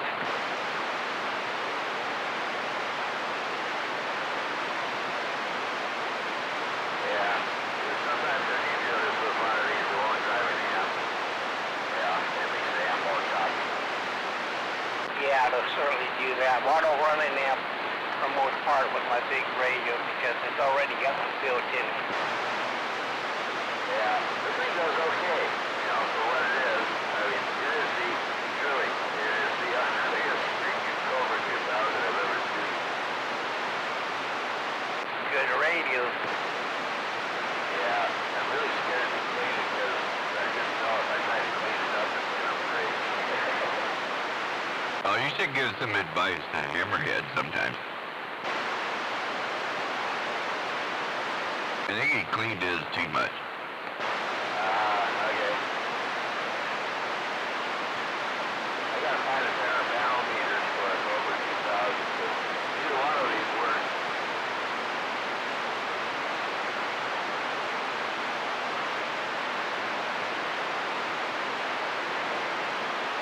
That here's not even moving. The left-hand one there, that's so much with numbers.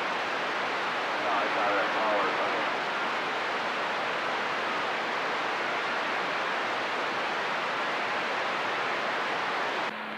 Yeah, I'm not rolling this one low enough to just swing like that. But it's just a radio, but I got it going from like 18 and then it's swinging to like 200.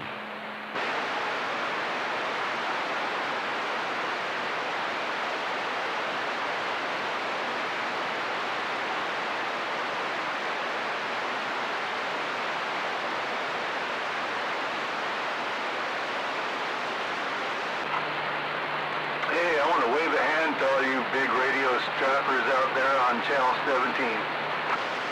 Oh, waving a hand right back to that big-ass radio. How are you guys doing today? Well, I can't speak for Highsider and Cutter, but, you know, we're just chilling over here. Yeah, There's no big strap-ons out here. yeah, Highsider, long time no see, B. I can just barely pull you out down there in the radio.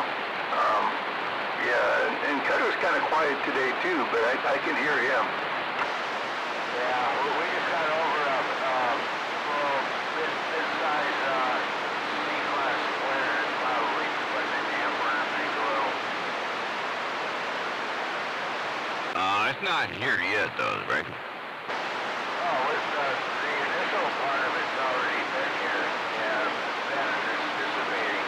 There might be a CME involved with it. It depends on whether or not it thinks that if it gets going fast enough to escape velocity. Otherwise, it won't get here. Or maybe it'll hit us tonight sometime after the rotation hits us the other side. Yeah, it generally takes about 2 days on average for a CME to get here. It depends on how forceful it was ejected. The Carrington event happened in a day, so it was really cooking. I hope it's not too bad tonight for the check-in, because I'm going to roll it on the gate there again, like I did the last couple, but, sometimes it's all quiet and you can't hear everybody up north. Yeah, well, it'd be okay if we have a, mid-class C-flare during login there, or just before it. It'll probably not have skip until the end. Yeah, we don't need no skip. We just need to hear everybody logging in. Right, yeah, that cuts it back to local talk, You're talking about the local login on 40? Yeah, I'm talking about 40. I don't want to have to hear Cutter relay in 5, 6 channels. It's better if they could just hear each other.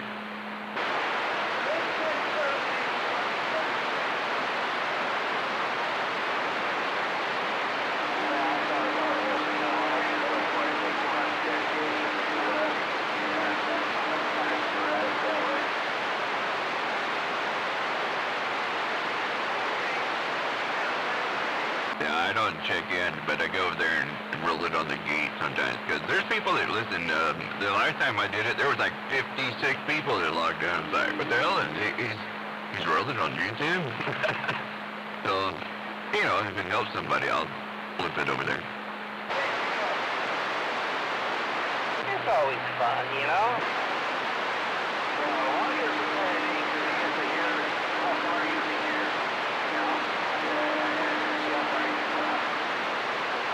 Well, the thing is, you could be really close.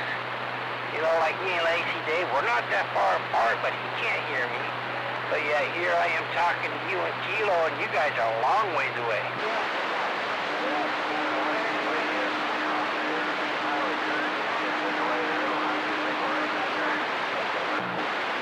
I bet if you were on sideband, though, Lacey Dave could hear you better. I don't know, maybe.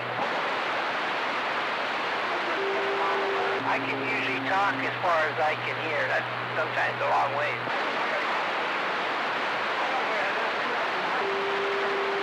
But for some reason, there's a lot of guys up north I just can't hear. I have to wait to see if they're actually logging in before I write it in.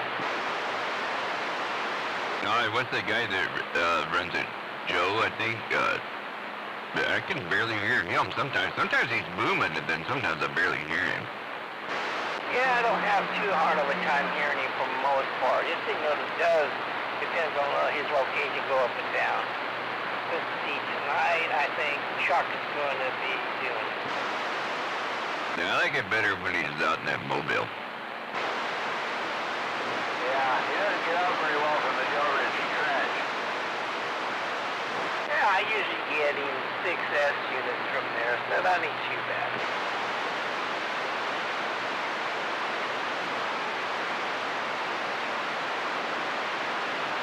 But I just get a kick out of him.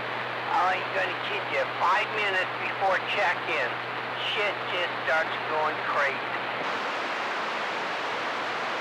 You know, there's a bunch of them because they leave the Channel 16 check-in and then they go out there, you know. Yeah, I check it on 16 if I get a chance. But a couple of times I just can't hear them enough to check in. I mean, holy cow, the bleed over and the roaring of the skip. They usually average about 16, 17 people, you know, in that one. Right.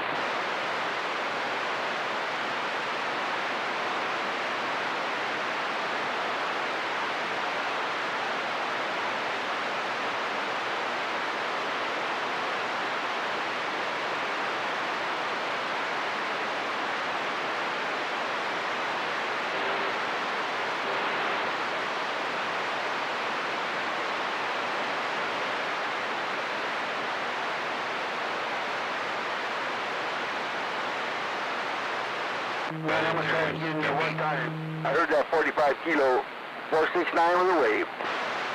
Hey, 469, if you can hear me here, I'm barefoot and on the ground playing too. I'm not even on the beam, so if you can still hear that 469 Badger, I'm waving a hand to you.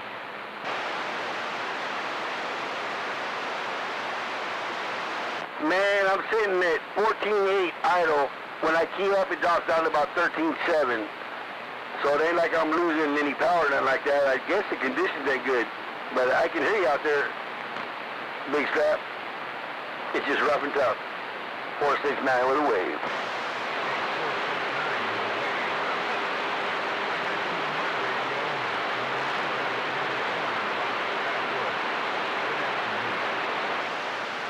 Hey, good afternoon, 768 Rocket. Yeah, you just cleared everything out. Sounding good, good, good. Gotcha.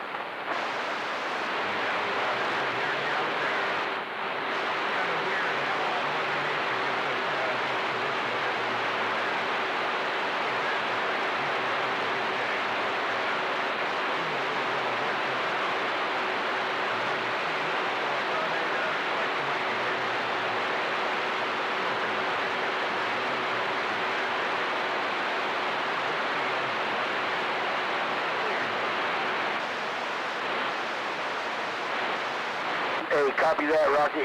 Copy that, number 768. I'll tell you what, probably one of the biggest radios I hear up there. There's a couple big ones up there. A couple real big ones.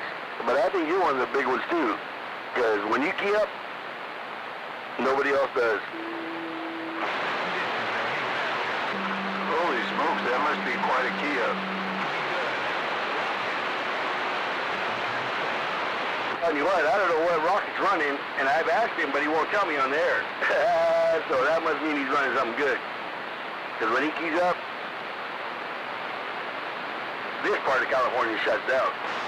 I just know I could just barely hear Rocky here. I got no rocket in my ears. Equalizer! I don't have any rocket in my ears either.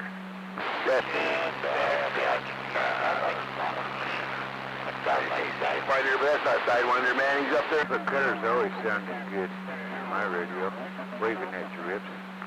With that Rocket, he's coming right in with him. Yeah, wave a moped. With a wave.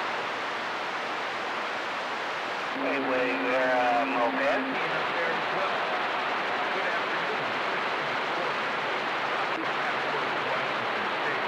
Damn, this is nice outside, I'll tell you. Oh, that's that Silverado. That's the one I couldn't spit out. You want to talk about a big strap? We talk Silverado on that Columbia River Gorge. That old boy gets down.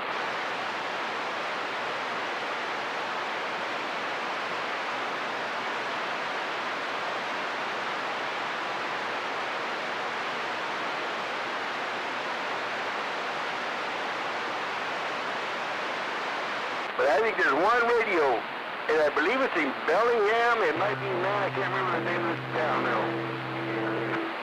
But that's that 45 kilo. Actually, with 45 kilo, she's down. I don't hear nothing else. Very big battery, just got a good beam.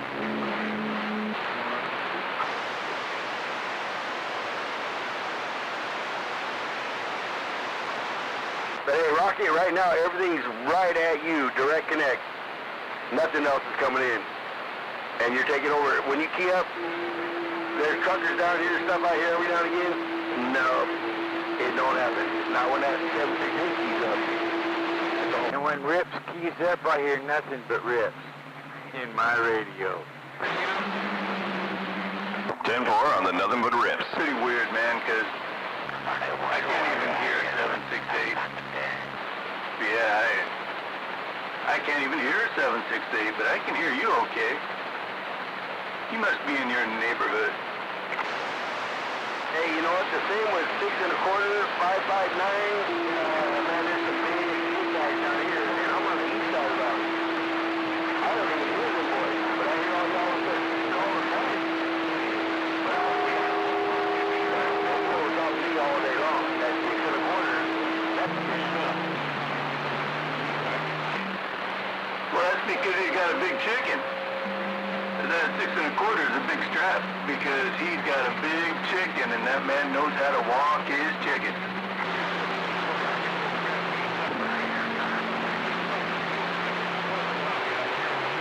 There it is. Yeah, he just came right in there at 45 kilos, took them all out. But yeah, 6 1/4. How do you know the guy? I've never talked to him. All right, he's starting to feed off. Good.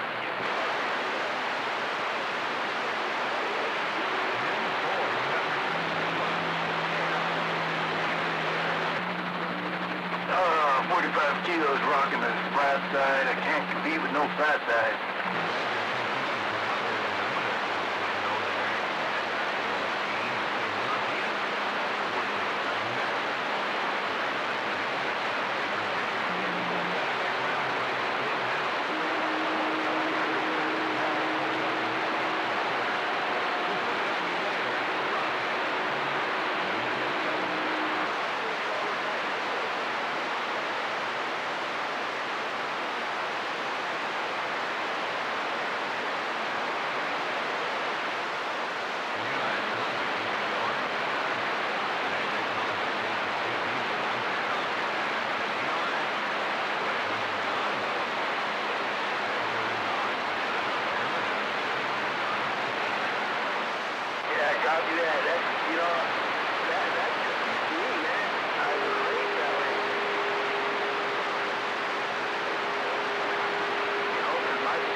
007, you on the radio?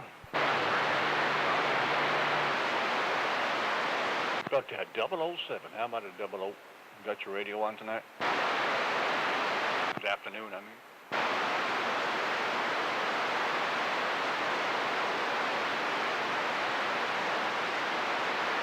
I guess not. I'm out.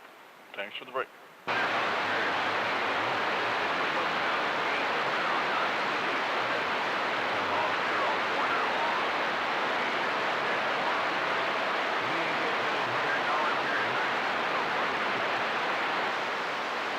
Hey, and you know what? I was wrong. Actually, let me stop and remember this, man. I worked at Arena Way. If you ever been down 99 in Livingston, California, Arena Way.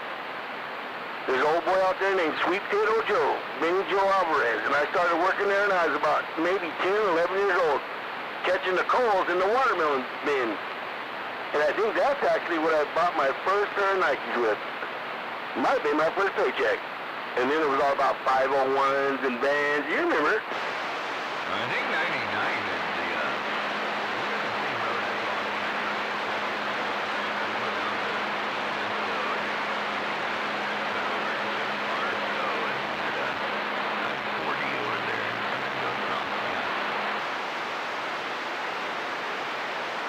Well, right down there below Modesto, there used to be 2 stoplights. One was in a town called Keys, like your car keys, and the other one was in Livingston. I think they're both gone by now, but yeah, right below that stop sign, or that stoplight on 99 at Livingston, there's a road called Arena Way. And I used to go from Atwater. My boss was a big black dude named Leonard Wilson. Looked like Don King. And he had a 72 Corvette Stingray, blue one, real nice. And he put me up there in the center console, my brother in the passenger seat. And I'd always be sitting on that 45 auto, you know what I'm talking about? Because you always had that 45 auto. And that's what we did as kids, man. We worked our asses off. You wanted rags or you wanted vans, you bought your own shit. Because, man, mom and dad, they were making the house payment.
Trailer park in the Mobile, and I'm waving.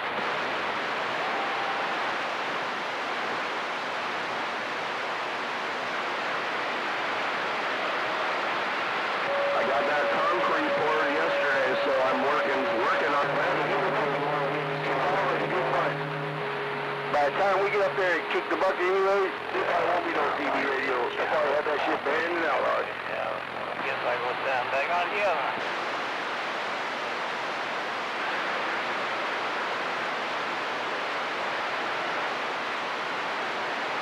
Talk to you later, sandbagger. Bye, 6 1/4. Have a great day.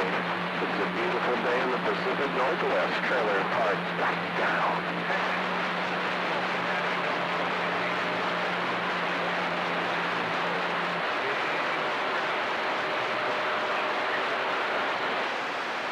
Hey, Rocky. Hey, do that Badger a favor. Wave a big ball over there at that 6 1/4. And you let him know, old Badger's ready.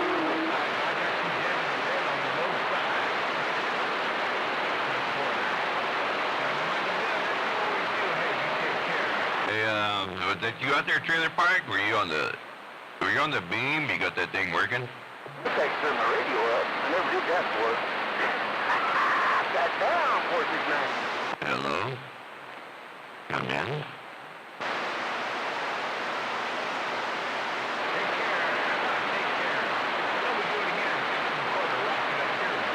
I guess not then.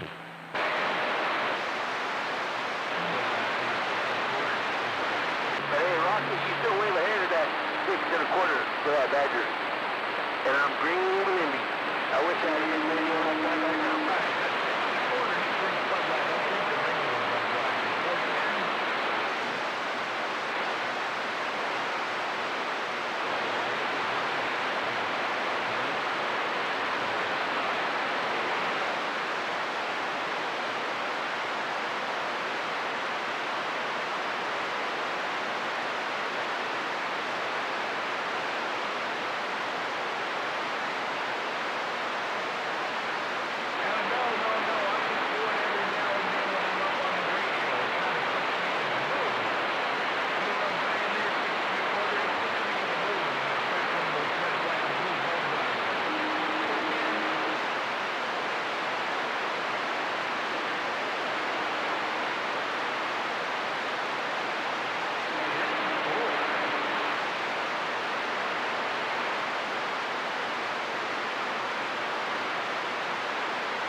up and down with, number grapes. If I got here, it's dinner and doorknob.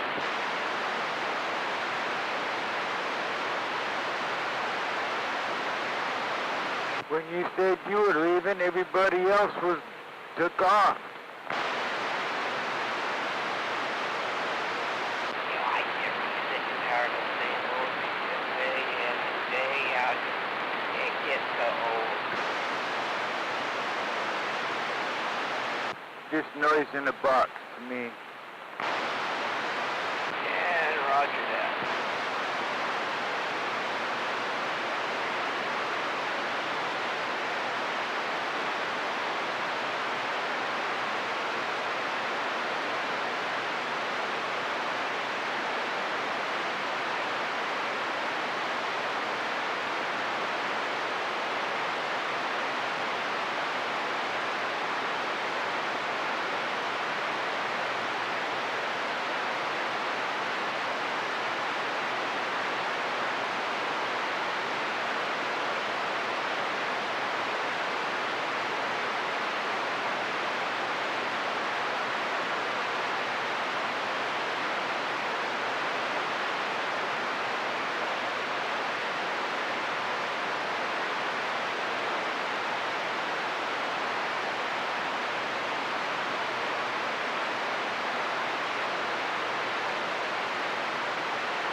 Dang, that was a nice ride for a pedal.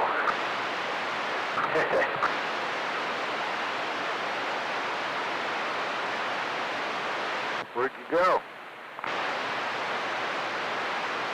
I went down into Daniels Road, then went up onto the island towards Vultures a bit. Then I came back and went around Spencer Lake, came out there at school and came home. That's a pretty good ride. Oh yeah, about 40 miles. How far did you get before you ran out of battery? I didn't. I still had a little tiny bit when I got home, but I didn't have it on the whole time either. I had it on, but it was on zero.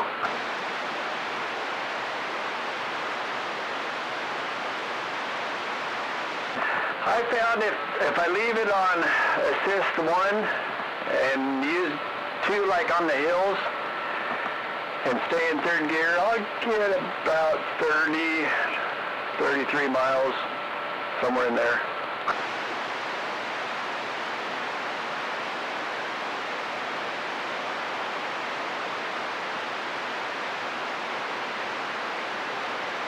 But I still had 3 bars on my thing when I got home. I did that on my first battery yesterday. At 3 bars, the bike shut off. Mine don't. Mine will go all the way down to 1, and yeah. I don't know, for some reason it was lying to me yesterday. Might be getting old. Well, it was the old bike and the old battery. Yeah, who knows how old it is. It's probably a couple of years old, or at least a year. Well, I've had it for a year. I'm thinking it's at least 3 years old. Oh, that's not surprising. Probably got to upgrade some batteries. I don't know if there's a way to check them to find out which ones are going bad, if you can partially rebuild them, or if you may as well just go ahead and rebuild them. I think it's to a point where I can't ride it with reliably. I'll just rebuild it. It's not that big a deal to do, but I just rode it home, swapped batteries, and went riding again.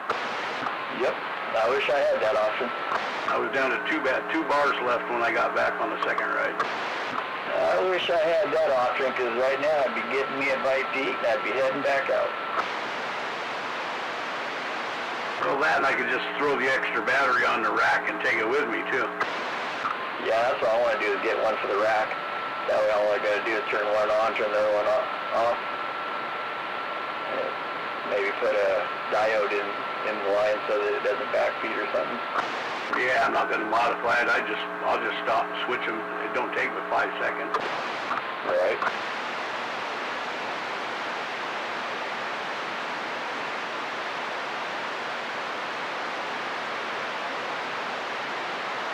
I don't know. I'm kind of getting to the point where I don't know if I want to waste $500 on another battery. Might just get a non-battery bicycle, a good one.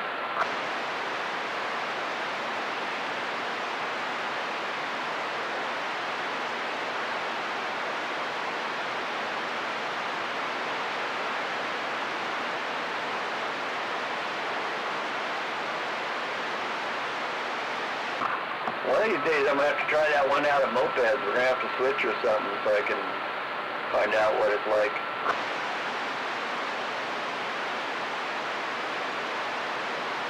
Well, I know if your battery is shut off, a regular mountain bike rides 10,000 times easier. Really? Oh, yeah. So I'll probably do just fine then.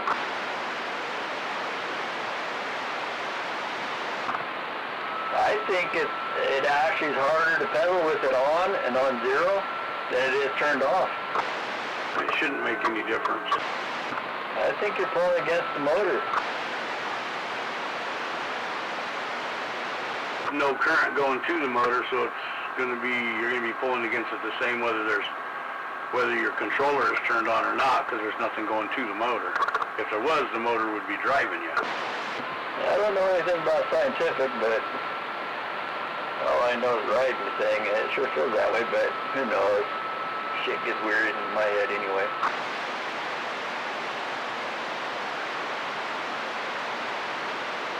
I know I don't like riding mine when it's got no electricity. I don't mind it. I don't mind it at all until you get down to like I was on my way back. About time I got on Spencer Lake Road, no. Makes my leg hurt really bad. Yeah, I got a couple of noodles right now.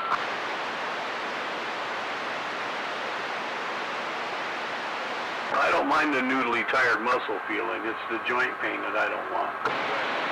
Actually, you know, I hadn't ridden in a while, and my knees were really freaking bothering me, and last couple of days I've been riding, and the pain's going away, so. That's why I bought the bike. Yep, gotta stay busy or you're gonna feel it. It's definitely made an improvement. My knees don't bother me quite as bad, so it's helped. Yep, it definitely makes a difference in quality of life. I try and tell people that, and then I realize I better just shut up because they're not going to listen anyway, so I just do what I do. I was talking to the old guy up the street that just got him a brand new fancy schmancy e-bike, and he was riding it around on the throttle, and I told him, you got to pedal it. He was complaining about his knees being bad. I said, you got to pedal it. Even if you're letting the motor do all the work, just the action of your legs moving and your knee bending back and forth will help your knee pain out. So, I'll give that a try, he said. Yeah, because it stretches the muscles, and exactly. I mean, he could put it on the highest, I don't even know how high the assist goes, maybe 10, but even if he puts it on that and he's just freaking pedaling air, at least he's moving. Yeah, exactly. The motion in the joint with no load on it really makes a big difference. If I just rode like a stationary bike, I'd ride it one day and then I wouldn't be able to ride it again for 2 weeks while my knees fucking healed and recovered. But with this, I can set the motor and just keep it in a lower gear, so I put very little up and down force into the joint itself, so I get the motion without the load, you know? You know, I tried that stationary bike thing at the gym. I lasted about 30 seconds. I'm just not cut out for that.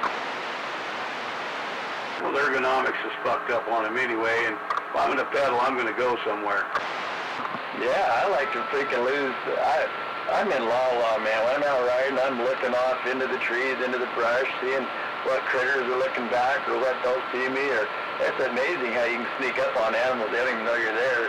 Sit there and watch them. Yeah, the grandkids and I went and rode the big trail, and I went stealth mode all the way through it, looking for deer. I didn't see any this time, but I rode right up on a little doe, 3-5 feet maybe away from her. Man, it's amazing out here how many deer are dead on the side of the road right now. It's just freaking amazing. I mean, big old bucks down to little tiny fawns, newborns with spots on them, freaking just laying on the road. I've seen a lot of dead yearling does this year.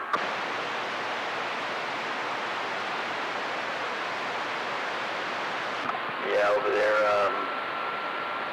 coming up that one hill, and towards the fire department on Pickering, coming from the island, you go up that hill heading to the fire department. There's a little baby on the right-hand side, laying there. Just a little thing. I don't know how they hit. I don't see how they hit all these deer. Well, they usually hit them in the dark, and they're standing in the ditch, and just as you get there, they decide they got to cross before you get there. Yeah, I guess one excuse is as good as another. My boy tagged one in my Blazer one time. It jumped out in front of me. I was in one lane, he was in the next. I dogged the brakes. He just wasn't quick enough, got it with a headlight. I've hit a lot of deer, but I had a brush guard on, and my intent was to eat dinner, so. But I've never had, I don't know. I just haven't hit one without intending to. I hit one with a door mirror on the Ford truck one time. He came out of the ditch, the mirror caught it right in the head and just killed it quicker than shit. Sweet, throw it in. He went in the fridge. The only time I have ever hit a deer in my car, knock on wood, I was on my way home from work. It was dusk. I was on Harstein Island, and the deer jumped off of the bank into the side of my car. No control. It hit you, you didn't hit it. My mom had the same thing. Took the quarter panel out on her big old Chevy she had. Deer crashed right in the side of her car. Yeah, there's places you can't see more than 50 feet in front of you. Broad daylight, let alone at nighttime. I can understand that more. Luckily, I was only doing, like 5 over or whatever, so it wasn't too much damage to my car, and the deer just, spun around in the ditch, got up and ran away.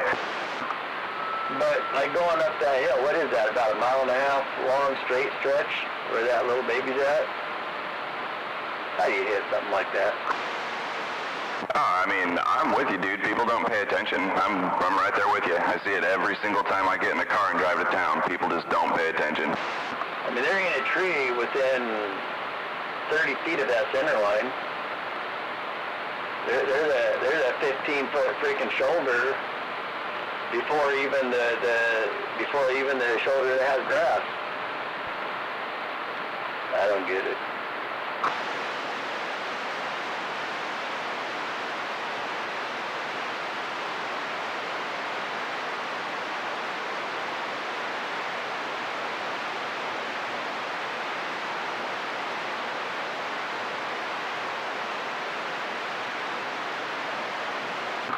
Same thing as that big buck there at by our Ingoldsby's place.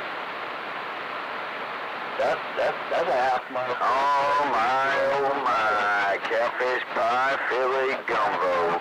Son of a gun, we're gonna have me fun on the bayou. A friend of mine hit one right there by the tractor selling place on 101 on his motorcycle. He didn't survive it, it killed him.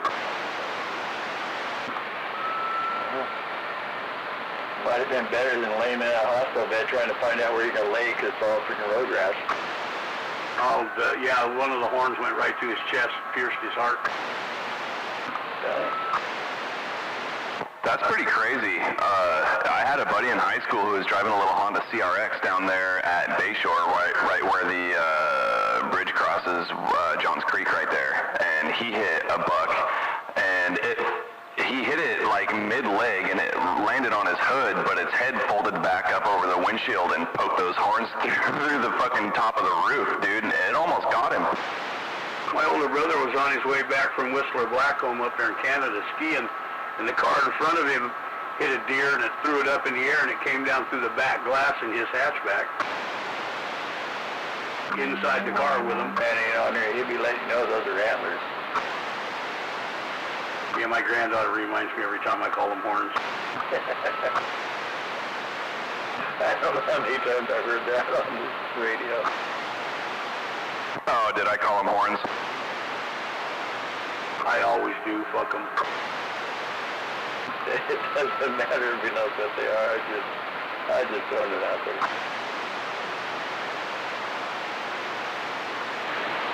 Yeah, but do you know the difference, Rips?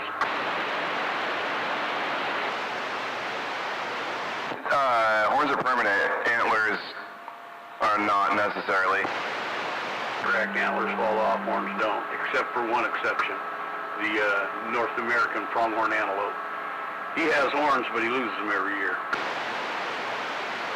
Is it one hair and one bone? Yeah, they're different materials. One's hair, one's keratin. Okay, that makes sense.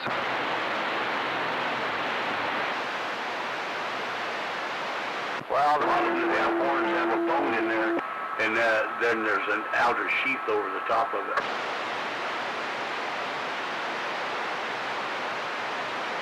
I call them all horns. They don't like it, they can scold me later.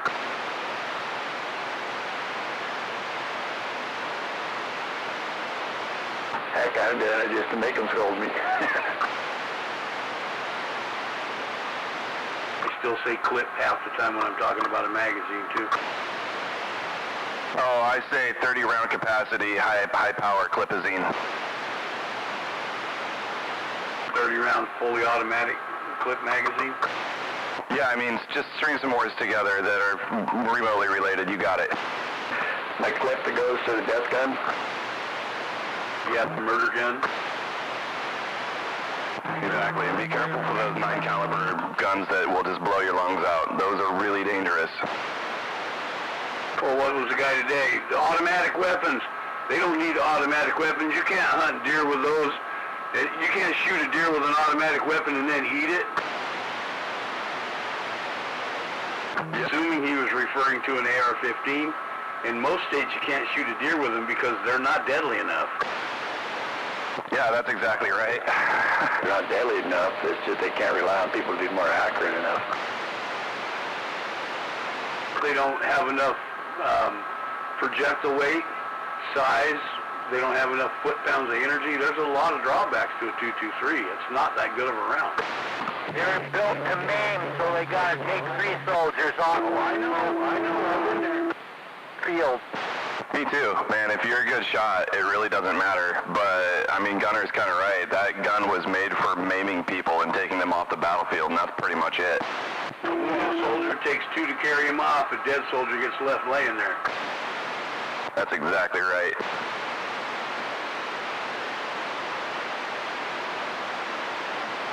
One motherfucker's dead, you use 30 Good after morning, back at ya. Heck yeah, it's a fine day here in the Pacific Northwest. One motherfucker's dead, you use 30 caliber. Good afternoon. Hey, where was you? I thought you were going bicycle riding. Yeah, what the hell? Do I need to come teach you guys how to ride a bike? Yeah. I seen the pictures. I already know how not to ride a bike. How you doing with them training wheels on that motorcycle anyway? Is that working out for you? Looks like you're breaking up, guys. Yeah, sure I am. I'm definitely waving back at that Papa Smurf, and I'm pretty sure I heard Wild Eye in there too, dude. I'm waving. Waving back, waving Papa Smurf, waving air gunner.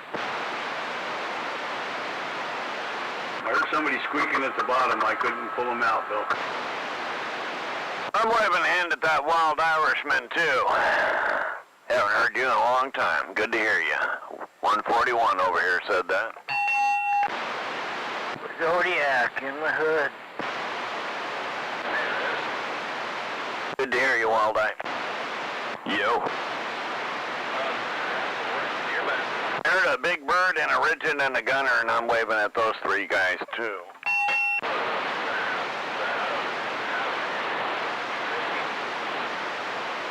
Okay. My wife's name is Amber. She working today? She's not. She's got Friday, Saturday, and Sunday off. She works 410s.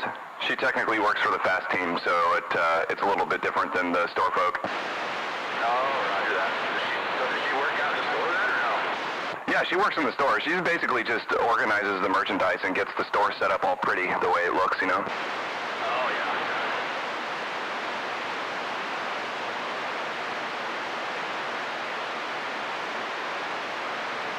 Right on. Well, that's cool. I'll have to tell her to watch what she says about me.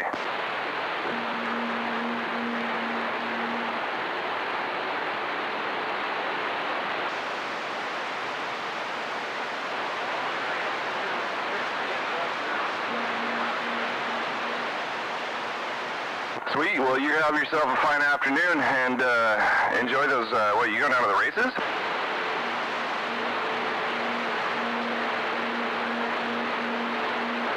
Yeah, Tim, well, have fun, dude. Try not to breathe too much dirt. Oil, oil, oil, oil, oil.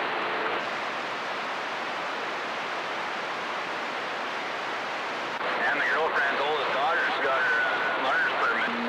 Oil, oil, oil. Oil. It's not quite how it works. You got any silver? Yeah. Oh, shit. That fucked it all up, didn't it? Yeah, wait, right on my list.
What the hell?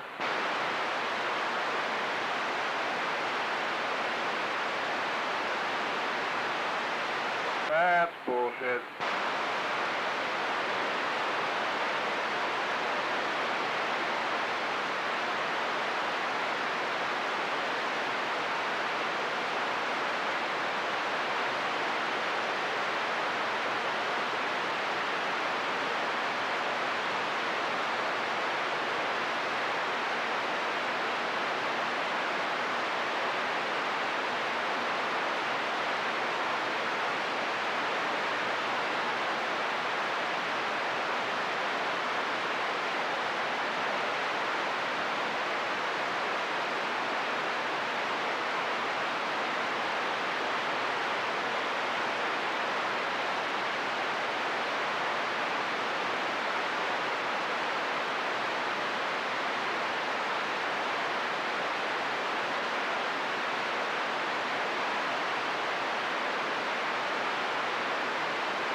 hadn't had a BLT in a while to hit the spot.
You don't hear the scratchy mic?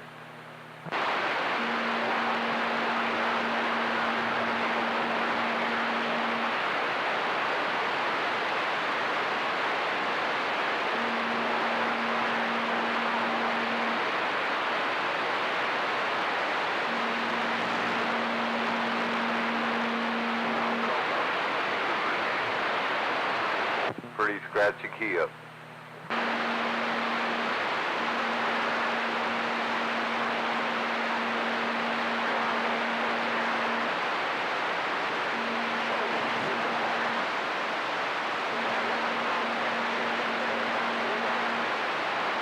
Oh, not the talkback.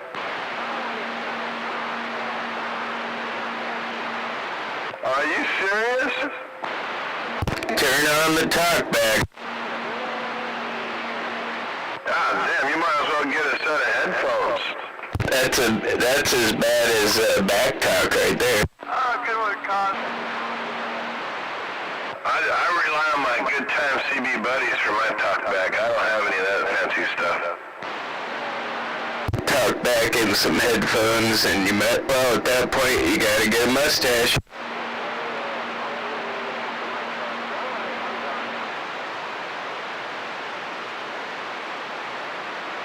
Sorry, caffeine. Good afternoon there, Lost Cause. Yeah, right back at you. What a beautiful day it has been so far. Oh, no, you're right. I got to come back to the house for a little bit. We've been out letting it get showed all day. Yeah, I just got done pressure washing in my old fiberglass boat. I want to see if I want to rebuild or just refurbish, so I have a little boat. Well, you said one major word that turned me off on either one, a rebuild or refurbish, and that's fiberglass. Well, it's cheap right now, so I figured I'd order me some extra fiberglass, maybe put a few extra layers on it, and do something a little bit different in it with the shell. It's an old boat. I think my grandfather actually built it with just took a mold and put fiberglass over it. Yeah, good luck. I don't know, I've always been pretty good with fiberglass. I used to make a lot of speaker boxes out of it, so I think I can handle a boat. Do yourself a favor and go get you a real good life jacket. Well, it already floats. I mean, all I gotta do is not put it off balance, keep it symmetrical.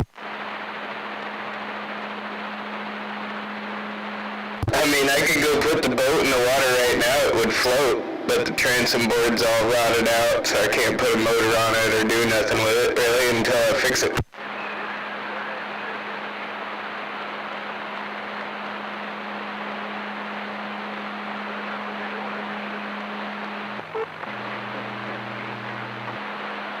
But I thought about fiberglassing up a fucking spot for a little stand-up jet ski motor and a jet coming out the back. Little two-cylinder.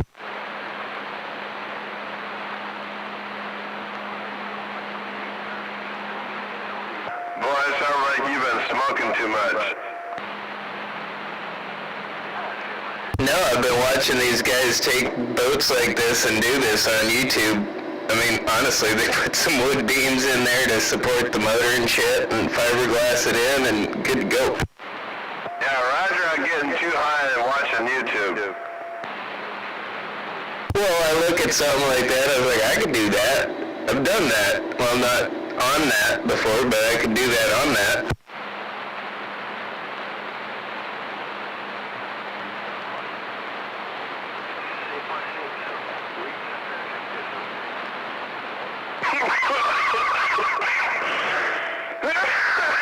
Pardon me. I'm back quiet. I'm going back outside.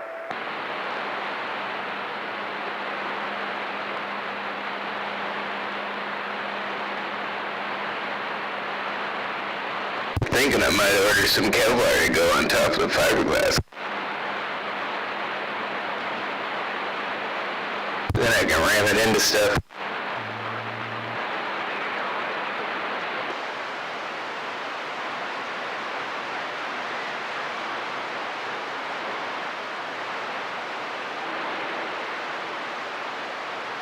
Oh, and I got bad news today too, damn it. The guy didn't like my offer on that fucking Alaska piece.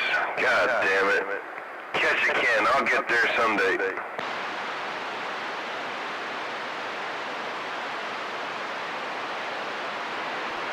How low did you ball him? 18 grand and pay all the closing. See, that's pretty decent offer. I'm surprised you didn't take that. Cause didn't he want just like 20 grand for it? He wanted 26, but I didn't want to be any more than 26 after it was all said and done. You know what I mean? 25 is what we're looking at spending. Oh, for sure. Yeah, there's others out there. We're actually thinking about maybe just buying a boat.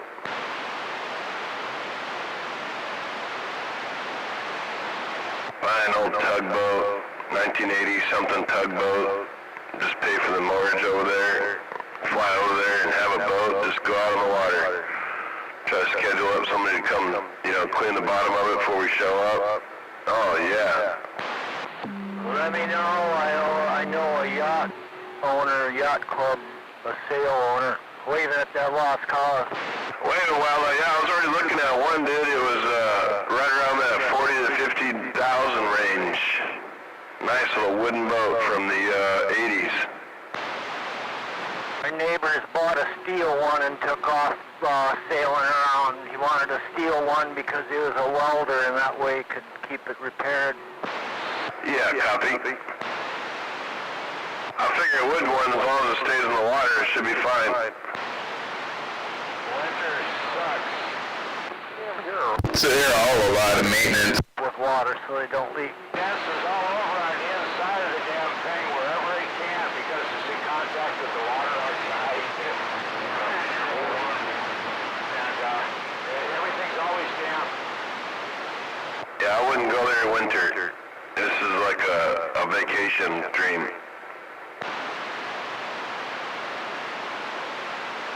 Ran one for a little while and see.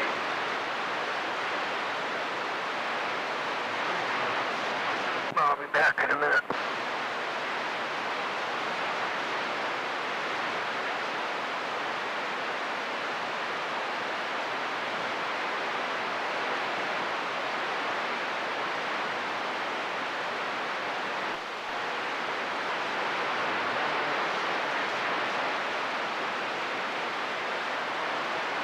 I lived on my brother's boat for 2 years.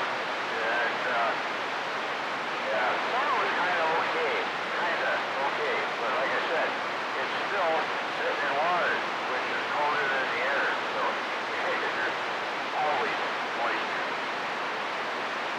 Especially in a metal boat. No, dude, this would be something that we just go for vacation time, not live aboard.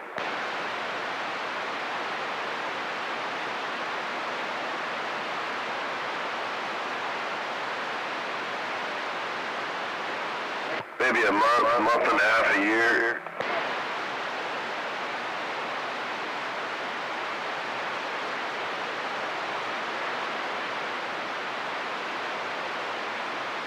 I would think that there'd be some properties over there in the burn area there on eastern Washington. And that would be relatively close to recreational property, like around Shale. Or Chelan or whatever that is. That doesn't have lakes over that way. Yeah, there ain't nothing cheap about Chelan.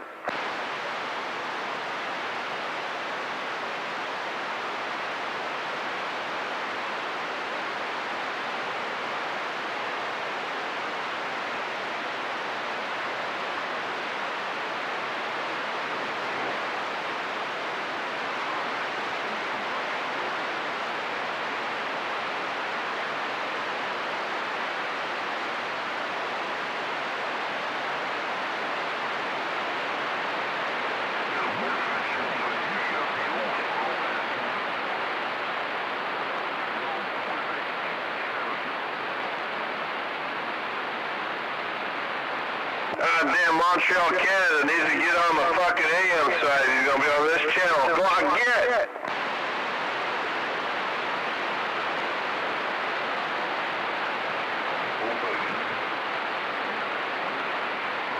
Going up to channel 38.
Really cool properties over in Fremont, doesn't it?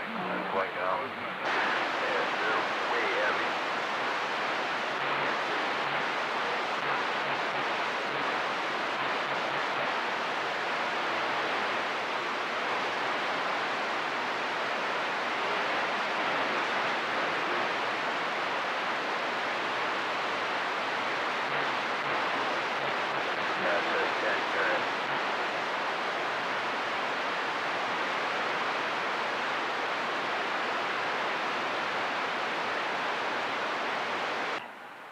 What are you doing over there, Maytag?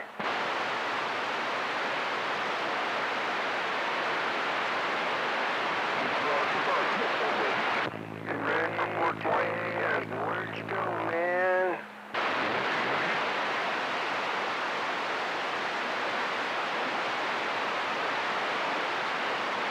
Yes? Yeah, I was just wanting to know what you're doing over there. I was waiting for 420.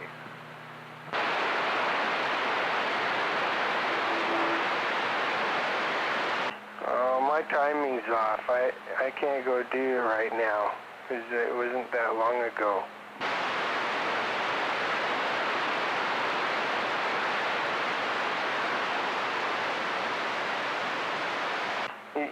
You got a lot of traditions, don't you? I do.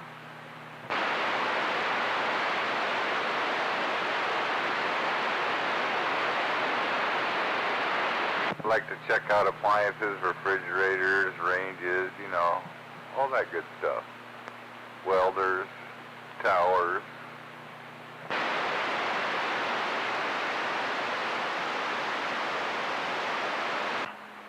So are you saying you've been doing some window shopping today? Cass just caught a mouse a bit ago, and no, I've done that shopping for a little while. They got away from her and went into the chicken pen there, and them chickens pecked that mouse. No, I know you do it on a daily basis, but I mean, you know, probably when I'm reading news headlines sidelines, you're shopping. You're a window shopper. That's what I'm saying. In the morning, maybe the afternoon, whenever, you just, I think I'll check that out, you're back there shopping. Never find any mice or evidence of mice. I will check because I get a Toyota parts. My notifications. I got to check on Toyota parts. Any Toyota part that comes up, it gives me a ding. I usually got to go check that out. Just to make sure I ain't missing out on something.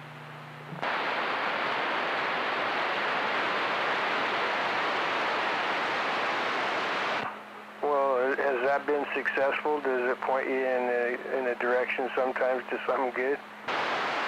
It does.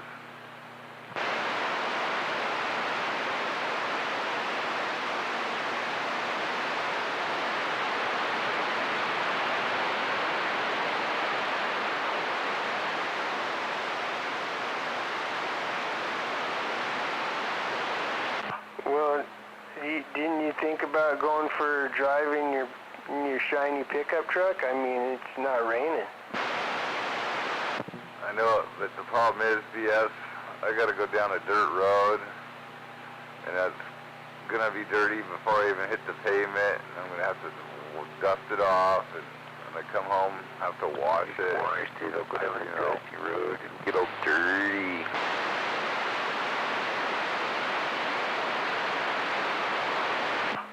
Well, that sounds like the same problem Red has with his Harley, And I can tell you that, 30 years ago I had the same problem with my Harley, and then I had the same problem with my shiny car, And then I just decided I don't want to have to always wash them and, rub them off, wipe them off, all that. Fuck that. Just give me a freaking four-wheel drive, one-ton pickup truck. Fuck that. I'm not as bad as Catman, kind of not as bad. I mean, my Nissan's starting to become a Catman truck, but I don't drive it, But I'm going to go wash it off, Maytag, because I don't want it to have mold growing on it. Catman was green, so you're way behind there. And, when's the last time you washed your big truck?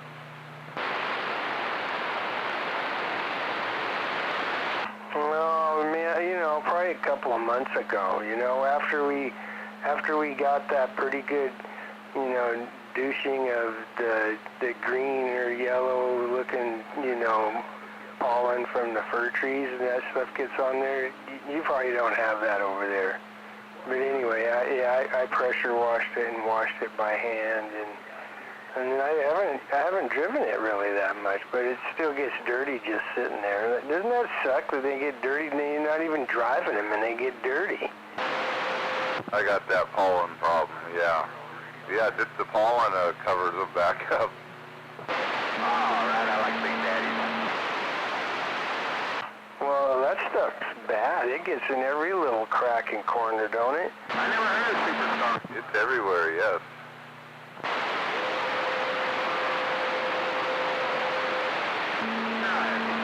And I noticed too when it rains, because I don't have covered parking like you do, but when it rains, that doesn't wash it off. It's like at least you could do it since you blew onto the vehicle is when it rains, you wash off. I mean, why not? I mean, that's fair. Yeah, it's gonna stick.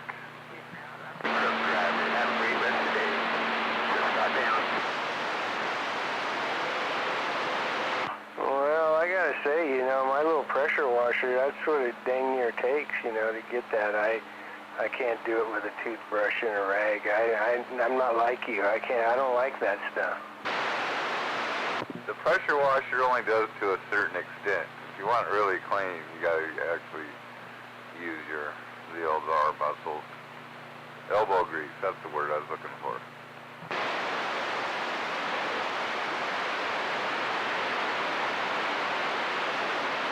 Yeah, I tell you, this project I got going on is using up all my elbow grease. I'm getting low.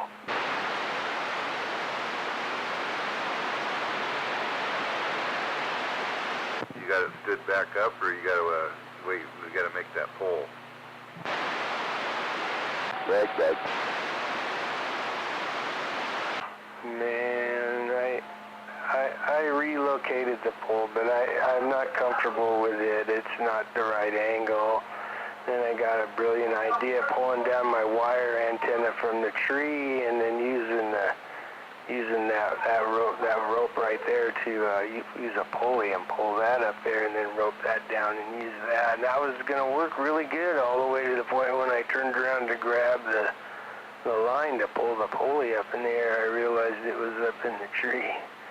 And I'm like, you motherfucker. How am I going to get that? Ah, shit. I tried like a window licker monkey fucking a football to deal with a pole trying to hook onto it. Yeah, right. So I'm going to have to put my extension ladder up there if I'm doing it all and try to get up there to the tree branch and reach out there and maybe grab that. I have a backup plan.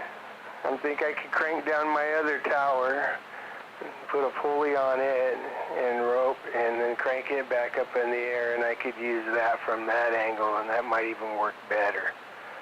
But then with all of that being said and everything I was figuring out and my bad luck on that, I thought, well, that lost cause, he's right, the right tool for the right job, well, let's look up one of them boom lifts. Hell yeah, and it's like, well, $555, $600, $700, huh?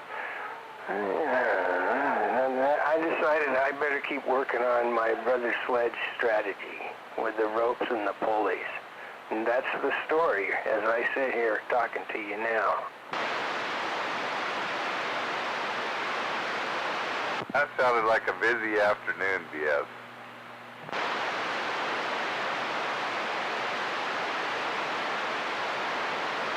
Yeah, it is busy, but what's frustrating is having to take breaks, because you have to take breaks. That pisses me off. Makes me cranky.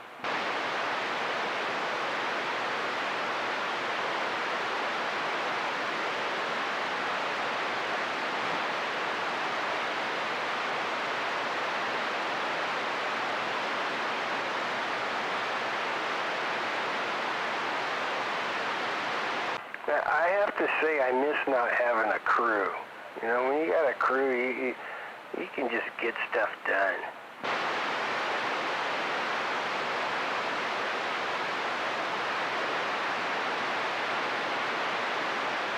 Bring him home to do the chores and everything, huh?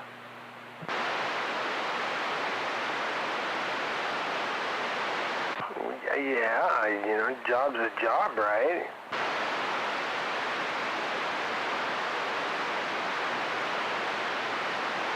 Oh wait, I forgot. You're a specialist. You specialize in what you want to do, and you don't do what you don't want to do, right?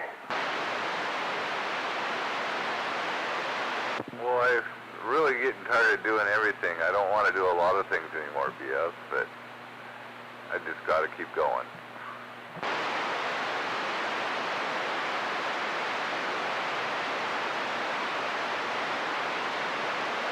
Well, I got an experience to share with you about that. I was feeling the extreme what you're saying right there. When I was down there and coming out of Portland and over on the Washington side there in Camas, I didn't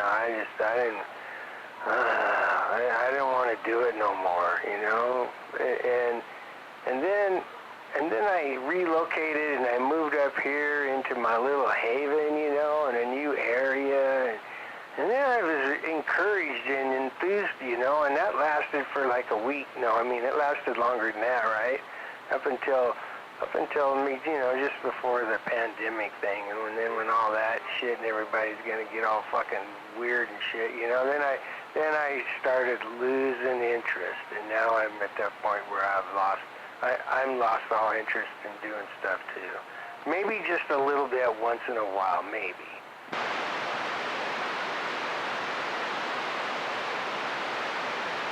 Yeah, you just don't know who you're going to run into out there anymore.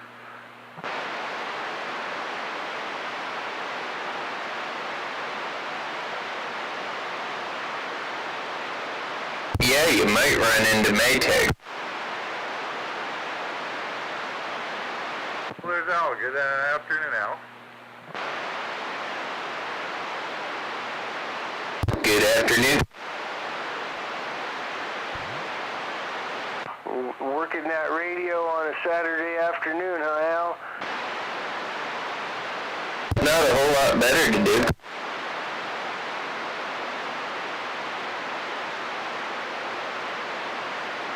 Well, I gotta say, I keep thinking about some things I want to do out there in the backyard, but every time I go to stand up, my legs and stuff go, I'm tired, I don't want to do that no more. I'm like, okay, let's just sit down here for a little while.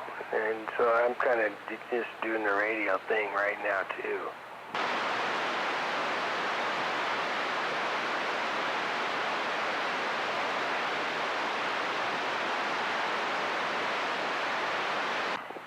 Plus, it's not my fault Maytag's talking my ear off.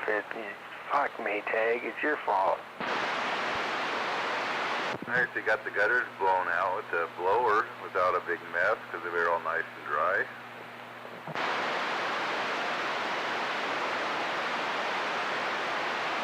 Well, dang, Maytag,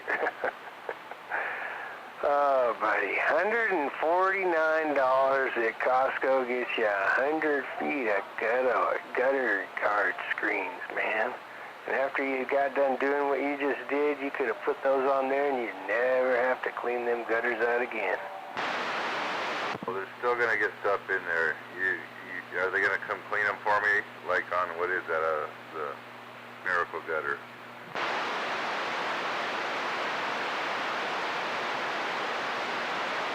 No, they're not going to get anything in there. Mine aren't going to get anything in there. There's no way. There's no hole. There's no place for anything to get in there. Only the water. Well, there's the sand off the roofing. There's that green, what we were just talking about earlier, pollen all over, comes down. That all collects in there.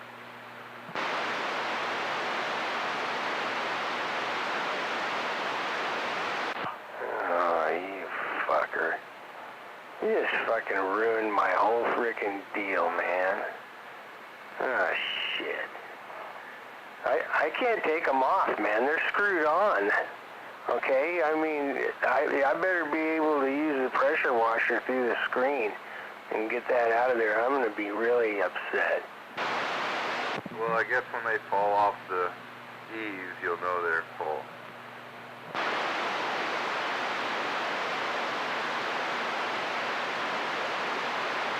Oh, hell, Maytag. I've already had enough negative things happen today to slow me down. Now that really... Yeah, fuck. I should have known better. Damn, I don't think I've ever heard you cuss this much, Brother Sled. Yeah, what's the matter with you? Well, Maytag had to come out here and be a negative Nancy about everything. Ask Maytag. I can't help myself. But I can't help it. What's now? It just happens. Yeah, there was a lot of negativity in the air. It ain't 'cause of me, goddammit. I blame the commies. Yeah, those CCPs. I was always. It took me a long time to figure out what the hell CCP mean. I didn't know.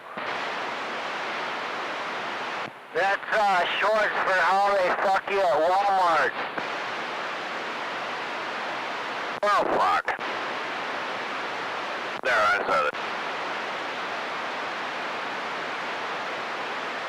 That's how they fuck you everywhere these days. I feel better now.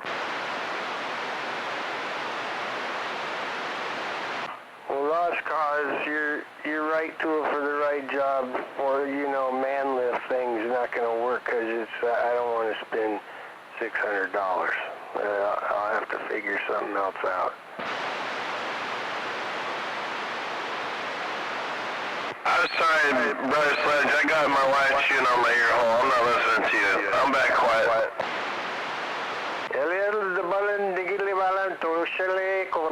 Hindi chinking puku tu para. Muli ama jamalek robo ma Maytag. The hell? ¿Cómo? Oh boy.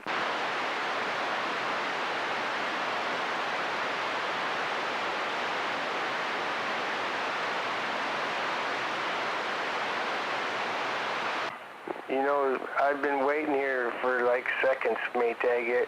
I really expected you to say that, don't worry, Brother Sledge, if you can't get them gutters cleaned out, I'll come over and I'll help you. I'll show you how to do it. No, I didn't hear a pin drop, not even that. Well, you went quiet. Disconnected your antenna, didn't you? I'll help you, Brother Sledge. When you got strings over them. Hell, you just gotta ask Beavis what it's like asking Maytag for help. He asks Maytag a question of what he should do about something. Maytag sends him back, well, sounds like you're fucked. No, I told him to buy a new one, and he listened to me. There you go, Brother Sledge. All you need is some new gutters.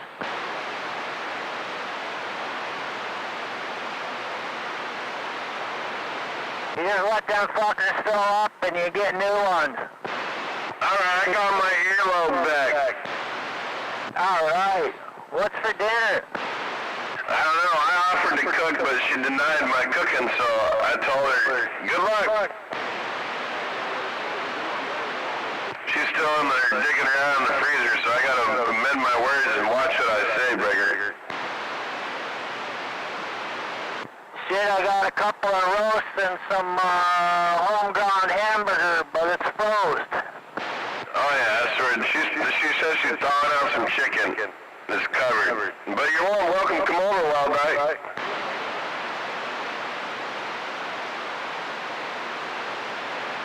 Right on. Are you in town? I am. Oh, dude, swing over. I'm there. That's good stuff there. I like that. That's how it works around here. Oh yeah, probably not at your house though. Bullshit, you can come to my house anytime you want. I got food. What do you want to eat? All right. I'm friendly to my friends. Party at Zodi's place. Well, I ain't got food going yet, but I might have some leftover lasagna and something to cook up, and I got some beer. One of these days I'm gonna show up at Zodiac's with a guitar. Oh yeah, now you're talking. Well, you guys all live too far away, man. And I don't have a tent because I need to have to sleep over and then come home the next day. It's too far. Fuck, I got a 40-foot fucking trailer sitting over here plugged in. It ain't got no ADA ramp though. Yeah, but isn't that going to be your new, condominium over there on the other side of the hill? Yeah, Tim. Oh, you don't want to use it as a hotel before you get it all installed. Well, if you fucking tear it up, I'm gonna tear you up.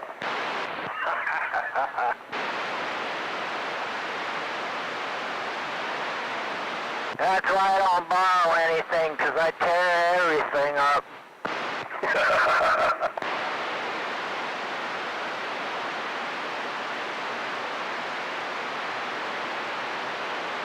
My dad just never cared me of that. Every time they'd go out, he'd bring me something else to take apart to keep me busy for a babysitter.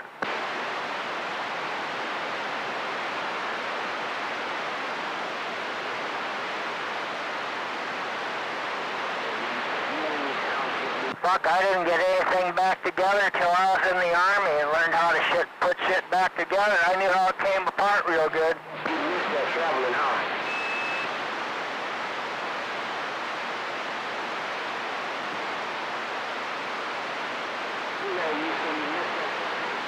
Nowadays they leave that job to tweakers, I guess. I don't know.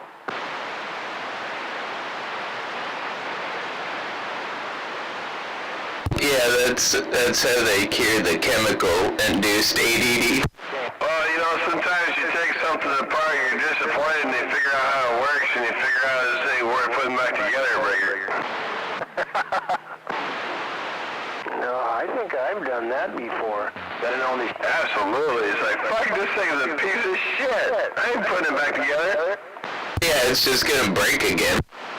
I thought it had some kind of fucking wizard action inside of it. Goddamn Chinese. There's no magic trick in here.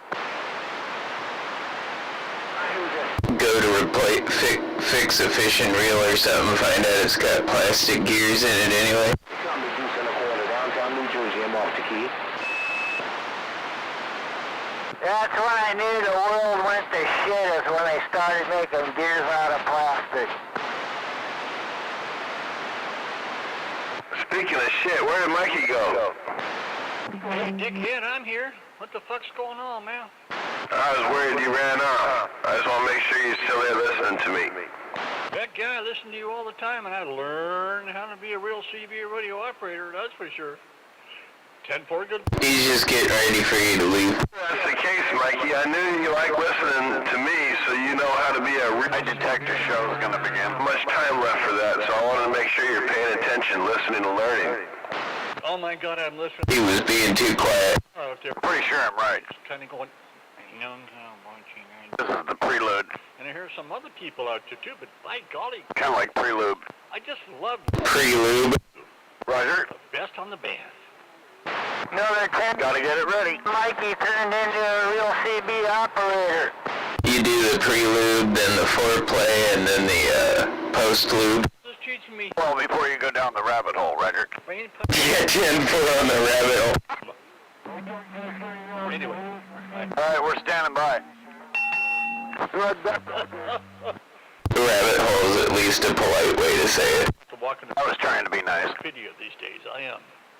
Learning so much. You know me, I'm a gentleman. All right, Mikey, you go back to the list In front of women. then. No, I don't want to listen and learn. I want to tell you what I've learned from you. Please. May I speak now? Yeah, go ahead. Here we go. Us too. I was right. Stand by for just a few minutes anyway. Go ahead, Cos. Someone is talking to you. No, Mikey, you said you want to share with me. Let the show begin. No, I'm very interested in The question is, will it be repeat or repeat? See, again, they don't want me to talk. They want to hear you. No, it'll be Pete, but just not Mr. Pete. They just want to hear you. I know you're right, Wild Eye. Doggone it, I was going to tell you all the stuff I learned from You've been here before. you. Fully got that figured out by now. All right, all you other guys, tell Lost Cause what you've learned from him. I want to hear this too. Oh, roger that, Mikey. Were we supposed to learn something? Yeah, I apologize, Brother Sledge. I couldn't resist it. I'm standing by. Not really. Favorite frequency on the whole band. I've been spending a long time on FM, but you know what? FM's great, but Channel 17, man, it rocks. You guys... Okay, now you're learning. I learned that my deodorant gave up about fucking 10 o'clock this morning. And Zoda's got a bell now, so this is cool. I got one too.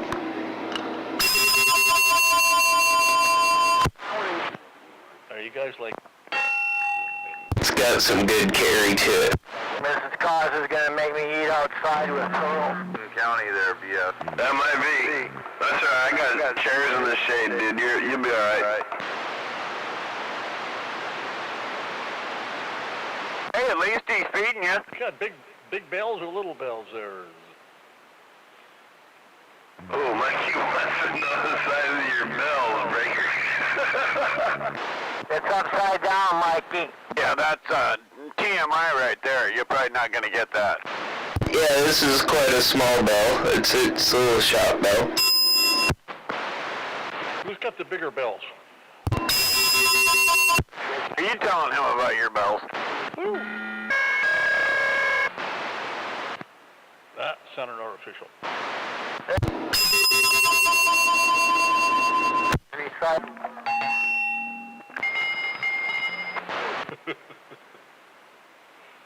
Yeah, it's not too far. It's not too hard to find. Just look for the real estate sign. It's the only one on Zingle. Well, that's what I'm talking about. Yeah, it's like a 7-mile road, but you'll find it. Hey, I've always wanted to live in a rough neighborhood. What's that like? Could you, give us a clue? It's be right on. I turn in this driveway every goddamn time I come over here. Uh-huh.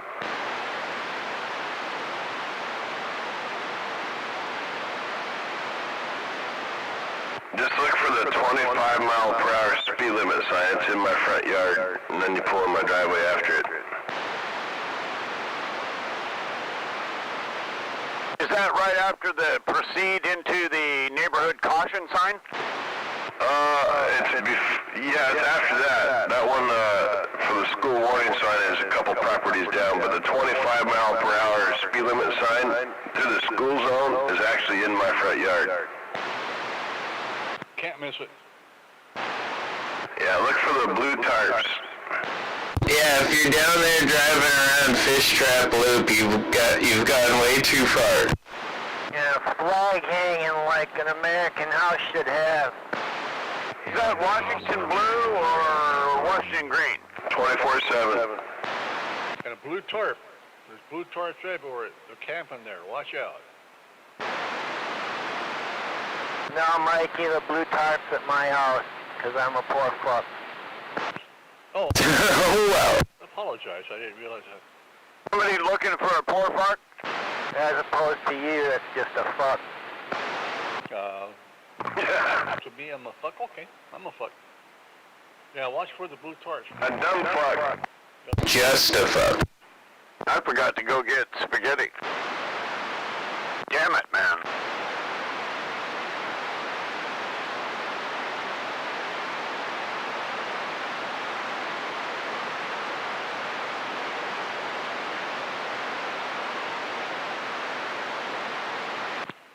Hey, cuz.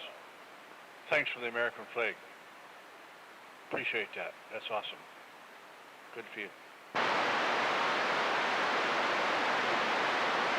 What? You gave Mikey an American flag? That was nice of you. I appreciate the American flag. I stand proud for the American Was flag. it wrapped in dog shit? The blue tarps? That's kind of confusing.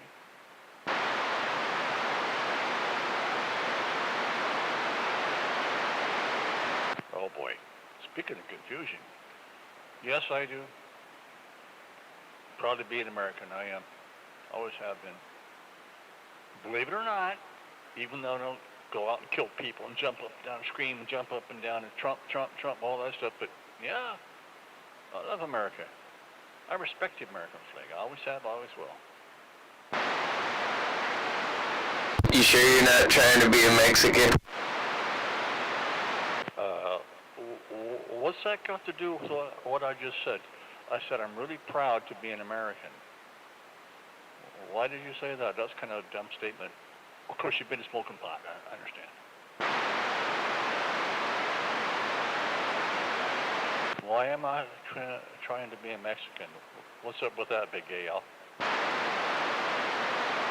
No, I was just saying, like, you're always in Mexico, man. It's like you don't like it here. Did I say that?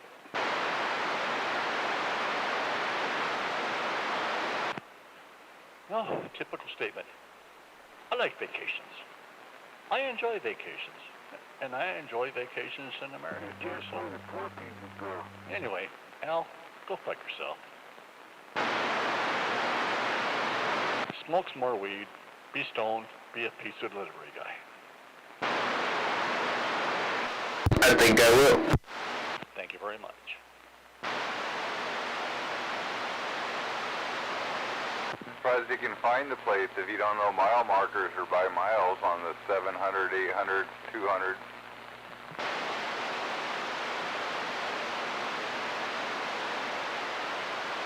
Are you talking about house numbers? Those are block numbers. Those are not mile numbers. On main roads there. He's a moron. Uh-oh. Don't confuse Al. He's stoned. I'm telling you, as long as he's talking when you get stoned, you can't go, yeah, good. I can even tell you which side of the road odds or evens are on. And a lot of it... PGA. I'm surprised he gets the pizzas delivered if he don't understand that. He's a professional pizza guy, man. Don't mess with him, okay? Don't mess with him. He's a professional pizza guy. Well, I have the quickest turn times, so as far as like taking one, coming back, getting another, taking it. I have the fastest in the store, so I think I know what I'm doing. Outstanding. Outstanding job. You should be proud. Good job, Big AL. Good job. Yeah, in the city, the numbers are all fucked up. In the city cul-de-sacs and courts and all that, yeah, those are all fucked up numbers there. But on main roads, those are mile markers. Yeah. Well, I've never run into fucked up house numbers in the city, but I can say the opposite. I've been down roads where half of the numbers are on half of the evens are on the correct side of the road and half of them are on the wrong side of the road. And they switch halfway down on some of those private lanes and shit out there towards like Fir Tree Road and stuff like that. There's some backwards ass stuff.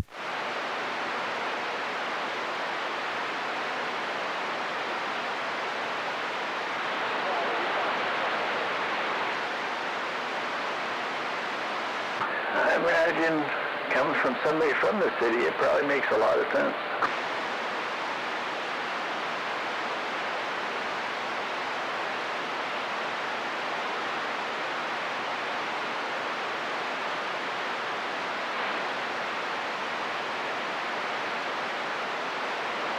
Yeah, I was thinking that he ought to be a city delivery guy, because in the counties, those are mile markers.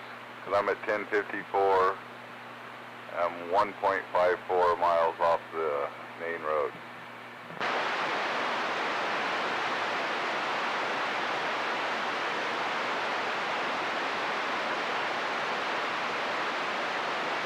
Maybe in Matlock it's different. Maybe. Well, he said he grew up in McClary, so it might be McClary. Well, I know you got the 100 block, 200 block, 300 block, and that usually is associated with 1st, 2nd, 3rd Avenue, and it goes from there. If you're at 101st Avenue, you're at the 100th Avenue or whatever, you're at the 1000 block. Well, McClary, 1000 block, that's 1,000, right? Well, yeah, I don't remember how it works. There's 6 digits in there, I think, actually. So yeah. Okay, makes sense now.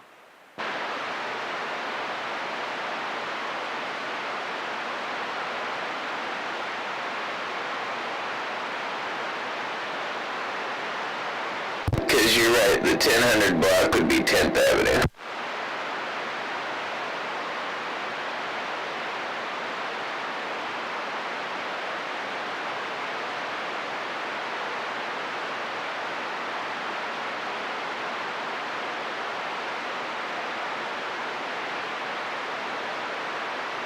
Well, all I got to say about this is 42. Good evening, Mike. What's up? 42, that's a block where pizzas can be delivered. Delivered. I got my merge wixed. 4200 block, right? I'm thinking Monday would be a good day for the ocean. Maytag. What's up, Maytag?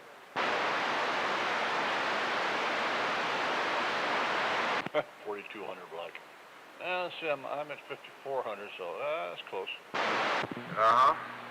So you're pretty close to the cross-section of 54th Avenue somewhere? Cross-section of 54th and what? Well, I'd assume it'd be Lily Road or whatever road you're on, or Slater Kitty, I guess it is. Yeah, but what's the crossroad? 54th. Crossroad.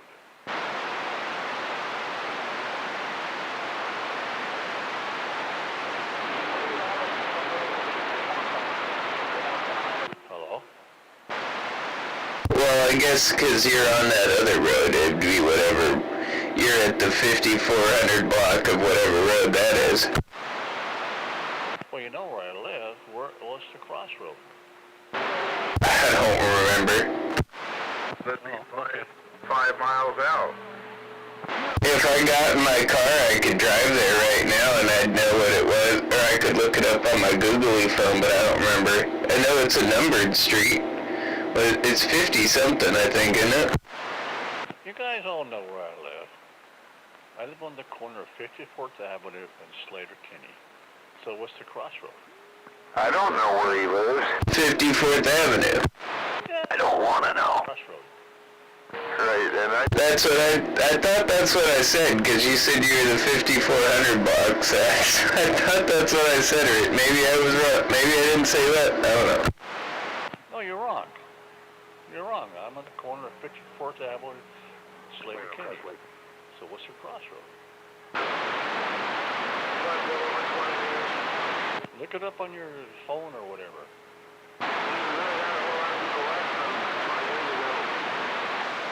Everybody's waiting with bated breath. Noah has a tough time with the addresses. nobody cares. I don't know. I'm pretty sure he just told me the two crossroads he's at the corner at. I am at the corner of 54th Avenue and Slater Kinney. So what's the crossroad?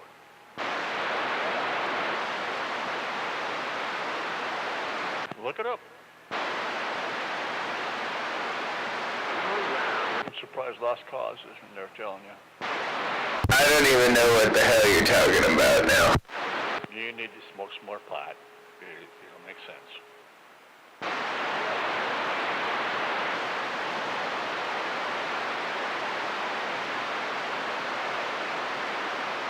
I don't think I need to smoke any more pot at all. I think it doesn't make sense to begin with, Mike.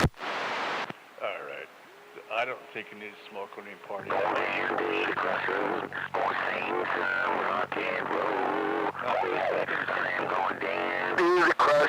go sing some rock and roll. Go sing that rock and roll to save my soul.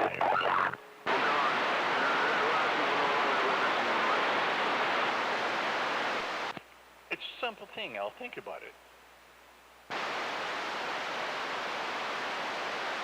Well, you just told me the crossroads. You said you're at the corner of 54th and Slater Kinney, so the only two crossroads there are Slater Kinney and 54th. Okay.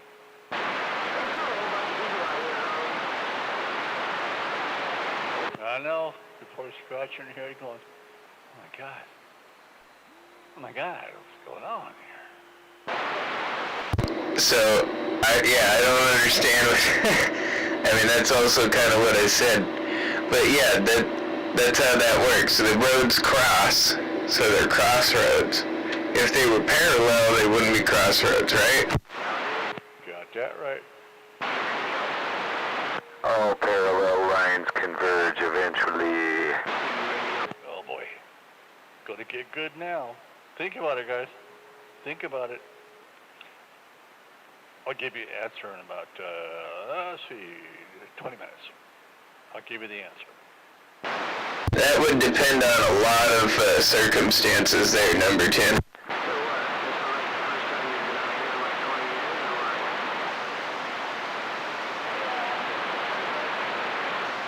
This must be the learning part of the show. No response Jody, to my you listen swamp to it all. chat You from can that figure light this out. station out there. We're standing Why by. won't you come to the corner of 54th and Slater Kinney, where I live?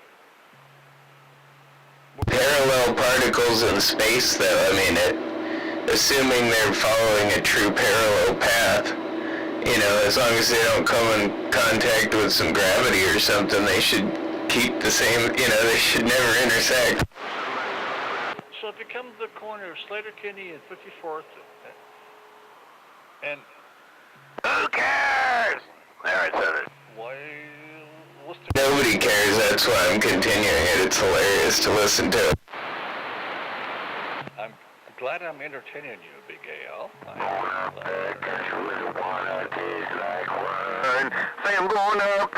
Hey Maytag, how many miles is Slater Kinney? Remember when Moose called it? Are there any houses for sale on Slater Kinney? Come on now, I want to make something funny.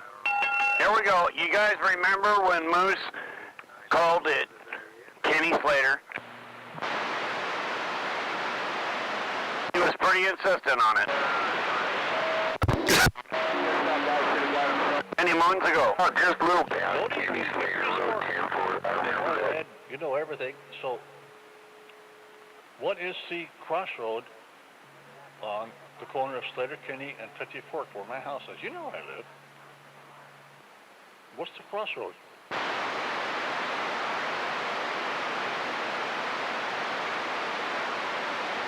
You guys don't know where I live. You all drive by me and did I'm so glad I don't. keys and called me names and all that shit. You know where I feel privileged. So what's the crossroad? Spared. Boss Con should be able to answer this. He did there for so long. He's visiting us, buddy. I love him because he's such a great savior. But anyway. We've come to a bit of a crossroads here. They're off eating chicken. So what's the crossroad? The crossroad is impasse.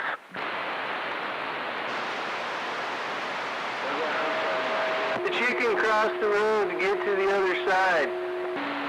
All right, you guys can to show the chicken it could be done. log out and stuff like that. But give me the answer when you figure it out, all right? I'll be back.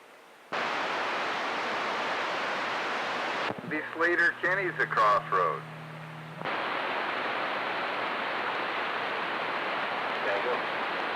He's coming back to test us all in a little while, Maytag. I know why the chicken crossed the road. The chicken crossed the road to show the possum it could be successfully done without being road splat. So how many houses are for sale in Mikey's neighborhood? I'll have to look that up. How about your neighborhood? It's probably a rough neighborhood.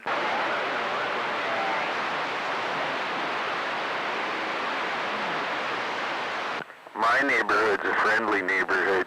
Wouldn't you want to be my neighbor? I wouldn't want to be in one of them box neighborhoods or my neighbor right next door.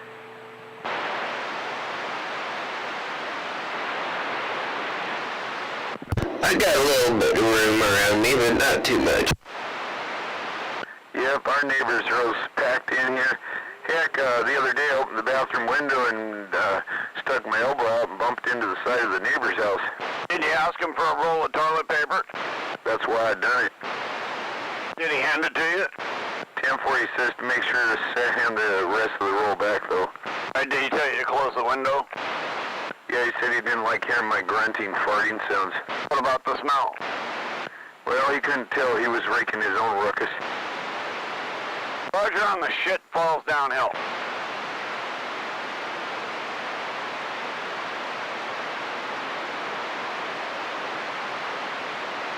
What a beautiful day. Oh, yeah.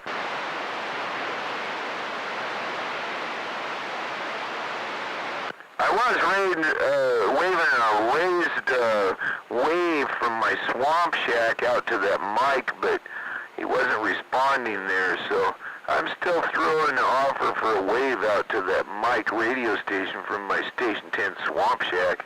Waving, Mike. Final answer, Slater Kinney. Nope. Not gonna happen. No response, no comeback.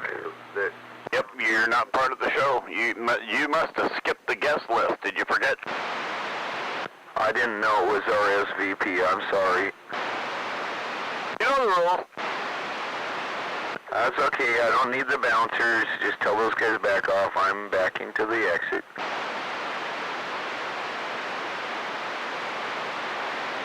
This sure is a check.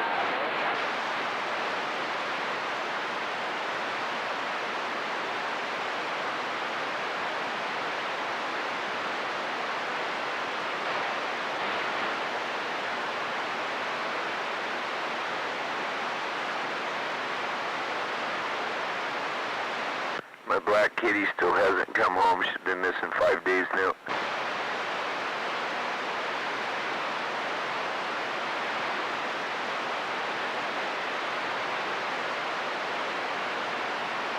Unfortunately, I did not get her inside around noon on the 4th, like I was trying to do.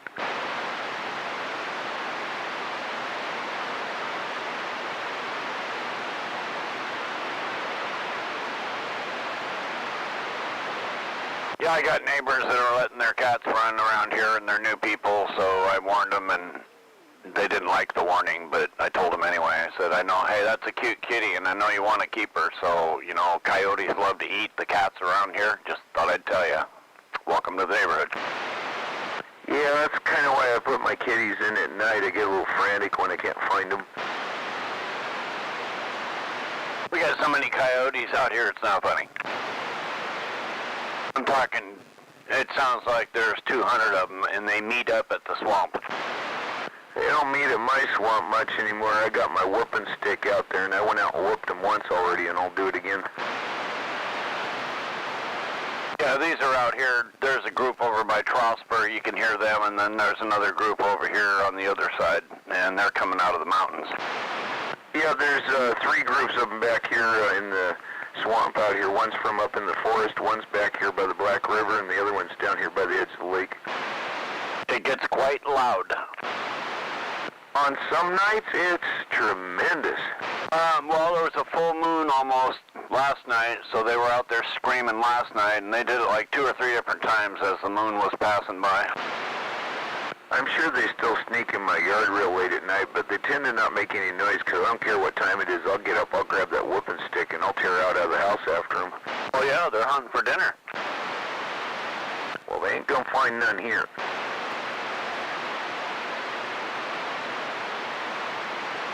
The cats caught a mouse, played with it next to the chicken pen. It got loose from the cats, went into the chicken pen. The chickens pecked the shit out of that mouse and ate it. Oh yeah.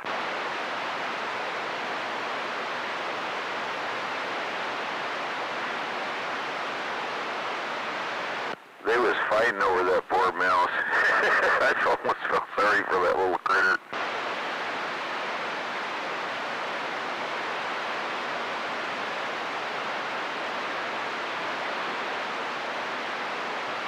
They got that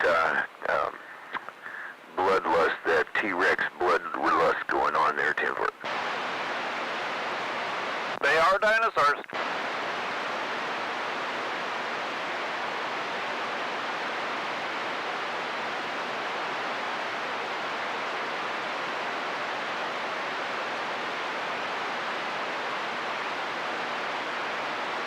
I can't believe he didn't say hi to you. Yeah, I know. I don't know what to think about that. His most favorite fan, too.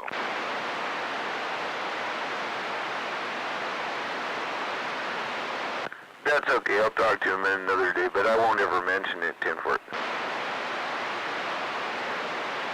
We'll just always know, right?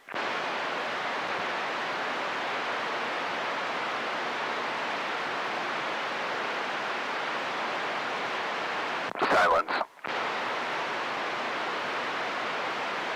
I was mulling over rock and roll song lyrics to come back with an appropriate song, but I was coming up with nil. Whoa. All right, you guys got the puzzle figured out yet? No, I didn't get my puzzle figured out yet, Tinfort. I live on the corner of Don't care and blow me. Crossroads. Woo! Oh, Kazi, you know this. What's the... He's back! The show begins! At the corner of don't care and blow me. Kenny, what's the... I gotta throw some Alice Cooper, and I can't help it. I got rock and roll lyrics. Hello, hooray, let the show begin. I've been ready. Can you find that with your GPS? You can find my place. I don't want to find your place. You can look it up. Yep, right on the corner. Well, in that corner lot right there on the, as you're headed north. I want to know where 54th and Blow Me's at so I can avoid the area. Let's see, how do I... I don't know. I think I found a place that has like a 4-cylinder Mustang in the driveway. That might be it. Oh boy, they're keying all over you, Mikey. Oh, I'm sure they are, and you can't hear me either, can you, Kazi? You know that answer, Cause. You're smart. What's the crossroad? Yeah, 10. What is the crossroad at 54th and Slater Kenny? What's the crossroad? It's shaky. Eagle Court. Around, make a left-hand turn there on 56th. Then you get Slater, or excuse me, Shinky. Then you got to go north and south. Turn at Ego and Douchebag. You know where I live? What's the crossroad? Come on, you guys are smart. The question is, Mikey, who gives a fuck? Well, you weren't listening earlier because... Right, we've established that's no longer a question. And with your family, but no one can figure out... It's just a fact. Slater Kenny. What's the crossroad? Make sure to adjust the input values to 42. Cause you're a smart man. You've been to my house. You know where I live. You've been inside my house. Poor guy. All that stuff. Yeah, that's probably his house number. It's 4242. Of course, It was a trap. 4242. That's the wrong street. That's before 50. Right from the beginning. You guys ready for From the beginning, an Emerson, Lake and Palmer song. That one's a pretty good song. I like that song.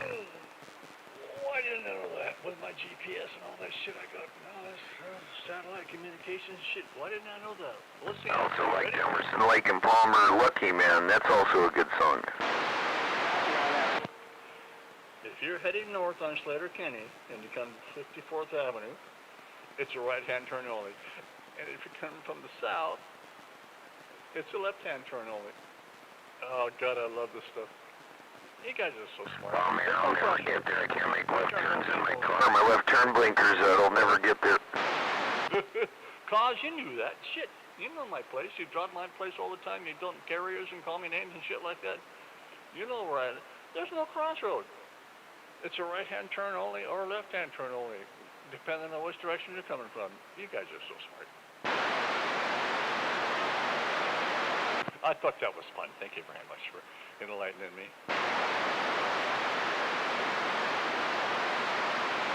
Kazi? You okay?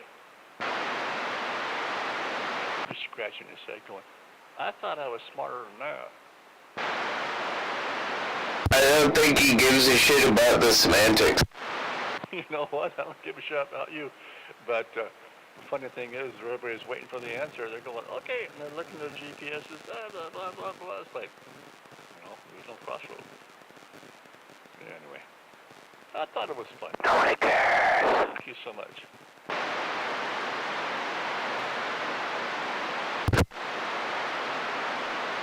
I'll be standing by, waiting for... Legend in the song line. how do I say it? Chance to have some fun. This is when it gets good, is when Mikey stands by. You say It never gets good. You always say that because you know... Repeat radio never gets good. You always say that. I know that about you. That's some funny shit. You keep it up, Mikey. I'm going to have to dig a peanut out of my pocket and throw it in your cage. Okie dokie. Will you do that, please?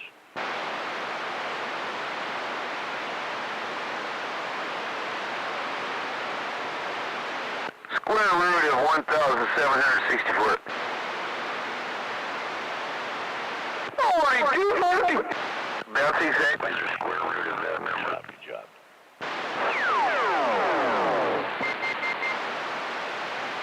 You guys do that all the time, but you just haven't got it figured out yet. I've been saying that for the longest time, and you haven't got the well, I'm not sure what the term is, you know, it has to come from your belly, it has to come from your soul. And when you say that, 42. So if I say 1,764 as the square root, that's actually, I'm just saying 42. Sweet.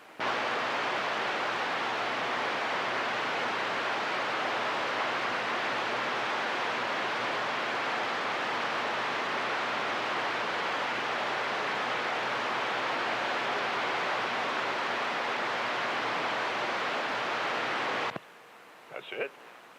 Okay, I'll stand by. That's gonna get good. Watch out, cause it's gonna get good. Get ready. You get to play king again. Hey, Mikey.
Look, a signpost up ahead.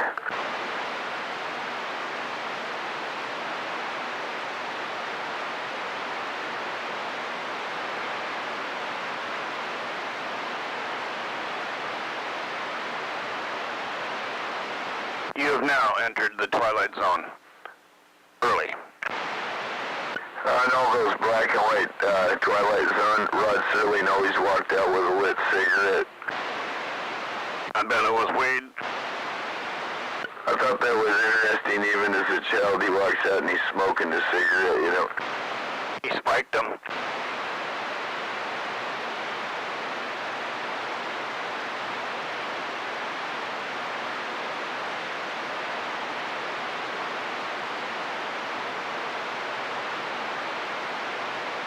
By the time Night Gallery rolled around, he didn't walk out with any lit cigarettes anymore.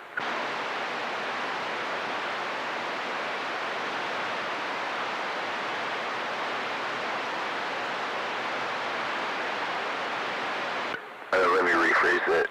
By the time Night Gallery rolled around, he didn't walk out with any cigarettes anymore.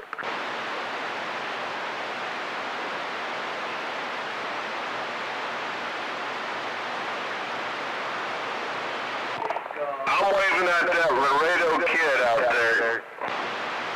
I'm tossing up from the swamp, surfing it right on over. That's right, and it should be arriving on that dock, and we'll be there, and here comes that, hello, lost cause. There's the wave, Tivlet. Ron, Joe, I got some company, but I heard you in the background. We're waving. Yep, I gotta do that background mod. I can't help it, you know. Well, that answered that question. Yeah. Enjoy your barbecue. Tell that wild eye we said hello. That wild Irishman, I can never hear him on my receive. 10-4, station 10, standing by. Oh, let me just quantify that or remedy that. Wave. Oh, 10-4, I can hear you in my swamp shack now, waving back. Always good to hear wild eye.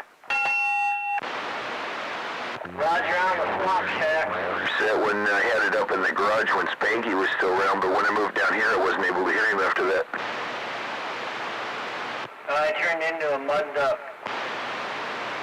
Oh, 10-4, I'm being stuck in the swampy areas, yeah, 10-4.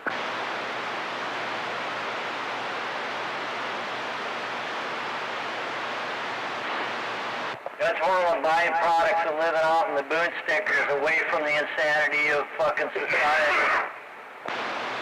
Oh, Tim, for Tell Cause to take a bigger hit, he wasn't choking good enough.